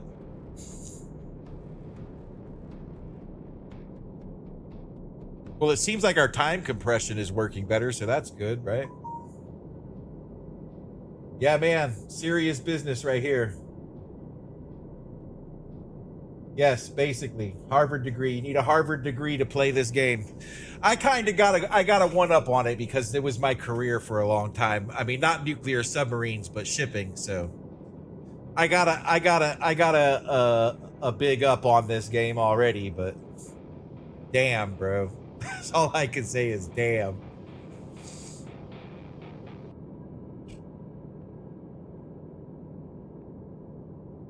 So that's what I've been doing all day, is reading this manual, learning how to pilot. I'm getting pretty good at it. Like I've got a good handle on the sonar now. So I once we get close to this Victor, I should be able to identify him. Like, I read the whole sonar manual, had the AI explain sonar. Like, we did a whole thing all this morning on learning how to make all this work.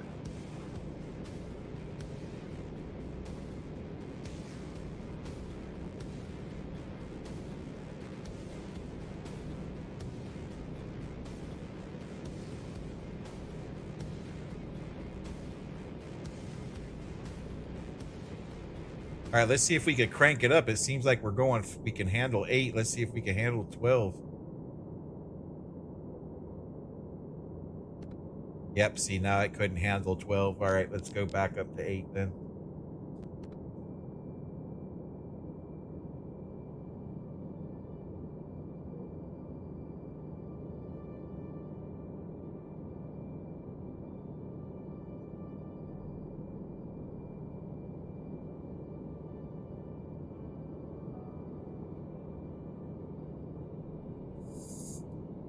I mean, for the most part, yeah, navigating a submarine and navigating a ship in the ocean, the only difference is you don't have to worry about what, I mean, you have to an extent, like when you're in port and in shallow waters, you have to know the topography of the bottom of the ocean.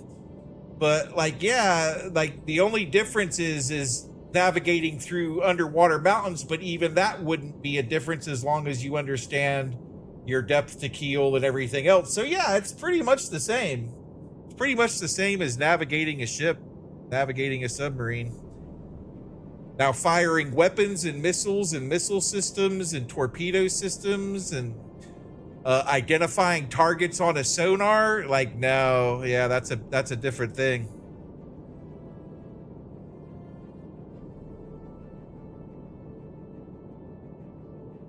So we're cruising right along now, though. We're cruising. We got this figured out. We're almost to our Victor. So once we get to our Victor, I'm going to slow down and deploy our... because we have forward sweeping for the chin, like, which is this angle that you see right here on this chick's screen. That's basically what's in front of the sub only. So we're going to deploy a sonar buoy that trails behind the ship that gives us a broader picture of everything that's going on. But I don't want to deploy it while we're going, you know, above flank speed, because they'll break off, which I learned before we took lunch today, because I broke off my buoys by going too fast and turning too fast.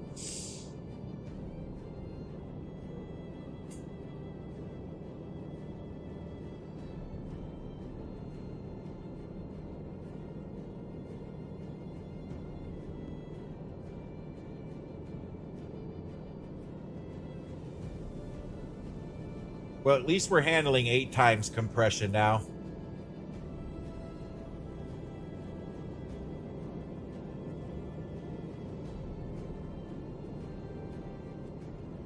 All right, I'm gonna no, get out of here. Don't do that. Hey, there we go. All right, so we're gonna slow down to 1/3 now that we're here. And I'm gonna actually wait until it slows down. I'm not just gonna...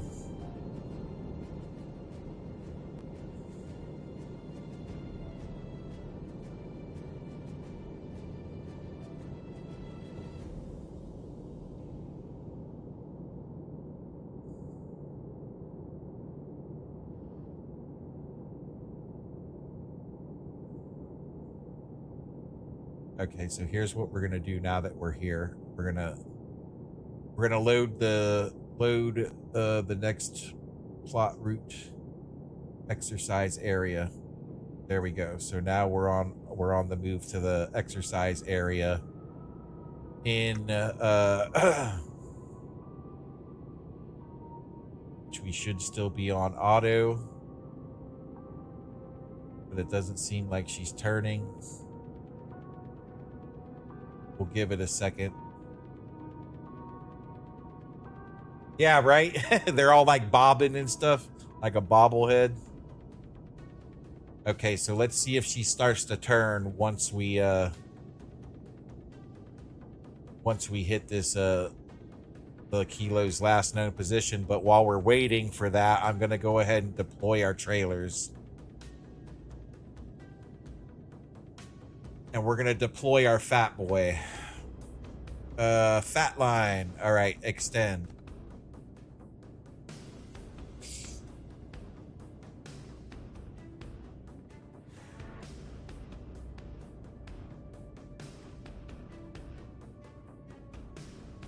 We're at 298 feet, so yep, we're deep. We're running deep.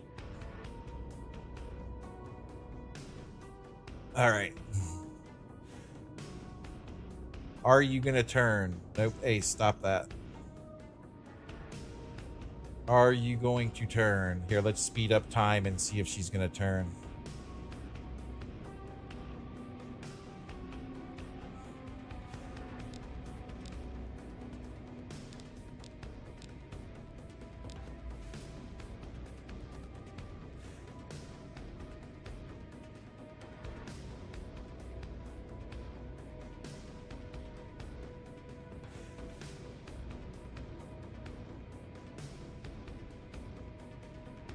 All right, she's not turning, so I'm gonna try to force her to turn. Autopilot off. Autopilot on. Okay, she's turning. All right, she's turning.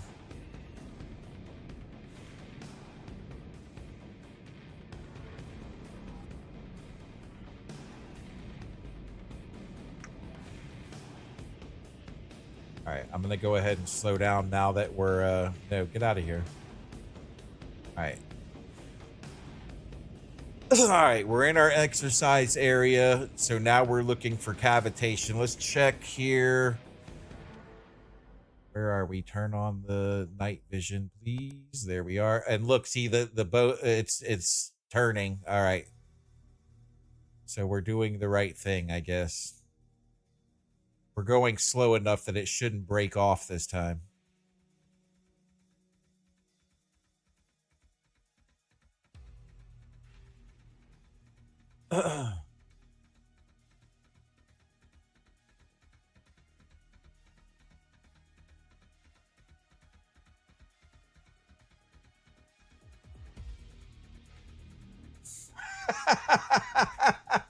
Yeah. Yeah, that girl's hair touching her collar. Look at this. You see this? Oops, wait, I'm on the wrong screen. My bad. Look at this girl. Look at her hair. You know that wouldn't fly at all, bro. That would not fly at all. And this guy, look at the rough edges. You see this guy? Out of control, man.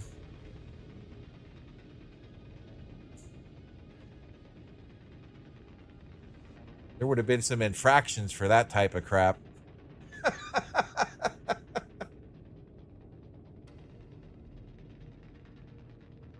Who's outside the sub?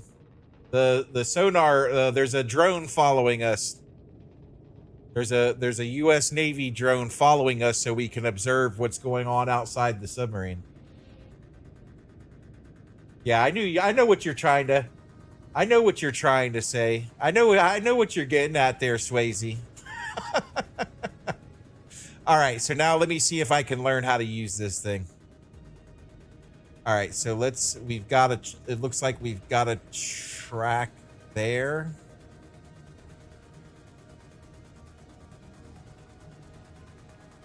All right, we're going to say S1. All right, so wait, how can we pause this? So we learned already, right? Okay, so let's do this. Let me turn down this. So we learned already that S1 was was it S1 or was it E1?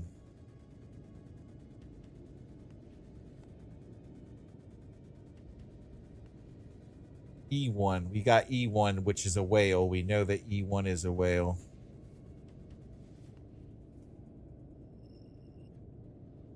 All right, so find me a target. Let's see. Can I make him find me a target? Report thermal.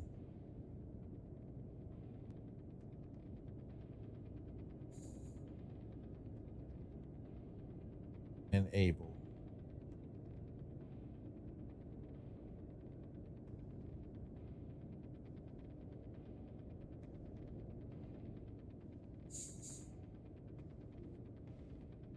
You know what? I'm going to go over here.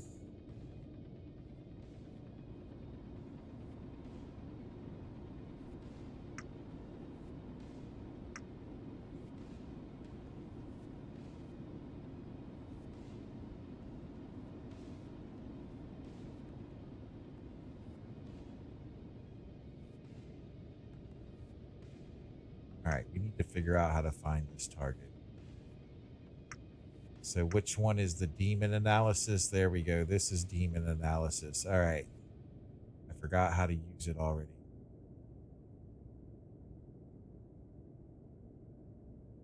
This one is going to be a hostile, but we don't have eyes. We don't know where he's at yet. How do I do this? I forgot how to do this. Oh, play. There we go. So we need to listen.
All right, let's do our tote behind.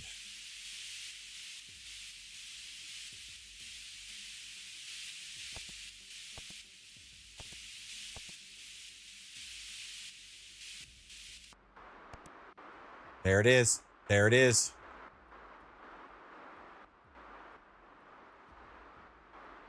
See there, the noise changed.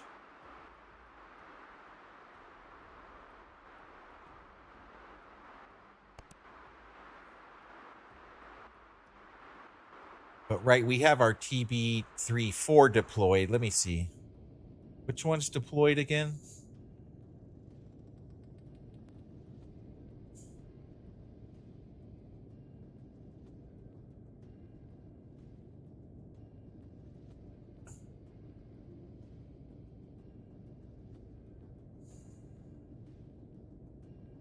All right, so we need to look at the manual. We need to look at the manual. All right, the manual. What does the manual say? All right. Track contact. Go to the sonar station F5. Select the broadband tab first. Icon from the top left of the station screen. On the selectors next to one of the waterfall displays, select any sonar array. It can be LAB, WAA, TB34, or TB29A. To use the towed sonar arrays, the last two, they must first be extended. Move the mouse over any of the waterfall displays. A white cross line follows the movement of your mouse. The mouse position is the white square. Click on the screen where the mouse is a yellow inverted arrow appears on top of the headings display. This is the selected bearing. Gotcha. Okay, so the line. On the top upper right side of the sonar screen, there is a plus button. Press it. A contact information box appears on the right side of the panel with the S Sierra track numbers SX, where X is the number attributed to this contact, e.g. S1.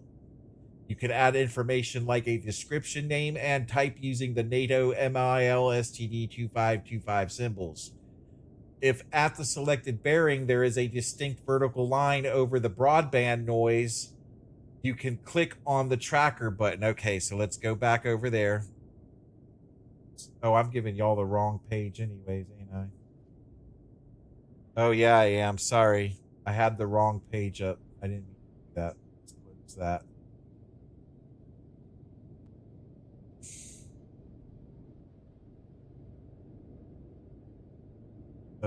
Here, I gotta fix this. Y'all, what you're already seeing. Okay, so we need this. And now I can, there we go. So there's what I was reading from. I had the wrong page up for you guys. Okay. So basically what it's saying is if we go back over here, I'll get rid of this so it's not up in your face.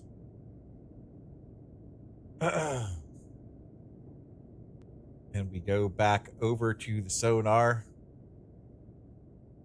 Where is it? The screen. Okay.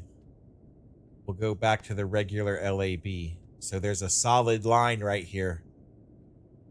We click on that solid line and we hit add. Now we've got an S2, right? Let's listen to it.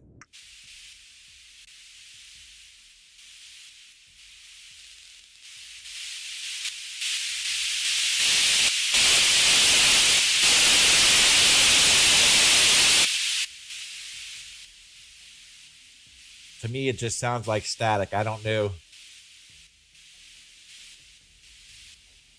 We're going to say that S2 is a possible enemy contact, but I don't see the broken line. So let's go to that real quick. Let's take a look at that. So, see now. They better get to doing some squats at your bunk because that's all you're going to get. Like, do pull-ups on the overhead bars. You know what I'm saying? Like, yeah, I mean, jog in place. Like,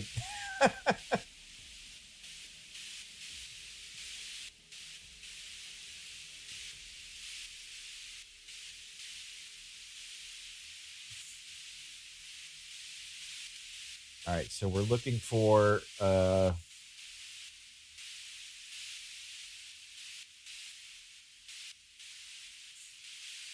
yeah, I'm getting there, dude. Like I want to shoot something, but I have to identify the thing is you have to identify the target before you can load a solution into the system.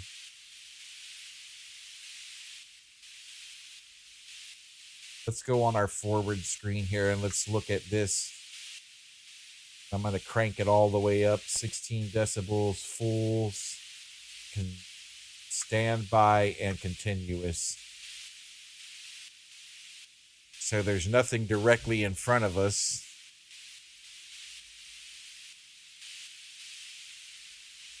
I don't see any lines here. Let's check the WAA. So here's a solid line. Ah, you hear the difference in the sound? Here, let's turn it up some more.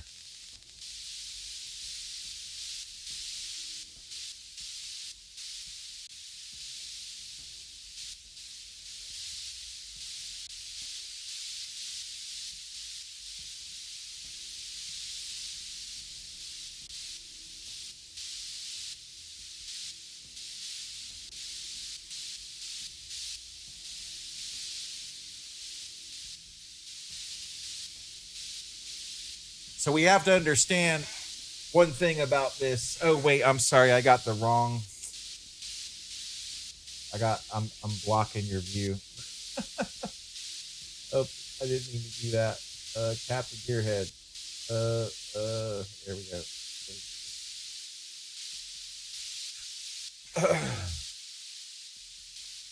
All right, can we delete? Let's delete that and delete this.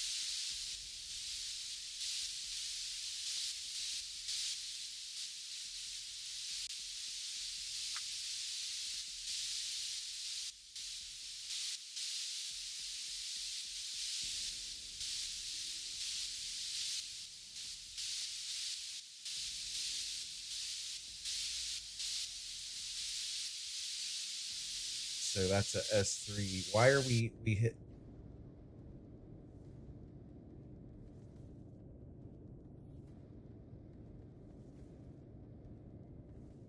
Look, so it gave us our bearing. What bearing is this? 037. This bearing is 052. This bearing is 200. This bearing is 215. So we're not looking, we're looking at sounds, but in a direction. Wrap my mind around that. Why can't I hear it anymore?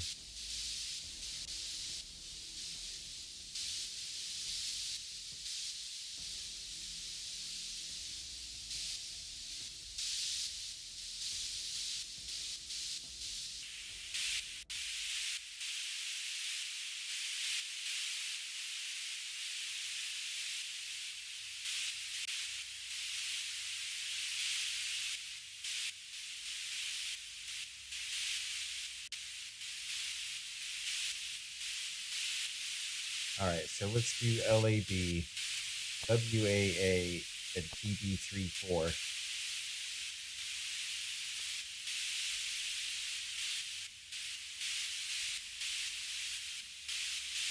Well, you can't identify what's not on the surface, right?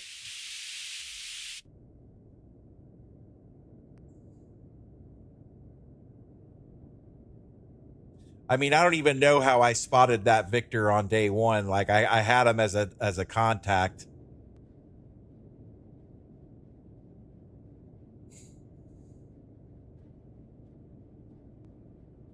Like I could ask her to report thermals and stuff, but that's not going to help us. So what does this guy have? TMA solutions. Resume.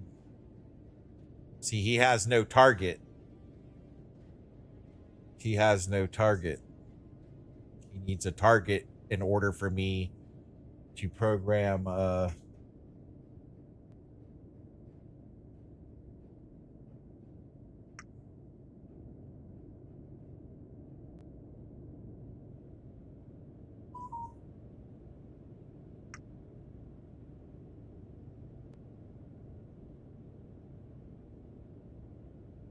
That's a whale. E1 is a whale. These are air to surface, air missiles. I don't want missiles. So the torpedo tubes are loaded. So, but the thing is I have to have a solution.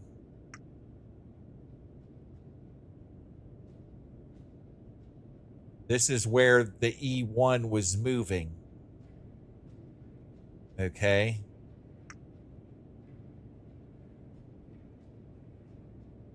So this is how you plot. Like once you identified your target, then you can put it into this as a target. So like once I figure out in sonar,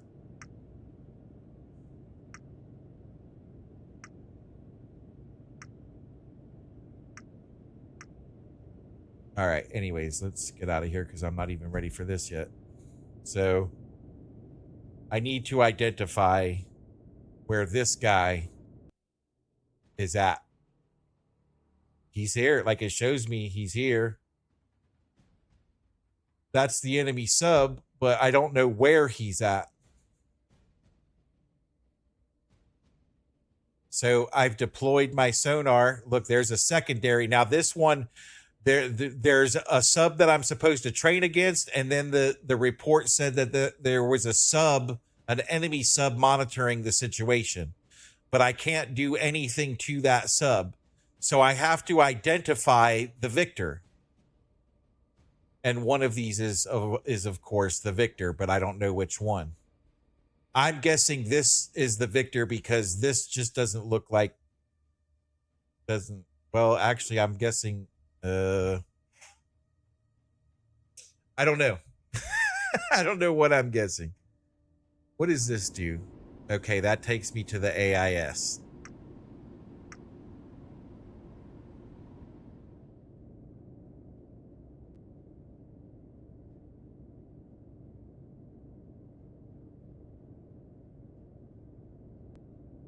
All right, let's deploy our second array and see if that helps us.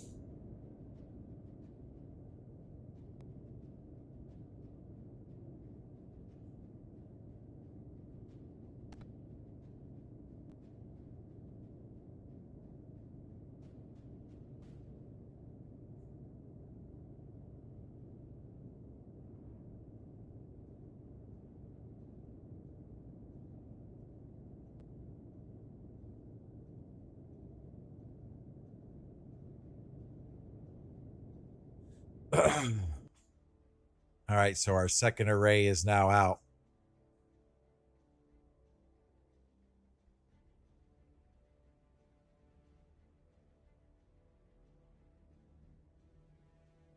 So we should spot something. Like I'm guessing it's just a matter of traveling until we spot something. So let's see here. Let's speed up time. See if something pops up.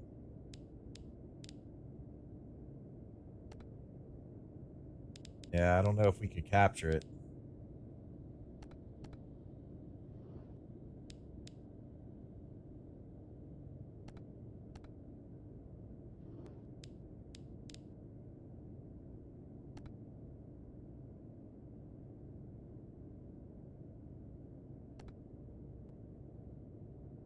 Look, now the game can't handle doing 6 times.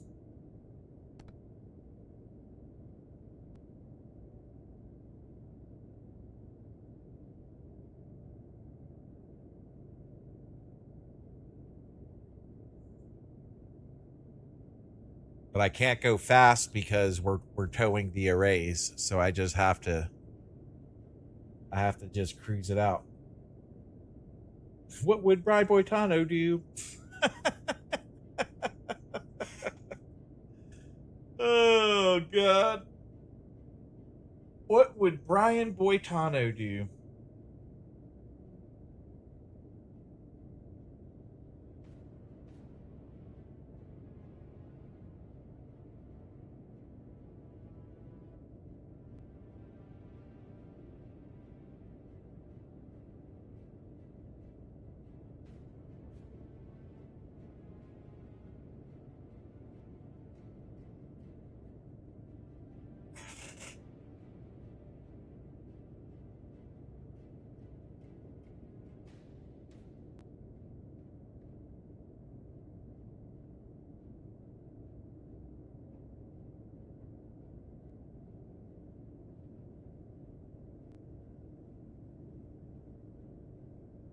Yeah, so we're just waiting.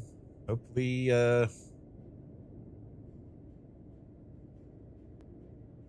somebody spots something.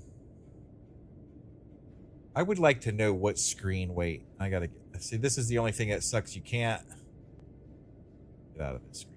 Slow down.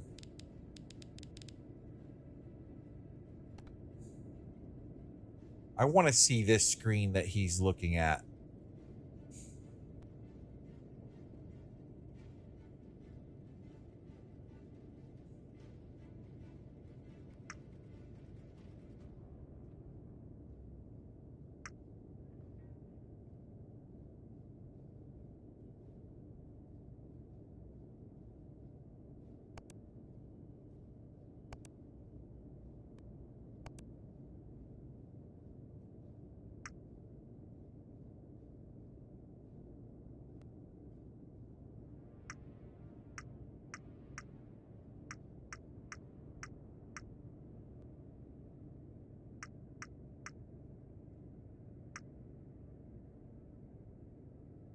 I'm guessing these are targets.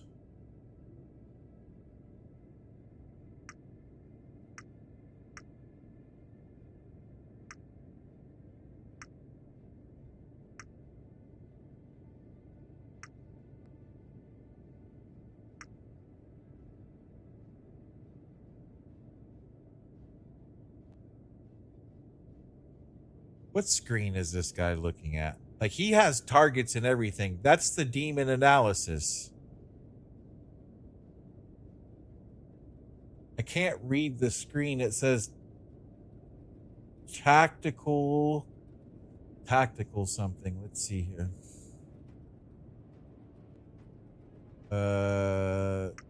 Demon analysis, active intercept, situational awareness, tactical decisions. Okay. Let's learn about this. Let's learn about this. All right, so what do you do to learn about this?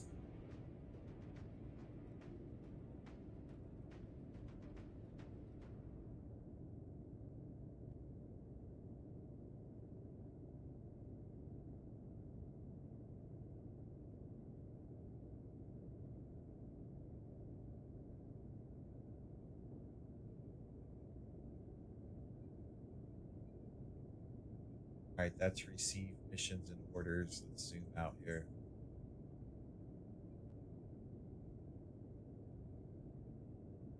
Deploy countermeasures.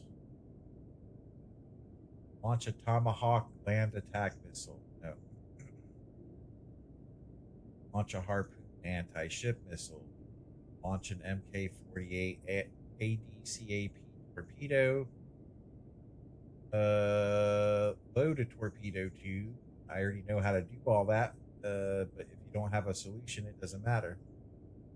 Track radar contacts. Here we go. Here we go.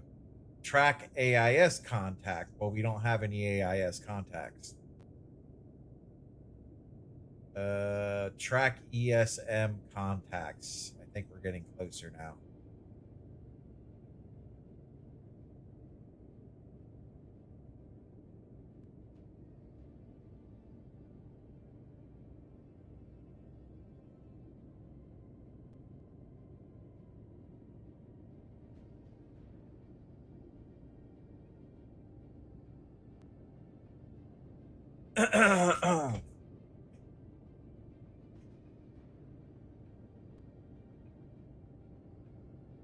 All right, we don't want ESM contacts. Track visual contacts. Track sonar contacts. Here we go. Now we're getting into the right spot. Deploy the towed sonar arrays. Okay, we've done that. All right, go to the sonar station. Press F5. Roger. All right, go to the sonar station, select the broadband tab, first icon from the top left station. Got it. On the selectors next to one of the waterfall displays selected. All right, we've done that. Move the mouse over any of the waterfall displays. A white cross line follows. We've done that. click on the screen where the mouse is a yellow inverted arrow appears on top of the heading display. This is the selected bearing. Got it. Well, see, we aren't detecting that dark green line, right? We haven't seen any dark green lines. We've done all that. Let's read the notes. You could add more than one tracker from a different array on each Sierra contact. The towed sonar arrays for each contact get also a mirror trace.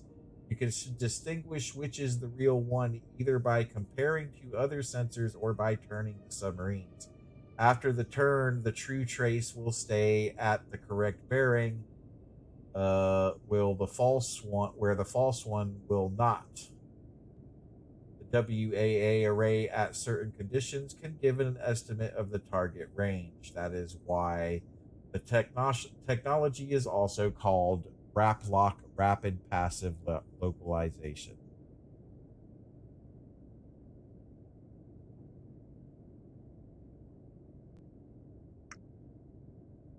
This shows me that there's nothing, right?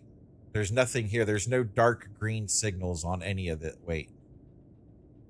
What is this?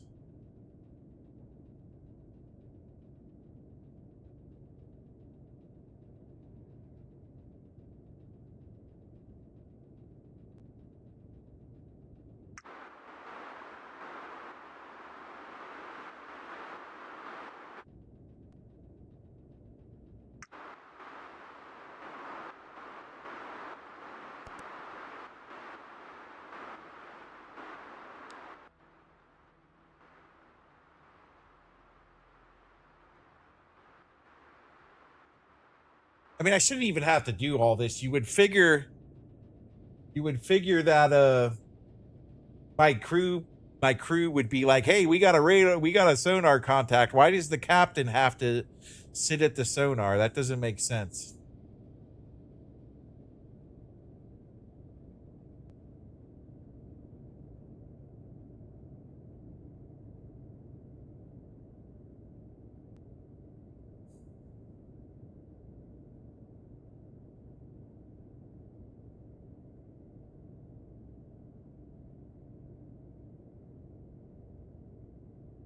You know what? We're just gonna speed up time and see if we pick up a contact. That seems like that's what I did yesterday.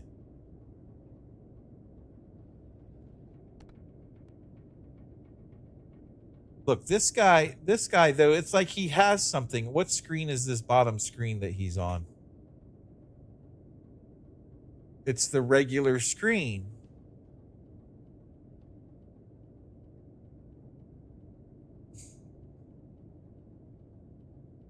Like, that looks like he's got a contact. Let me go back over here. I'm gonna lose my freaking mind with this.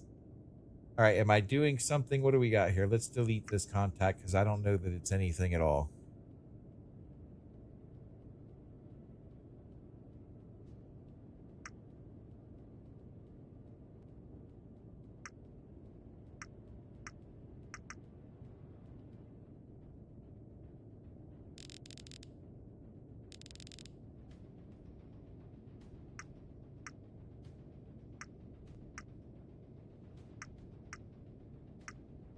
When in doubt, just push buttons until you figure it out, right?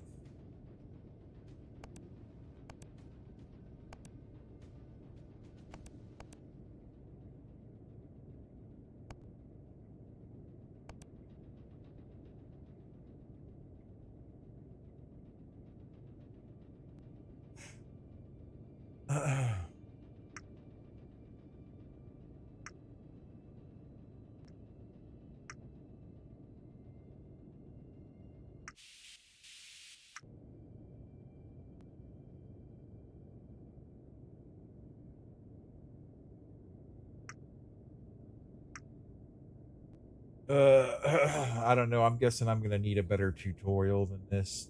I'm gonna need something more than the manual. Like I see in the manual, it shows me like the two white lines that I'm seeing here.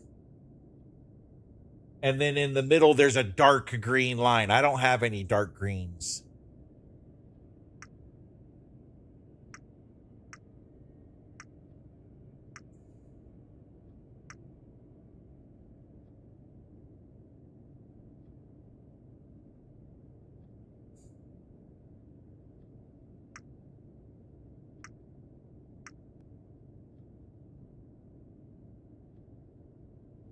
But this guy, he's got dark greens. I don't even know how he's got that screen. He's got targets and everything. Where am I? Why aren't you reporting this to me? Yeah, he's on the broadband screen. And he has those 3 buttons pushed. Let me see.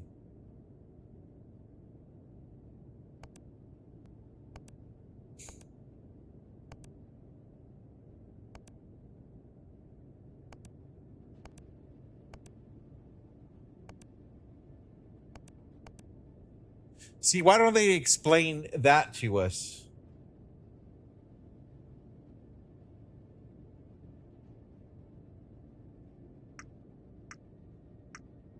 Okay, here. All right, all right. Okay, there we go.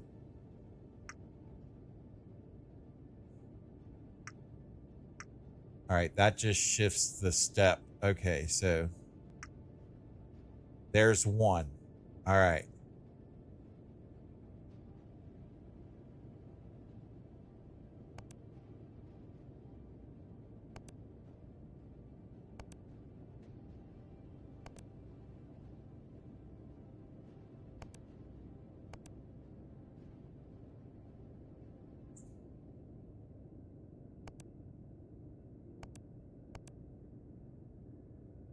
Like they need more of a training course than that.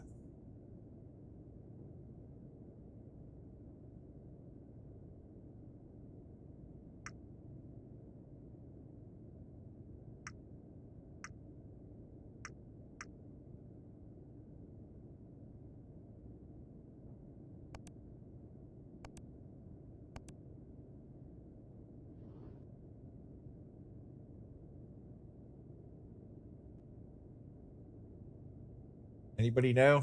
Anybody watching? Does anybody know?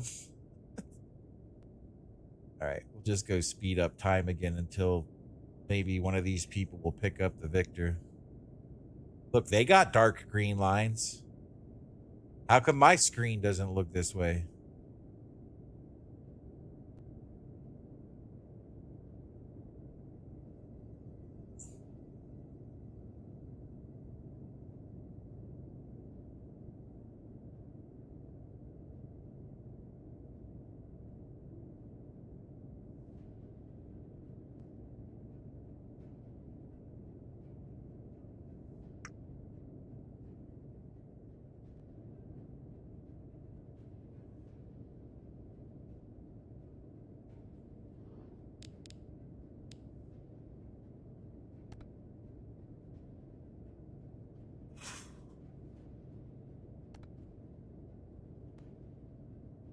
Now the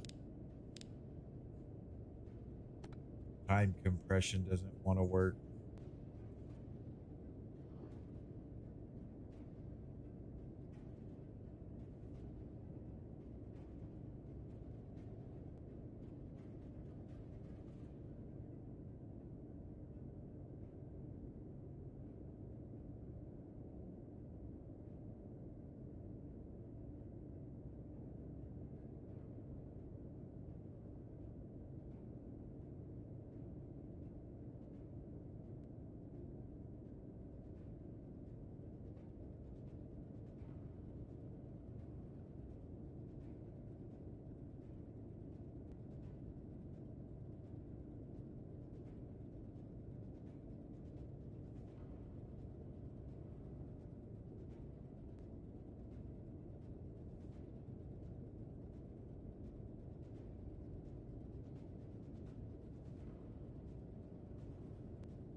What are you going on about, Swayze? I'm sorry. Yeah, I've been focused on other things. It says they put up fake screenshots of their Hollywood. He's still reading his handbook. Yeah, that's sea turtles, bro. Don't shoot crush duds. They put up fake screens for their Hollywood headshots. Hollywood smells like baby oil and stolen land.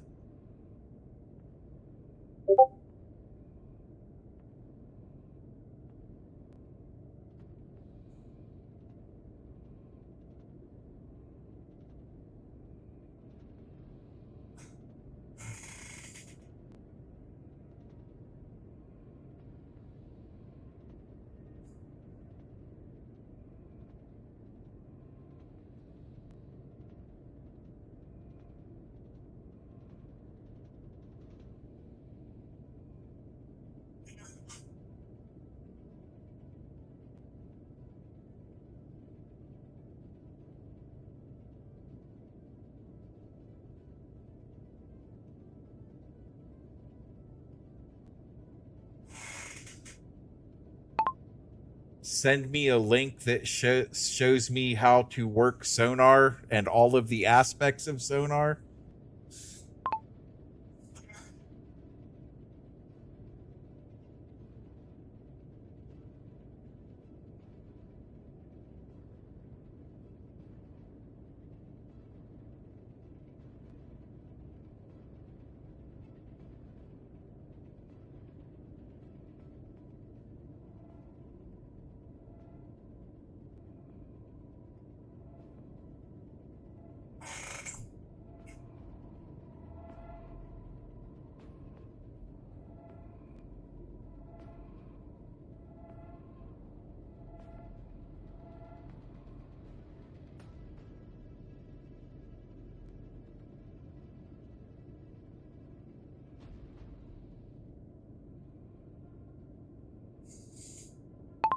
Okay, well, I'm doing this training mission on going up against the Vietnamese Victor, and I can't seem to find anything. I've already plotted my course to Victor's last known location, and I'm on my way to the training area now and have not detected any submarines.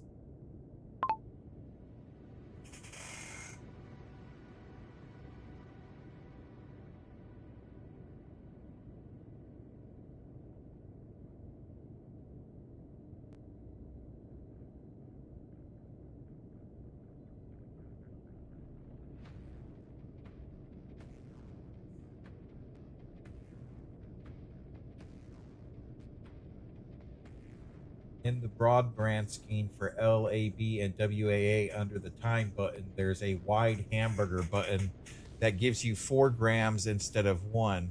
What does that mode do?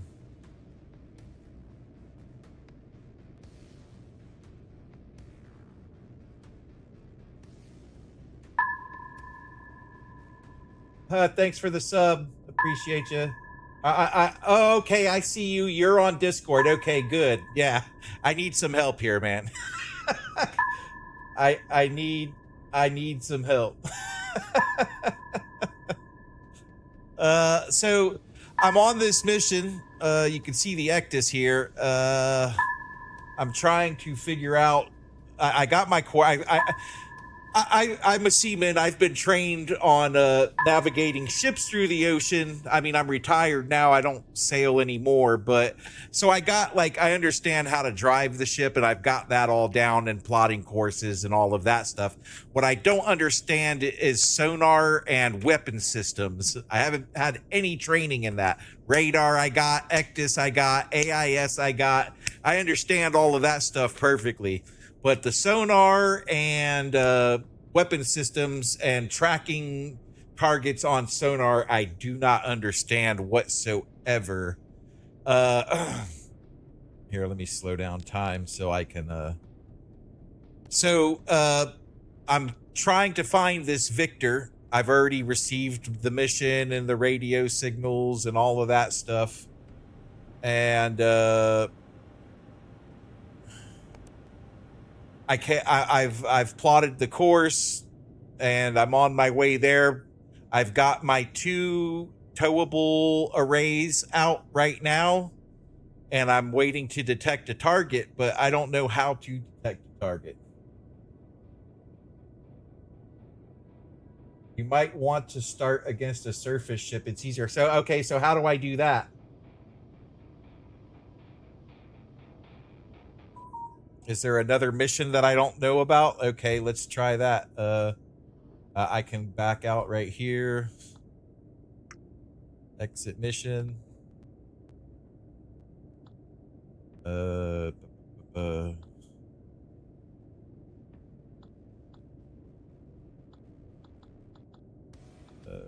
continue. Like, I figured that was the best one because I didn't want to do the campaign because I don't know anything. So I solved this, and it said that it was a training mission, ASW training easy. So that's what I picked.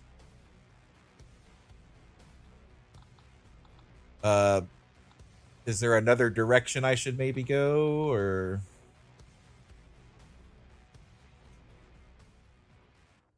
It's the tutorial, the Dusk Till Dawn campaign. All right.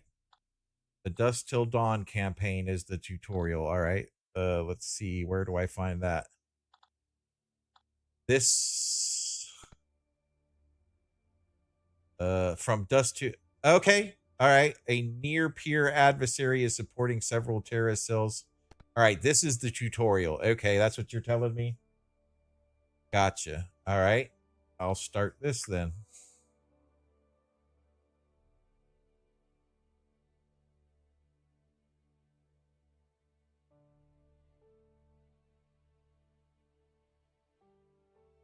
Start mission. Oh, I gotta select it first. There we go. Start.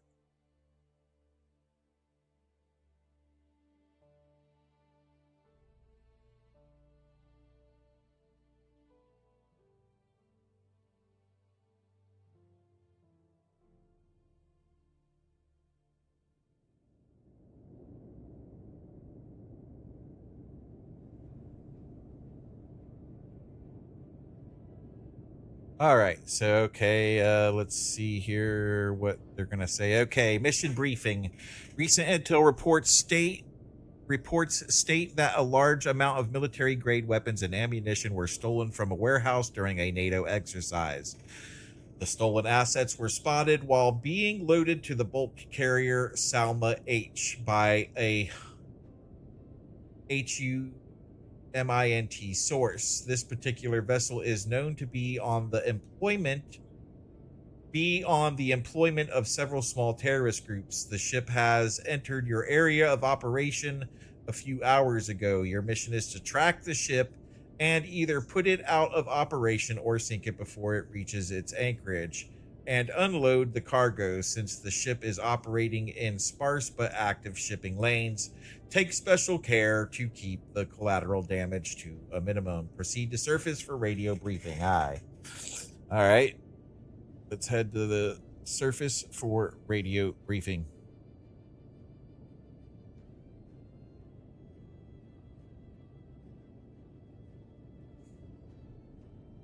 Bow planes are up when we're on our way. Yep.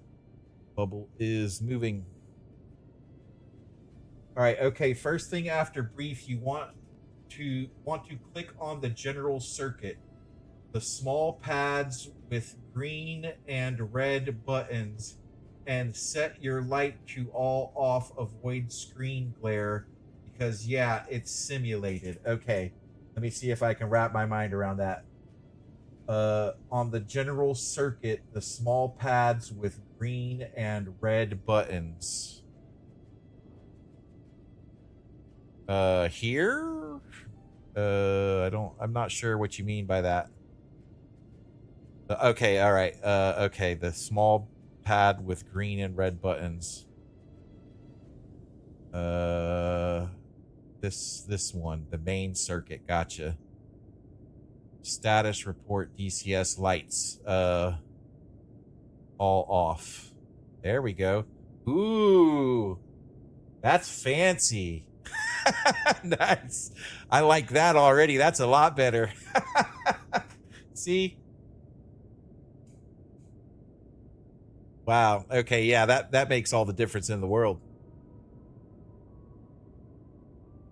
Yeah, I went Shadow, I went over to their Discord and started begging for help, and it looks like Mazel is the man. Mazel is here to help and tell me what to do. So, yep, we got some pro help. He told me how to turn our lights to all off. So, look, and it got rid of the screen, the glare on the console. Oh, that's so nice. So next for radio comms, you'll have to go to 40 feet. Roger that. We're on our way up to periscope depth. We're on our way up now. Let me get these screens set up the way I like them, though, since we're here. We're going to go to depth. Over here, we're going to put rigging. Actually, we'll put, rigging, and then here we'll put our mass. There we go.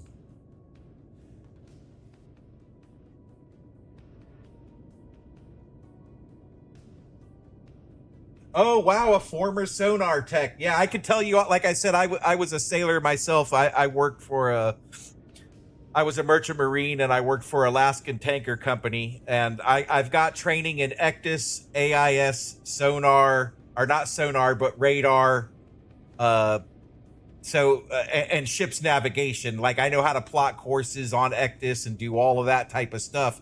So like I said, I got a good handle on that. Sonar, I don't know, so you're my man. So Mazel's here to train us on sonar. Nice.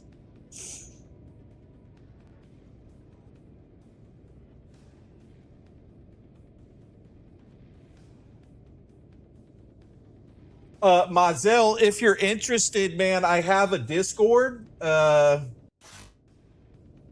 You can head on over to my Discord and jump in the comms if you don't mind being on stream, or if you're happy doing it the way you're doing it.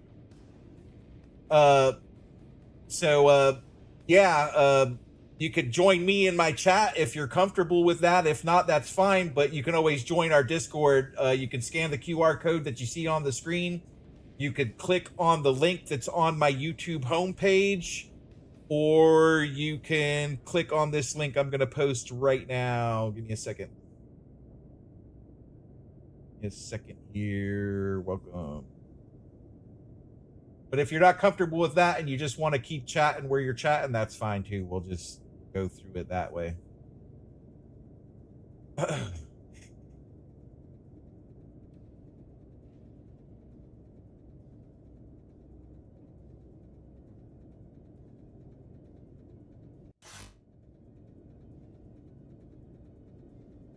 All right, so are we up yet? It looks like no, we're still climbing. We still got climb. Oh no, we're there. Okay, so let's raise our mast. Oh yeah, this lights out thing is all the difference in the world.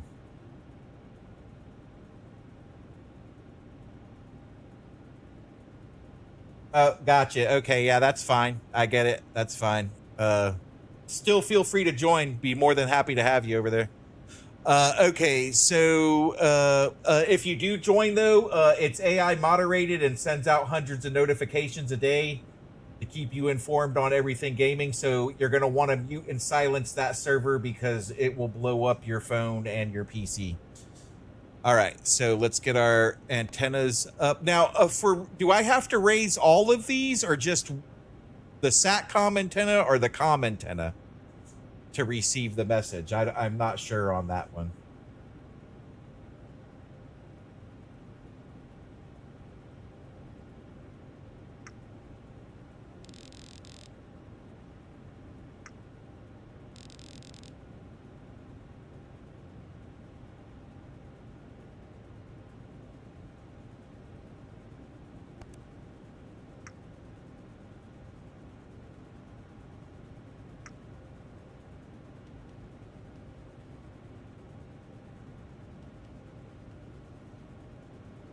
One of each. Got it. Yep. All right. So, all right. That's what I did.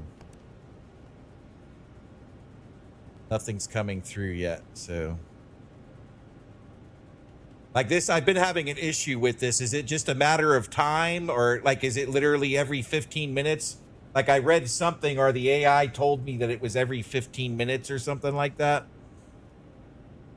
So if I speed up time, will that make it come in quicker?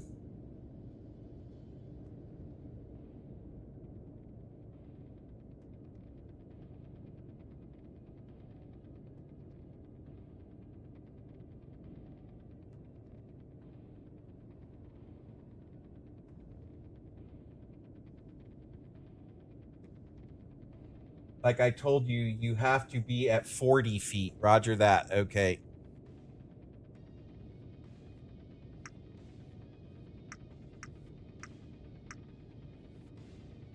Going up to 40. Roger that. So it has to be 40 feet.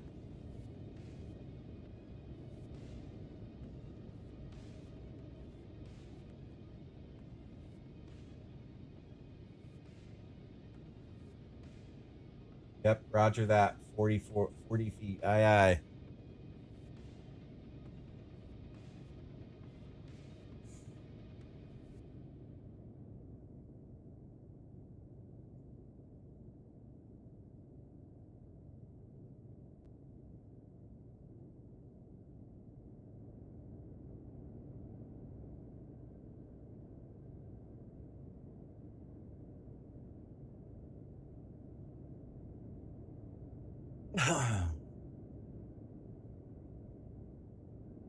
So let's see. Are we at 40 feet yet? Let's take here.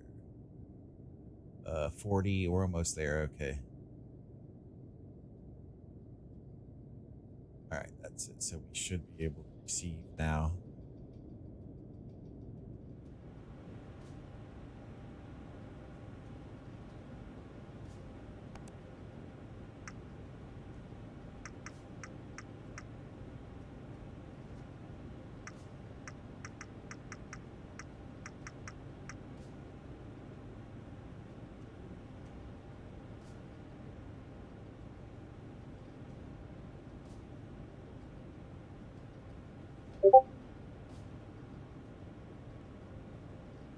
Oh, there it is. It's coming. Okay, I see it now. It's orange. Oh, it was orange. Okay, there we go. Receive.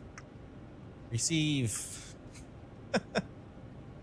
Oh, it went away. Oh, there it goes. It's back. This game will be lit when they get it all figured out. The room next to the radio. The room next to the radio. It used to be correct during the beta. In the meantime, you can raise the ESM to the room next to the radio. Okay. Room next to the raise the ESM. Gotcha. Okay. All right.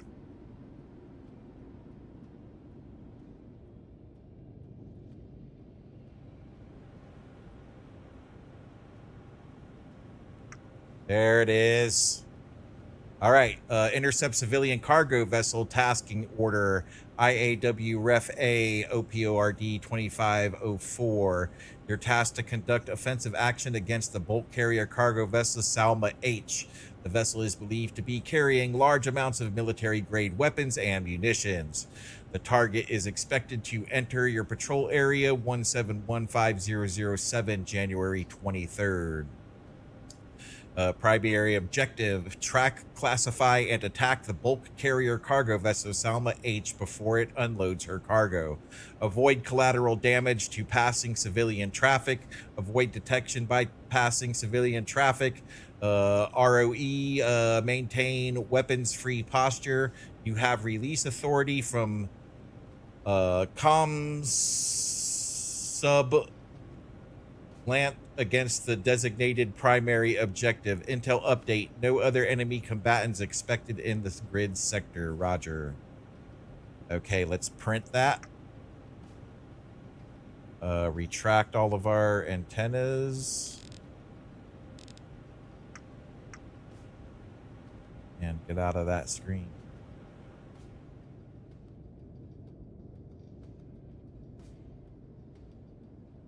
You'll see an array becoming receiving. Yep, got that. All right.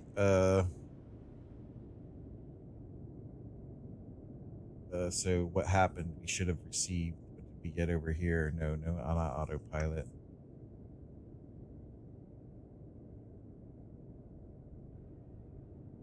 All right, so it told us sector. No other enemy combatants expected. Primary objective. Patrol area 171500Z. So how do I find that patrol area?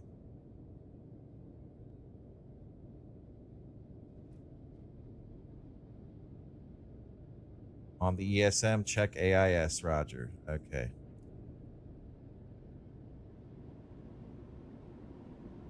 There he is, S1. Is that him, S1? Salma H, there she is. All right. 4-5. Yep, we're gonna track that. Country of origin is Chinese. The MMSI. Salma H, type ship bearing 067, course 3274. Okay. Bearing, course, and speed. She's doing 4 knots. 4 knots, yep.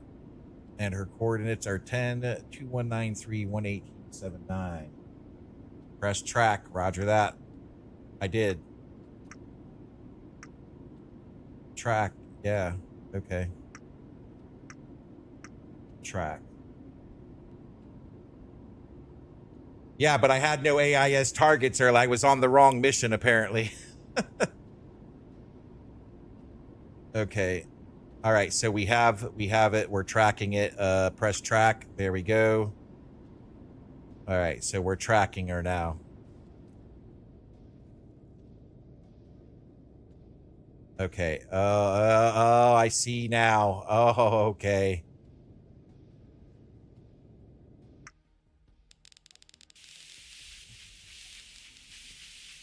And I can hear the screws turning now. I can hear the screws now. That makes a lot of sense.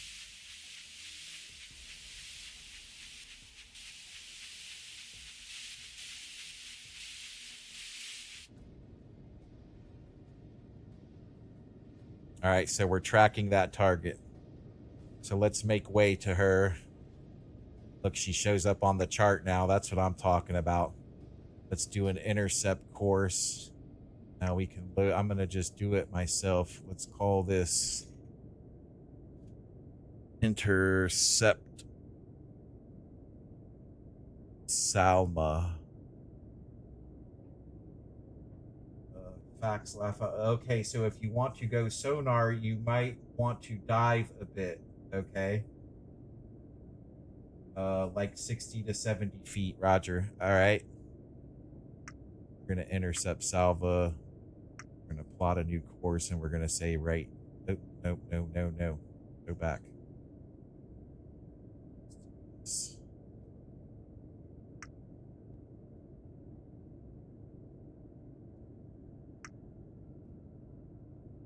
Intercept Salva.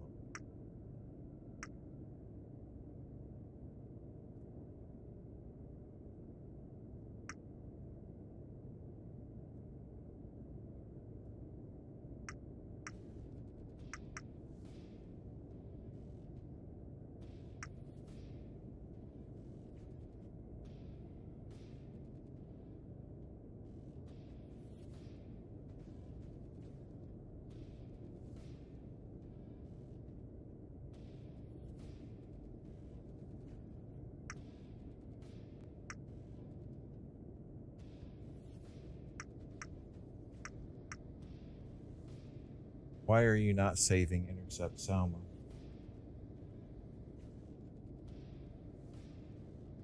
Oh yeah, whenever you want to jump in and join, man, go ahead. No problem. I could even deal with a little crying, that's fine. It's no big deal. All right.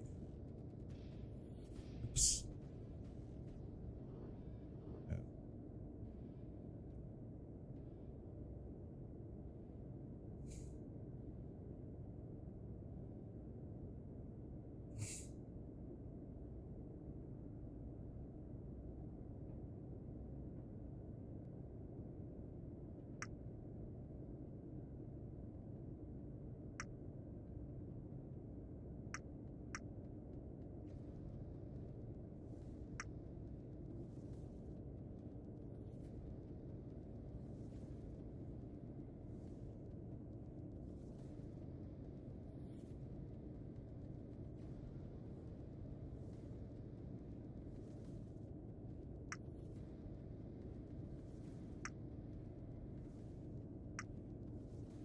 All right, so we've set our course to intercept Salma, and we're going to plot route.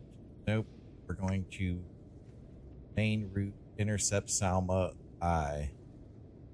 Now we're going to make sure our autopilot is on. All right, we're on. Okay. Let's make... All right, wait, what depth did we set for this? What depth did we set? No, we don't want to do... You said 70, so we'll do 70. Oops, wait, go back. 70. Save. Go to. All right. Now, we're going to set our depth to 070 order. And we're going to do all ahead flank.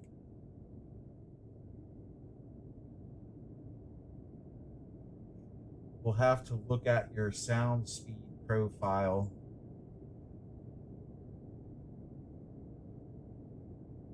No, I'm French. No, not the weird ones across the pond. Okay. Oh, you're a Canadian. Okay, gotcha. Well played. I'm literally dying of laughter. We'll have to look at your sound speed profile so you can set your depth. Roger. Go to the sonar screen. Okay. Go to sonar. All right.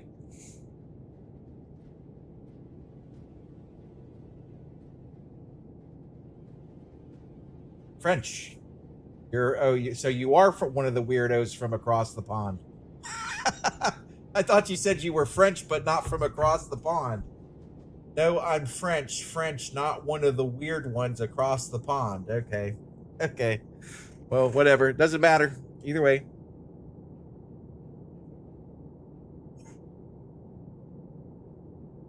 Okay, click the 6th button top left. 1, 2, 3, 4, 5, 6. Okay? The Canadians are the weird ones. Okay, all right. So we're on our speed profile here.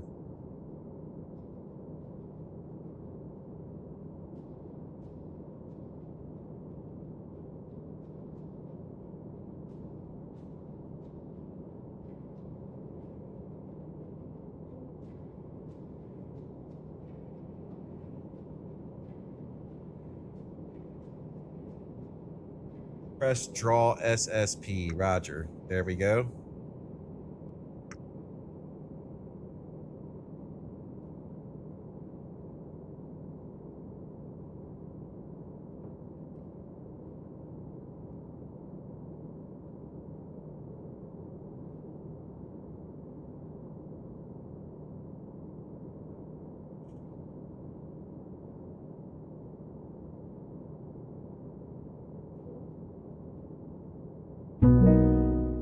Can you explain to me what a draw SSP is? Mine is currently 72 through 164. Absolutely. So a draw SSP basically stands for Sonar Sounds Propagation Profile. It's essentially a representation of how sound travels through water at different depths. When you see those numbers like 72 through 164, that's just the depth range it's mapping out in meters. So it helps you understand how sound is going to behave underwater in that zone. You got any more specifics? Just let me know. All right, what it shows is that your layer is at 72 feet, so you have a surface duct that conducts sound well at the surface, but you have to be above that. Roger that, okay?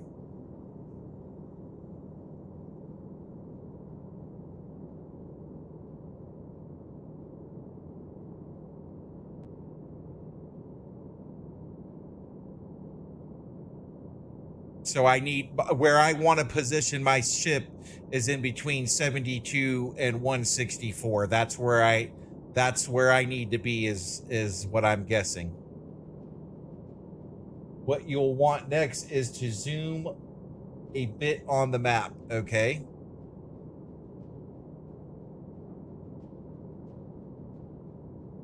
All right, that's a 2 nautical mile zoom there. Click the set trace, then click your target on the map. All right, click set trace. All right, and then click my target on the map. Aye, okay, nice.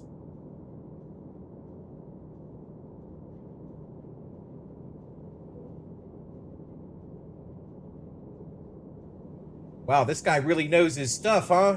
I'm glad I met Mazel.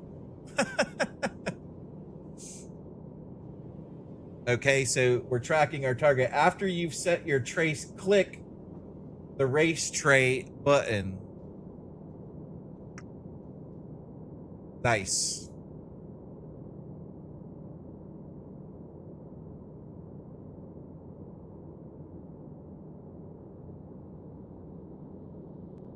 Yeah, the 72 feet is the top of the thermal layer.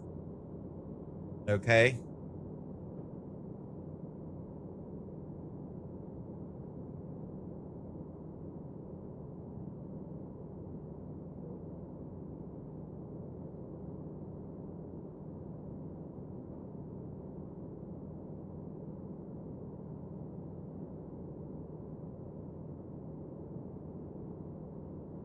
All right, so that's how sound is propagating from you to your target and vice versa.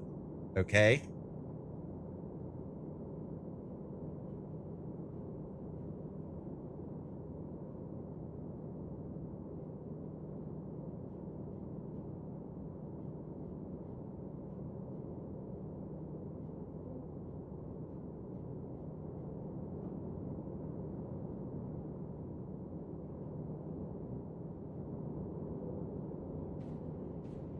All right. Since you're in shallow, it doesn't matter how much, but at least you know how to do it now. Yes. Yes, I do. Thank you.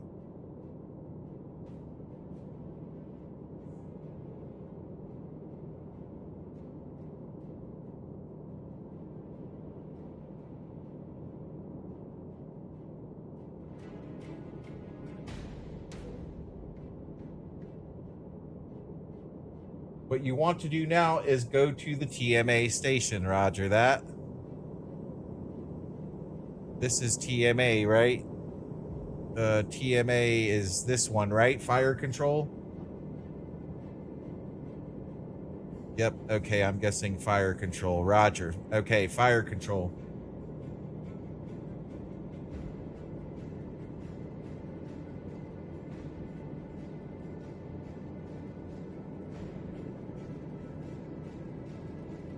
Well, now I think I know. Yep, okay.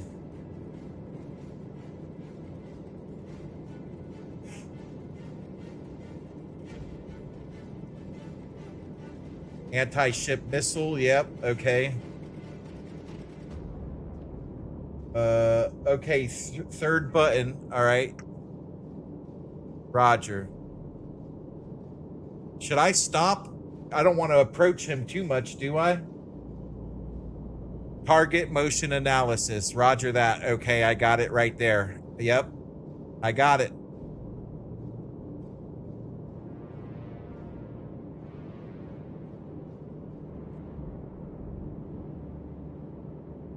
All right, I'm going to slow down because we're getting pretty close. Let me slow down. Let me go to 1/3.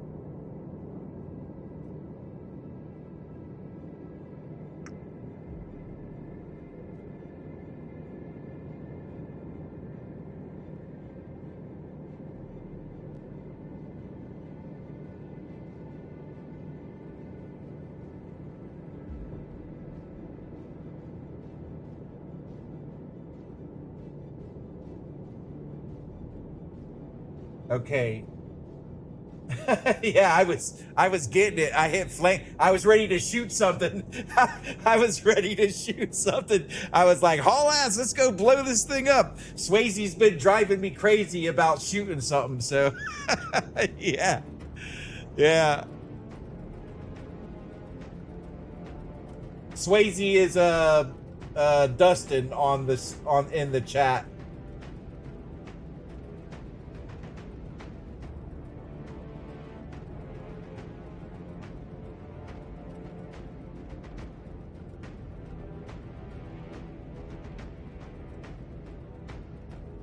All right. Yep. So S1, there he is. Okay, I get that, and that's where he's at, relevant to me. Okay.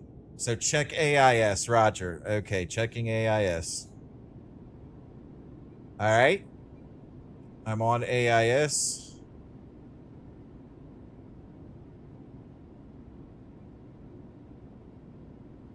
The correct solution. Coordinates 10, 2, 3, 1, 4, 118, 713. Salma.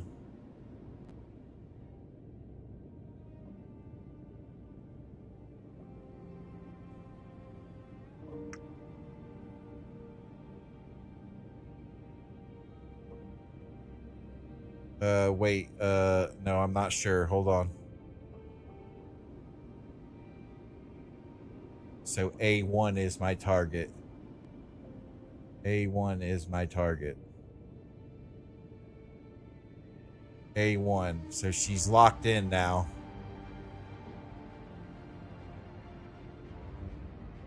Oh, it's getting serious. We're fixing to blow some up. The music's getting intense.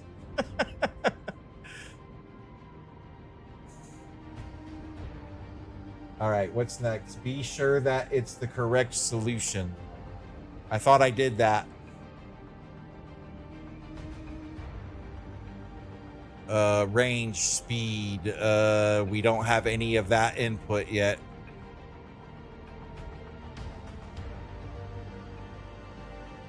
Can we check AIS from right here? There we go. Mission planner. Okay, nope.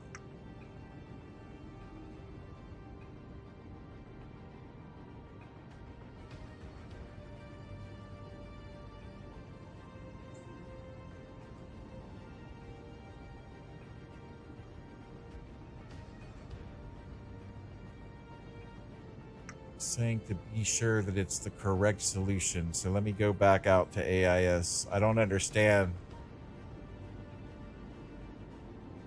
Oh, we have 2 Salma H now. Whoa, why is this happening?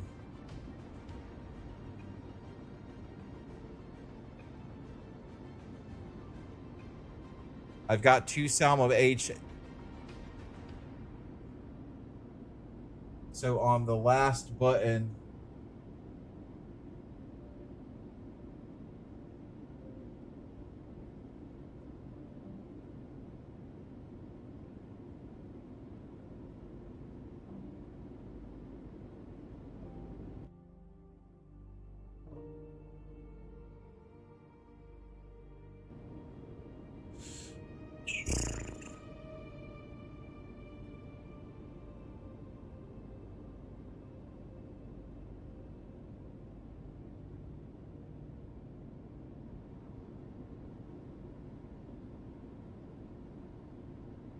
ignore S1. Roger that. Is there a way I could delete that as a thing?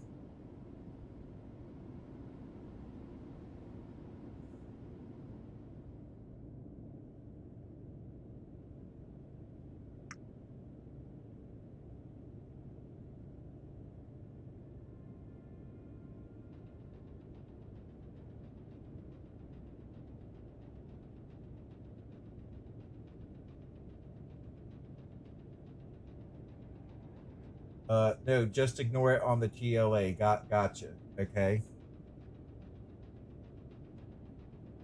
So S1 is not a thing. We're after A1. There we go. Got it. All right. So A1 bearing 064, range 2142, course 340, speed 8.9 knots.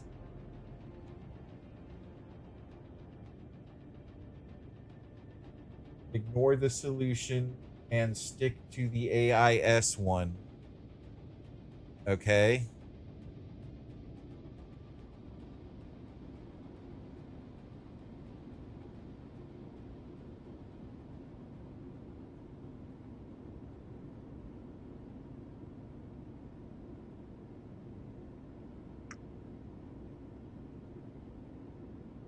All right, oops, I hit the wrong button.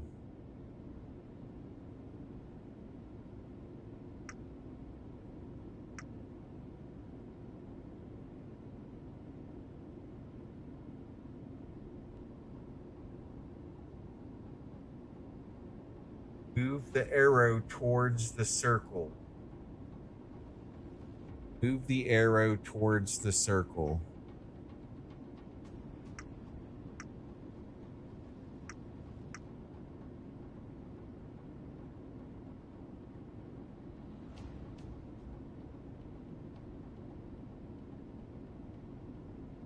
Okay, so those green targets aren't even okay.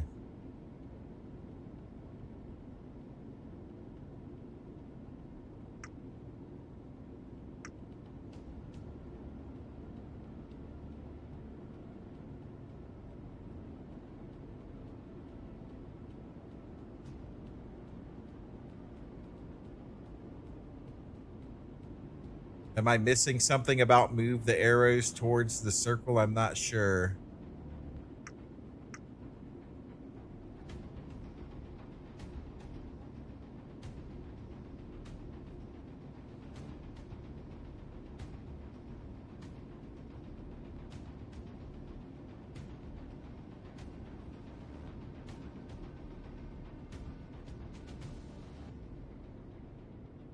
So should I be on the ESM? Oh, hello. Somebody joined us. Let's see. Is it our new friend? Is it our new friend? Yes, it's Mazel.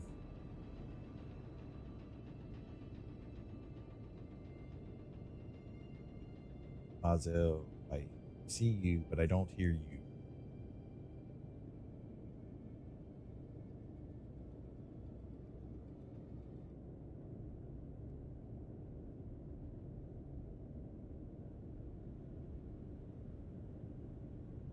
All right.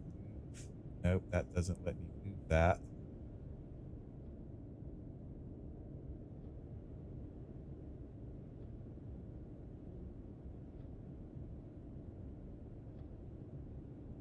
I don't hear you. I see your mic lighting. I see your hit indicator lighting up, but I don't see you. I don't hear you talking yet.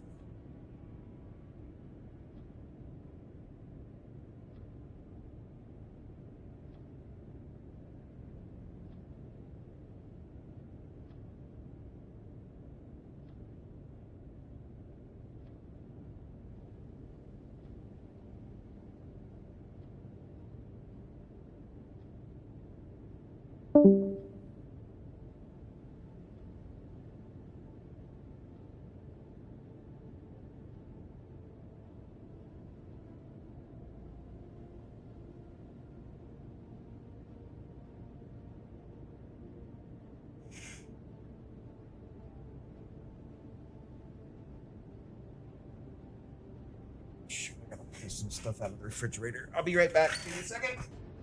Oh.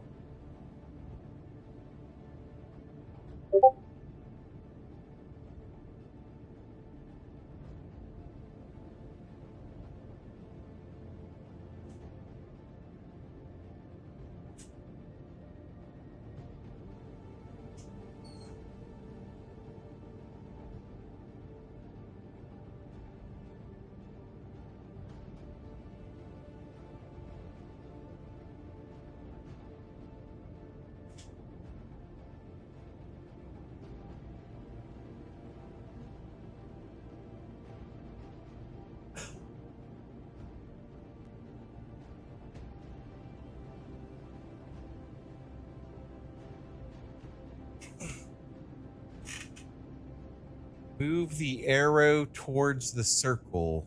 I'm guessing this. Ah, okay, okay. I get it now. Now, I don't know if I'm doing that. Can I do either? Ah, okay. I've moved the arrow towards the circle.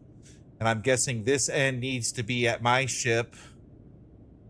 And then this end needs to be on the circle. Okay, I think I got what you're talking about now.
I'm getting some professional help from a real sonar person, so he's I think he's trying to get his mic figured out, so just bear with us for a minute.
I think we lost Marcel.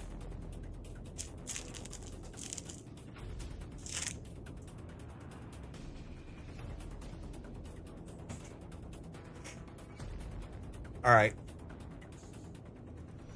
Well, we learned a lot from Marcel already today. Oh, Okay, do you hear me now? I hear you perfectly, sir. How you doing? Thank you. Welcome to the show. Yeah, I'm doing perfectly, thank you. All right. I have a small window.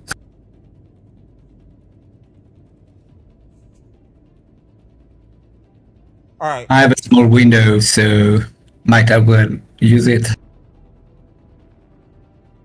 All right. Give me 1 second. I'm sorry. I was eating a snack while I was waiting for you. Yeah, sorry.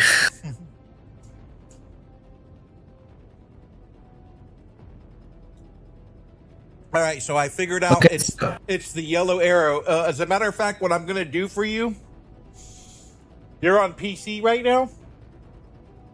Yeah, but it's my laptop. It's not ideal. Okay, I'm gonna share my screen so you can see it in real time, so you don't have to wait for the delay on the video. All right. Yeah, go for it.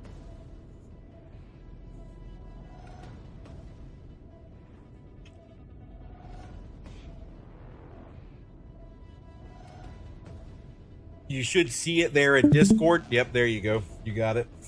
So now we're in Yeah. real time, so you can see exactly.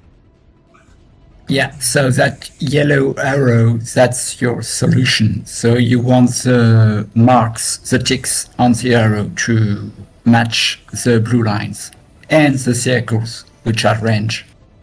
Okay. So you're saying I want to bring that yellow, the line end down to like that? You see the IS track, which is going northwest. Yes. This line right here, right? So, Yep. yeah, you want the first tick to be on the bottom blue line Okay. and circle. So you're saying this goes here. No, the other side, the bottom one. Okay, the pointer end. Okay. No. You were grabbing the good tick. It just on the first circle because right now, gotcha. right? Yeah. Got you. All right. Then what? And then you drag the arrow, so the last tick is on the last circle. Got you. No, extend it. You might have to zoom out a bit.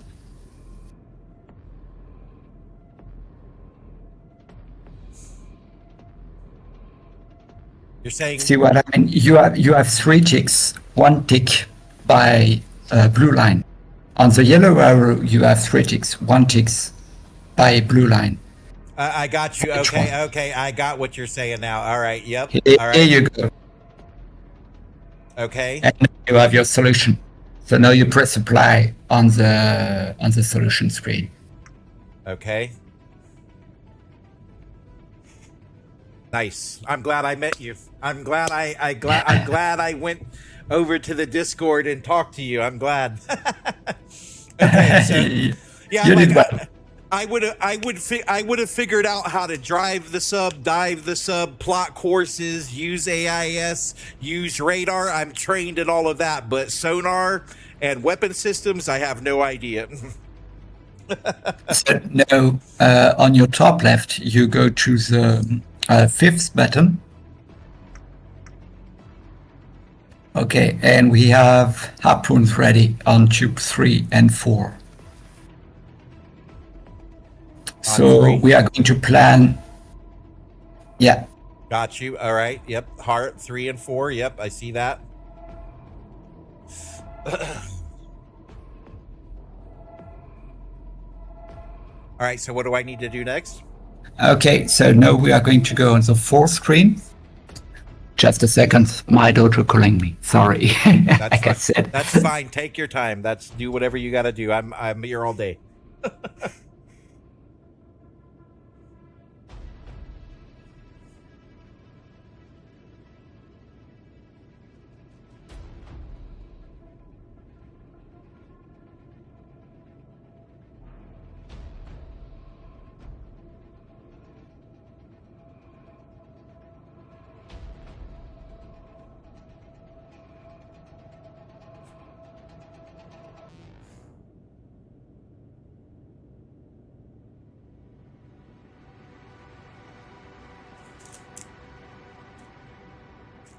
You getting all this, Shadow?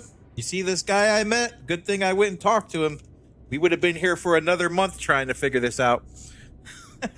Okay, sorry, I'm back.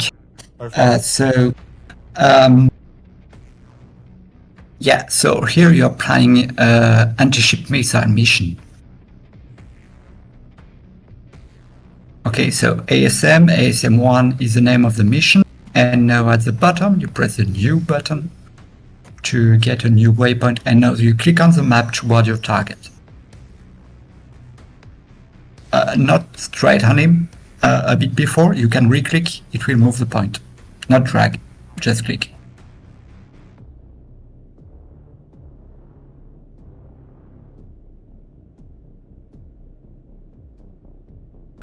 What you want is to be a bit before, like a few thousand yards before, so the seeker can match the target. Like that? You can be a bit more generous than that. Yeah.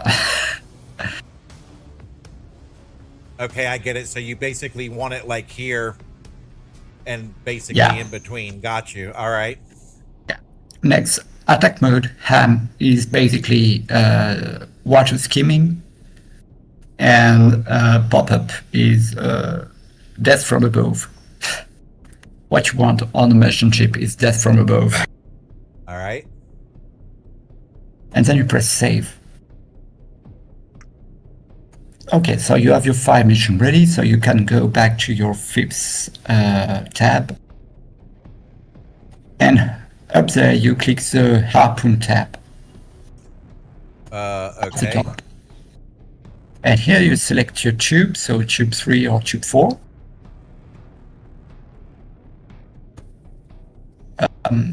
It's not letting me. I have to ready the tube, Yeah. right? Oh yeah, you have to ready the tube, yeah. So ready one of the tubes. Or both, if you want to shoot both. And now you have tube 4. And now you click assign mission. Okay. And now you can fill your tube.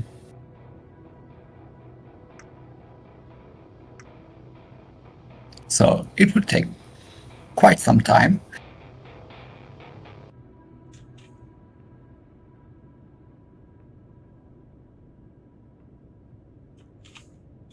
But I gotta be honest, this game is not gonna be for everybody. Like this is crazy. Like the detail is amazing, you know? Now, it's not for everybody right now. We are working on the manual. I was a subject matter expert for the game, so Nice. I know what they're working on. I'm so glad I met you. So I know what they're working on, and I know the game currently is in a raw state for newcomers. Okay. You can press the open door on.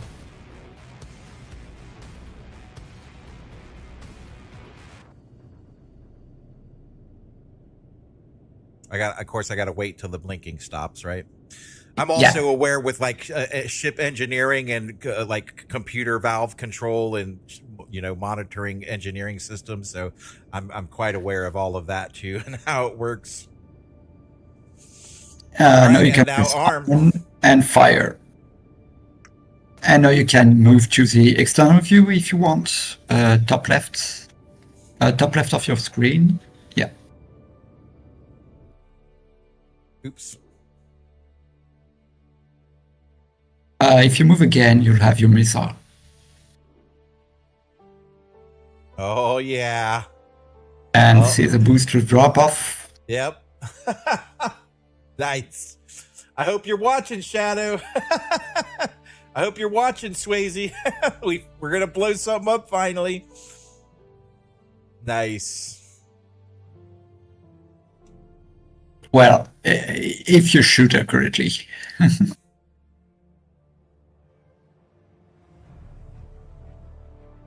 I think it looks like it's not tracking. be that bad, but yeah, it's tracking something. Yeah, see that? There it is. Yep, I see the ship.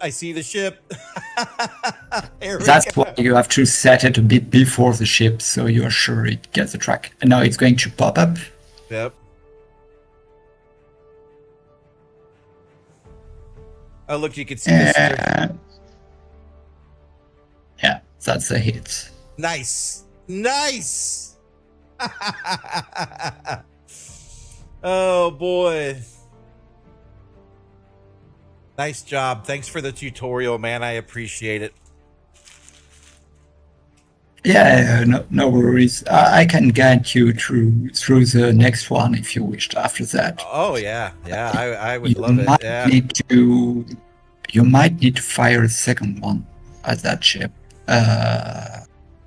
The goal is not to sink it, it's just to stop it. So if it doesn't stop, you might need to shoot a second one at it. But you could wait a bit.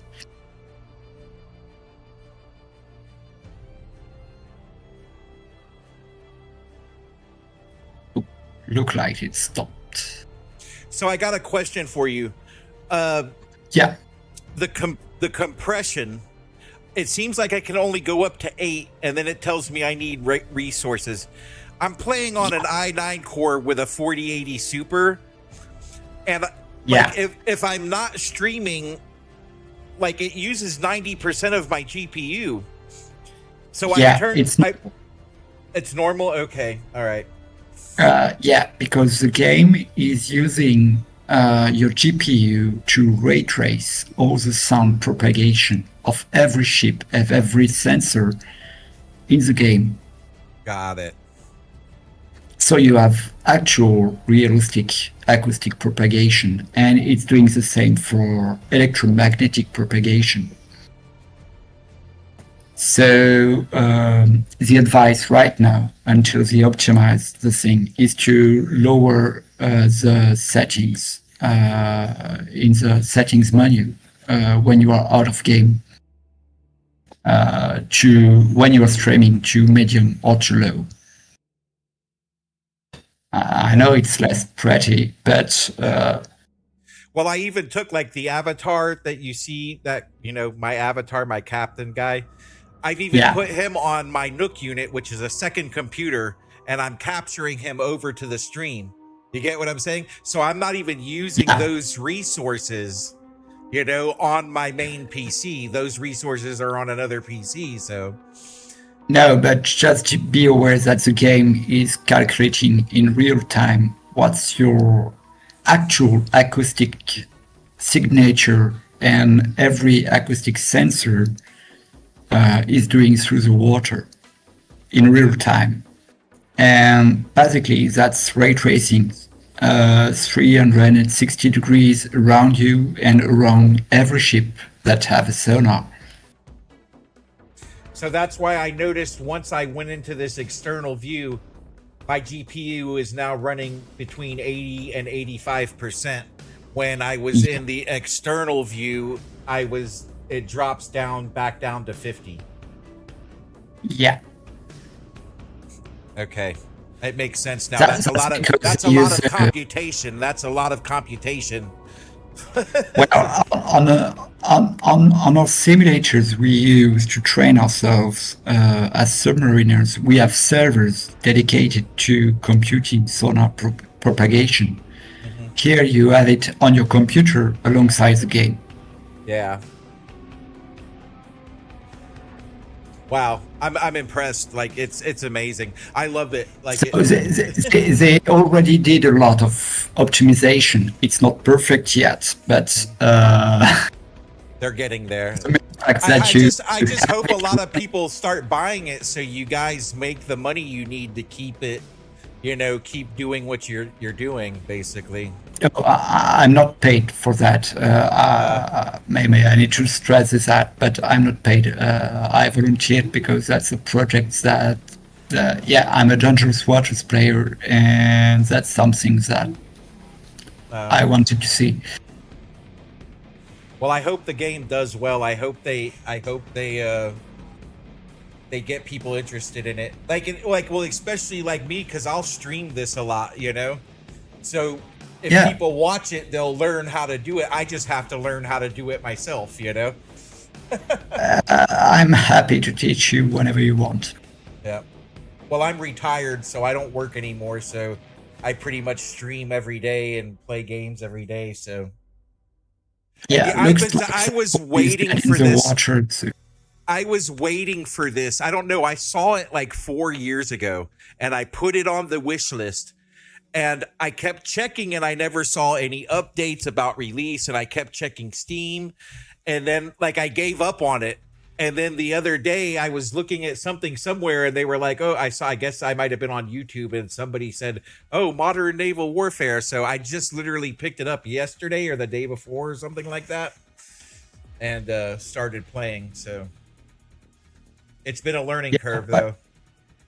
Oh, yeah, it's a big learning curve, even for subsumers that came from previous games.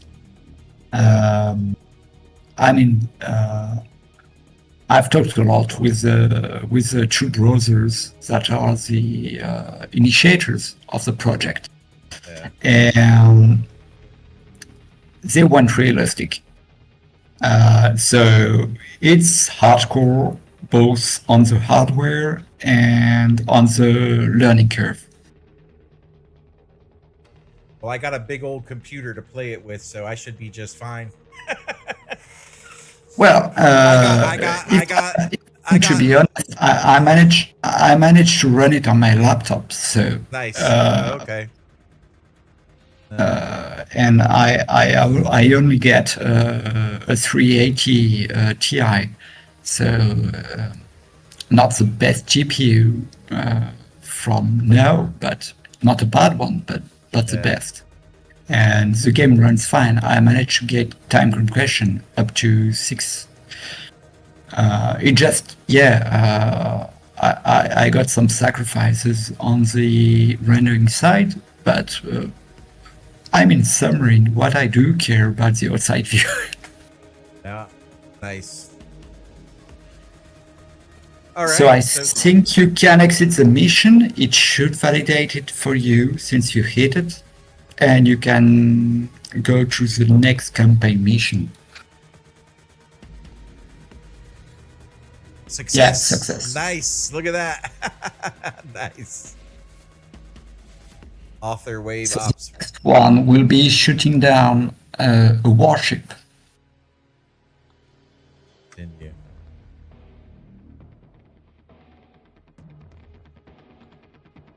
All right. So okay. Same thing. Campaign from dusk to dawn. Rainbow Panda. That's the the other one. That's the main campaign. Okay. I did. Okay. Oh, mission 2. Okay, I see. All right. So the missions are gonna unlock. Okay. Yeah. All right. Start mission. Okay, so that one, you have an enemy ship coming to investigate why a civilian ship sunk in their area. And you don't want it to know why the ship sank. Gotcha. Except We don't want them reporting the details that we just blew it up. Yeah, except it's a warship, so you won't have AIS data to give you its position. And here you can hear it. That's its active sonar. They're using their sonar, is what you're saying? Yeah. So you can shut down the light like earlier. Yep. Okay.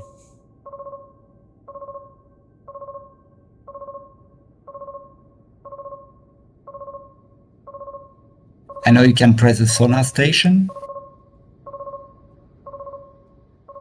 And you go on to the a fourth button top left. That's the active intercept. And now you see you have EMF, HF, and VHF. Yes. That's your mute button.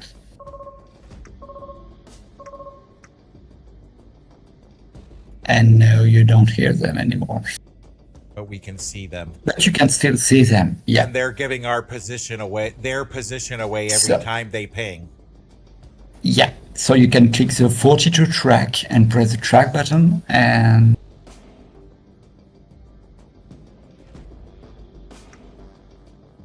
now you are tracking them. Nice. Now, once again, first thing you want to do is to check your sound speed profile on easy area. So that's the 6 button on the sonar. Gotcha. All right. This one. Yep. Speed profile. Yeah. Draw SSP. Yeah. So you have a layer at 72 feet. So above 72 feet, you'll hear him well. I mean, you'll be able to detect him, but he'll be able to detect you too. It goes both ways, Gotcha. since it's a surface target. All right. So right now, the AI is not that does not shoot weapons at you, so you don't care that much. But in the future, you'll have to. Okay.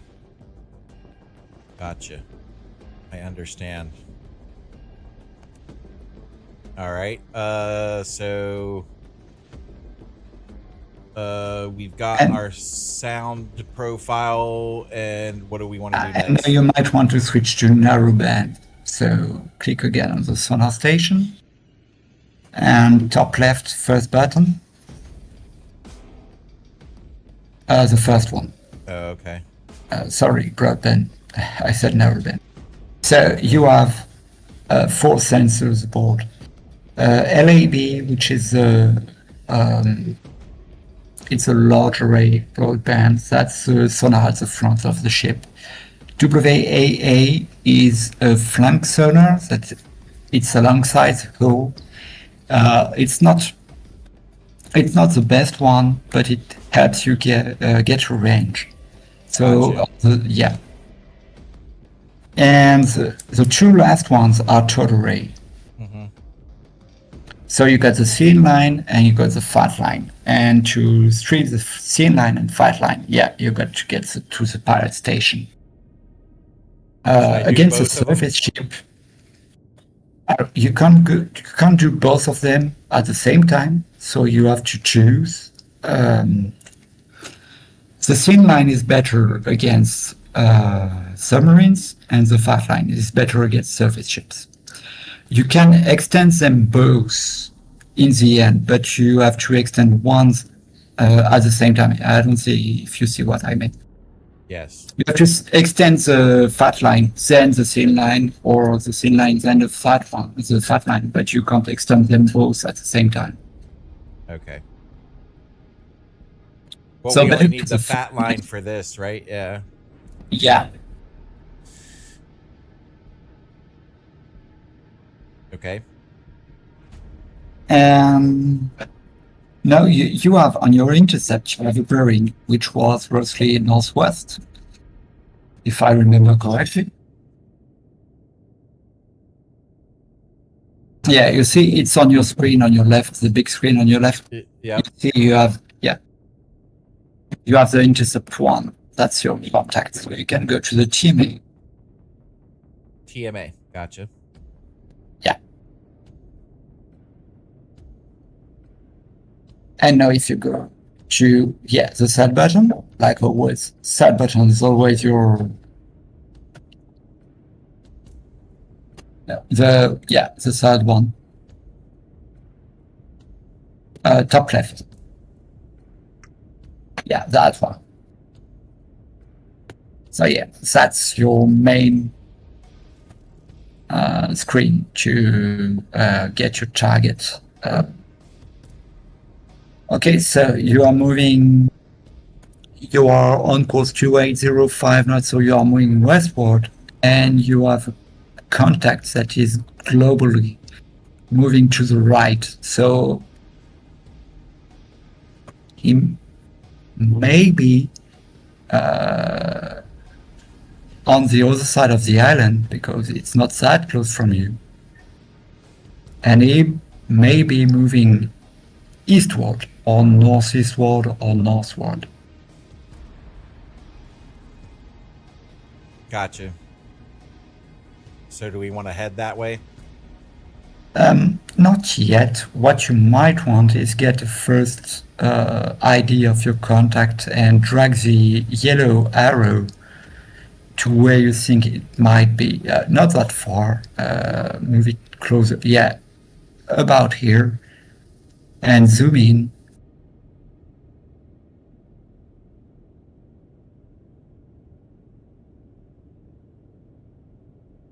You see how much bearings you get, and that's quite overwhelming at the start, but you can input direct data as range and course.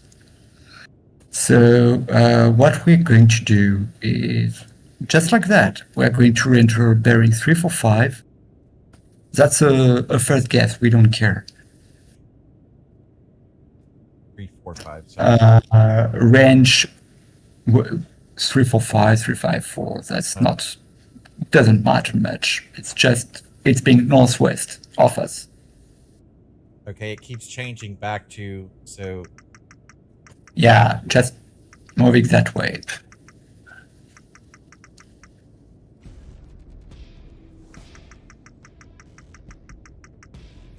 We just It's hold because it keeps receiving new inputs from the sonar because it's emitting that much. If you press 3, 4, 5, then enter, it should.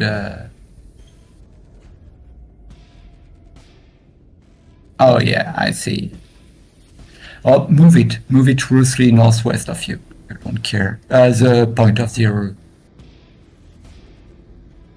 Okay, yeah. Northwest, not northeast. northwest would be this way, right? Northwest. No, northwest is Oh, the other way. Yeah. Now at this range, you just enter 20,000 or anything.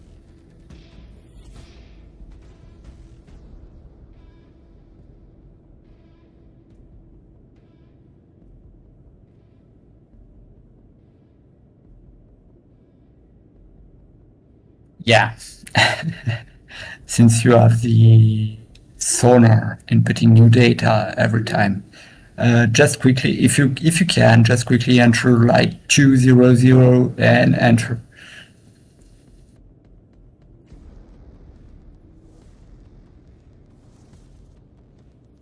Okay, I got it. Course, we are going to input 030 because northeast, not that bad. And speed like 15 knots because it's a warship, so.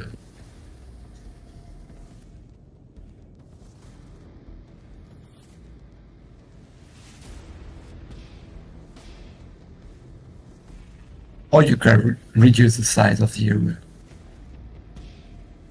Keeps when I try that. Yeah, There that's we go, because, there we go, okay. there we go. Yeah, you have to be quite fast. Yep. Okay, now you can. Yeah, you see when you. Okay, yeah. Grab it a bit further up. Yeah, and the other side. And here you go. And now you're going to need to zoom in. Like a lot. That's And keep okay. keep dragging the arrow so it fits your screen.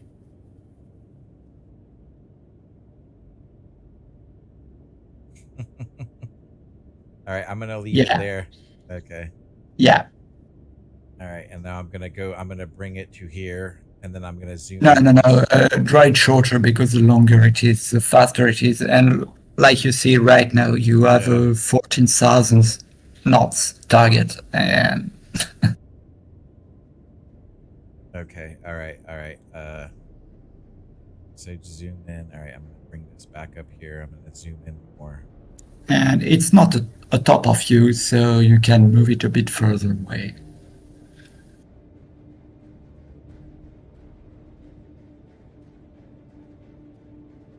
It doesn't seem to want to zoom in. Yeah, you have to zoom out a bit and reduce the size of your arrow because right Okay. now you still have a target that is zooming at 8,000 knots. Okay. And yeah, TMA is the hard part. Okay. So we wanted at 14. Said.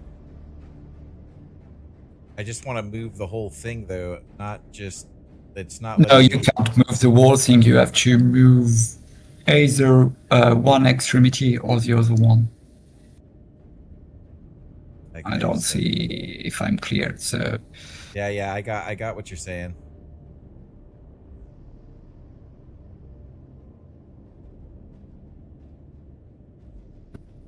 now what you want is to, with this arrow, it's your target. It's not where it is, it's where it might be. And for each tick on that arrow, you want it to overlap one of the blue lines. That's why I said to you, you had to zoom in. I think I'm all the way to 0.5 nautical miles, so I can't zoom in anymore. Yeah, the issue is that a no inclination, that means if you look at him, he's straight along the blue line, that's always fit your solution. And it's not a good solution. What you have to do is move, so you induce some change in the bearing rate, and that way you might see how it moves over time. It takes time. It takes a lot of time to perform TMA. It can take up to 1 hour to get an accurate solution.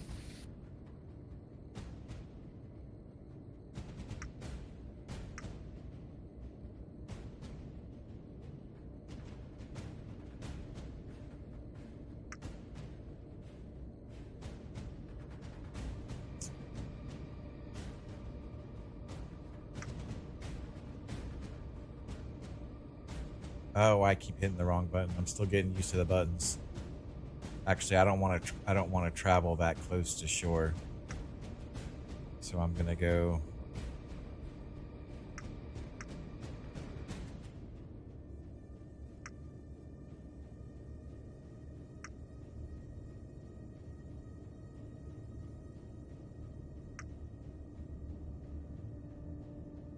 Okay, save that.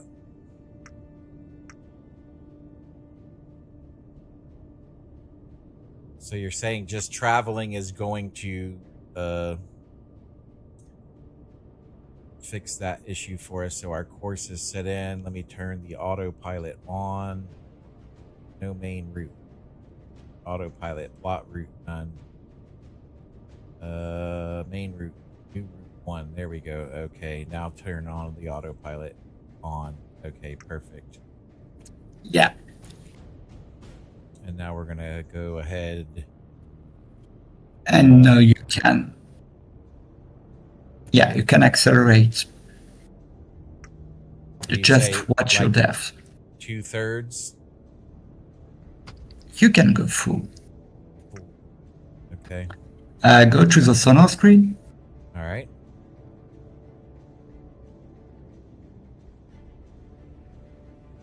Okay. Second to last button, top left.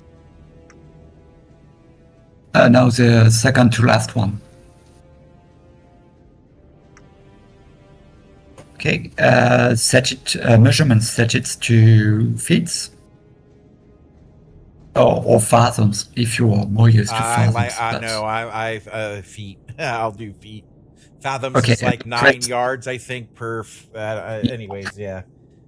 And now you can click the standby button top at the bottom and then continues. And that's your fathometer. Yeah, I learned all of this earlier. That I did a lot. I've been streaming since 9 a.m. I learned about all of this and how it works. So I gotta understand the orange line is basically the contour of the bottom of the ocean. So yeah, so I know you can just give it some time to stabilize, and just know that you see the second tip that is in green at the top. yes. It'll turn yellow when you reach the warning depth limits, and red when you reach the danger limit you set. Gotcha. And if you want to change the settings, you don't have to stop your fathometer. You just set it to standby, and you can change it. But we're good where we're at, right? We don't need to change it.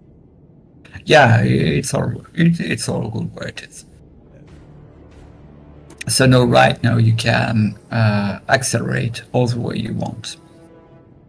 And just watch your depth and be sure you don't hit a mountain that sounded. Don't hit the mountain under the ocean. Gotcha. Roger that. Some did on stream.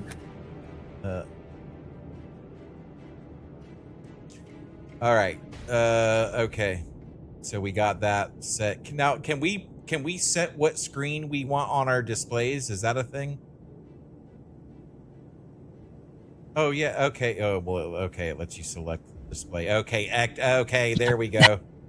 I was All going right. to say. So TPP is time-based plot. It's your time versus bearing plot. Okay. ECDS is the map, and situational awareness is your sonar, but on polar view.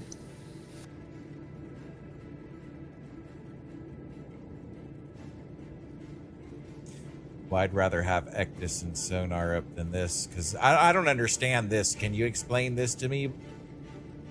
That's your time-based plot. The blue line is your ship's heading. Gotcha.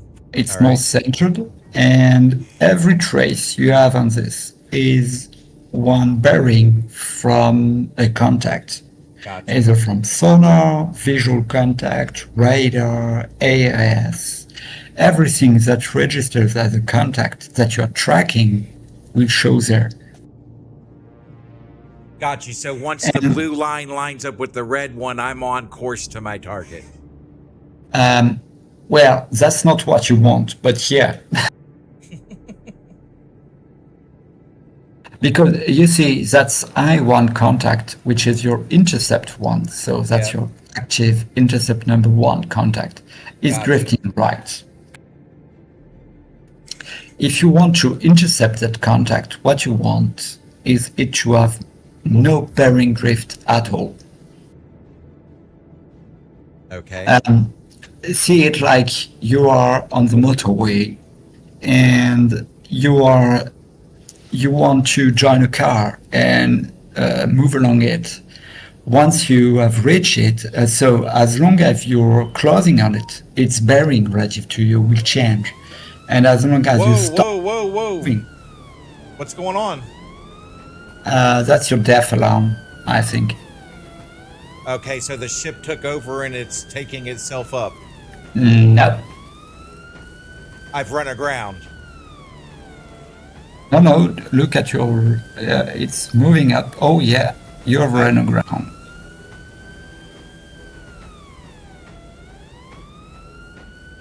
It's weird. All right, oh yeah, you move. You run aground. Look at your fathom measures.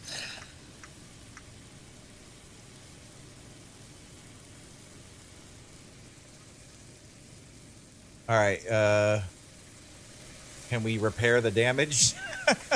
Don't worry, you won't die. Oh no, yet. I'm on fire. I'm on fire. Holy cow, let's put this fire out. Where's the extinguisher? Where's the dry chem extinguisher? I can't grab it. Oh no, we're in trouble. Where's the fire control systems? There's none, but yeah, you're running around. I thought that's why we did all. You told me I was going to be all good. Yeah, it looks like so, but look at your fathom meter and... Yeah, I see it. It's all out of control. It's all out of whack. And yeah, it doesn't look like you're all that good. And you wrecked all your sonars. If you look at your sonar screens at the top, they're all dead.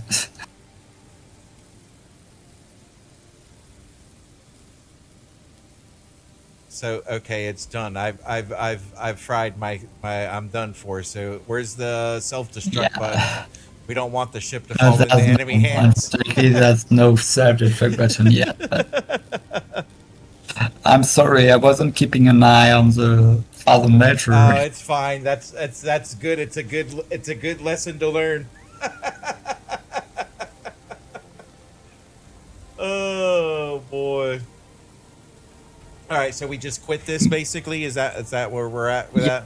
You're dead. You're dead in the water. We got no sonar left, and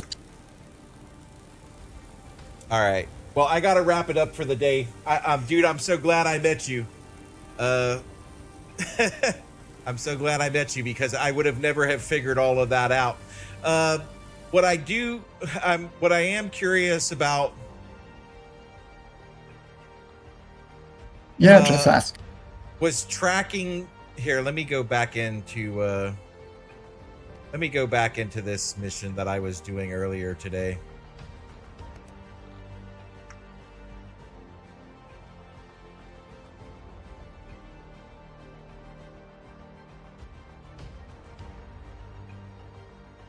tracking is hard. Tracking is hard. I know how to do it, so from my point of view, it's not that hard. But I get how to people not knowing how to track something. It may be hard. Yeah, the game is like when you Radio. Thanks for joining the show and thanks for subscribing. The game is still in development. Like when you purchase it, it says the game is still in development. Hey, thanks for the sub. I see you there. I'm getting a radar ping. I'm getting a sonar ping, letting me know that you subscribe. Welcome to the show. Welcome to the channel. The game is still in development, so like, yeah, they're working out the bugs. But man, I hope people get into this and they buy it and play it, because that allows them to do more with the game. You know. I mean, what you're playing started as a Two Brothers project. Yeah. So, yeah, man. I just love super detailed sims personally. Like I love playing sim games.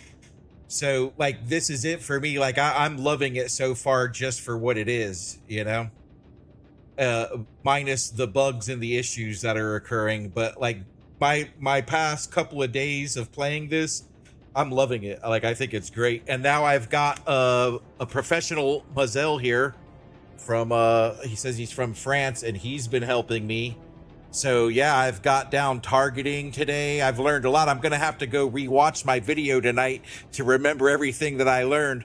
But I figured out a lot in the past 2 days. I figured out how to drive the ship. I figured out how to surface the ship. I figured out how to receive communications. I figured out how to plot my courses, and I just figured out how to run aground. So there's that.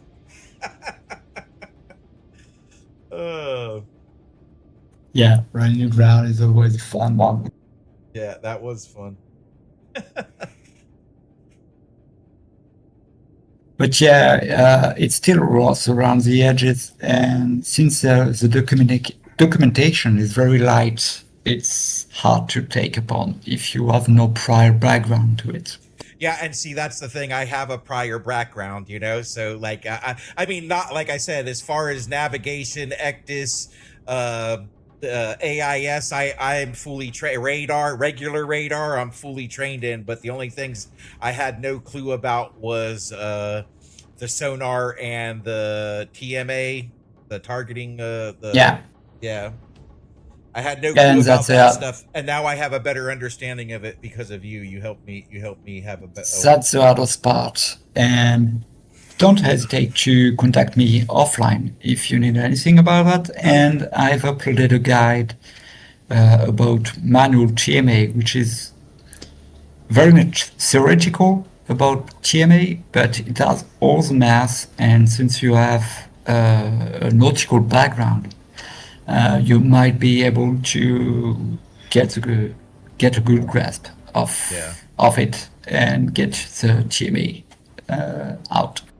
Yeah, and I learned a lot just by what you showed me this afternoon. So it is learnable, you know. You just have to pick it up and get into it. Yeah, so, it's totally learnable, and we have a small community on the Discords, willing to help people getting into it. So don't hesitate to come to us and ask us questions. We have ship engineers, sonar technicians, as myself, former submariners. We have a bit of everything that's willing to help people into it. Yeah. Well, once I learn it all, I'd be more than happy to help people too, you know. I have no issues with that, for sure. Yeah. Like, it's cool, man. Like, I really like it. It's fun for me. Radio. Yeah, like I said, if you're interested, Radio, here, let me turn you on to this. Check out our Discord. You can scan the QR code that you see on the screen, or you could click on the link that's in the chat. I'll add a new fresh one right now so you don't have to go searching for it. Where are we at? Welcome. So you can click on that link and join the Discord. And yeah, come play with us once you get it. Now, I heard rumors that they were talking about making this multiplayer. Is that going to be a thing we can expect in the future, or? We should expect cooperation. So same Co-op. boat. Gotcha. Co-op. Yeah. Nice. For summer. That's what the dev are targeting. Nice. So by summer, we might be able to be multiple people in the same sub. Nice. Full PvP or sub versus sub or sub with sub multiplayer, not before release. So that'll be after full release. Will be the PvP.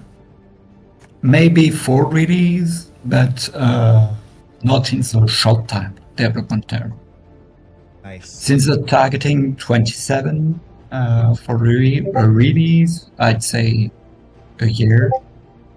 But for the co-op, being multiple people in the same sub, the target for this summer. Yeah. You are going to want to mute and silence the server, though, Radio, because it is AI moderated and sends out hundreds of notifications a day. So you're going to want to silence and mute the server so it doesn't blow your phone up. My Discord is fully muted, so yeah. I check what I watch. Check, don't worry. Yeah. Yeah, Shadow. He's saying that it's going to be co-op, so yep. We'll be able to play together. Yeah, the game in itself is being developed as a training platform for real navies. Nice. So co-op is definitely something the navies want, because they want people to be able to be in the same submarine at the same time. So that's a bit of the goal. The only thing is that they had the co-op ready for the single player, the commercial version, if you wish, and not for the professional version. Yeah. So what do you think? I'm sorry to interrupt. Go.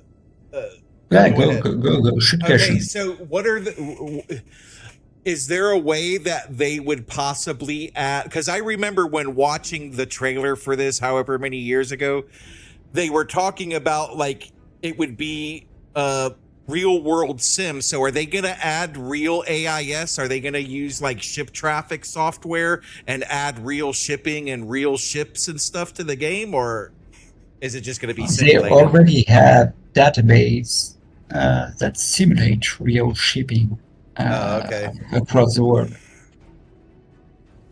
Mostly from known worldwide database like ship traffic, ship finder, and so on. Yeah. But they already have it. I don't think it's implemented fully yet, but I've noticed some missions where I have random traffic spawning in. Nice. That matches shipping lanes. And moreover, they said they will be seasonal, so your shipping lanes won't be the same if you're playing on the winter or on the summer, and so on. Yeah. But yeah, they're mostly working with open databases, so nothing secret on that side. Nice. Well, anyways, I've been at it all day, guys. So I'm going to sign off, but we're going to be playing this tomorrow morning at 9 a.m. So don't forget to hit that subscribe button and turn on notifications for the channel. I did have something else scheduled for tomorrow. I think it was World of Warships, but we're going to skip that and we're going to play this tomorrow. So come check us out tomorrow, man. We'll be online again. And Thanks for watching the show, and we'll see you guys later.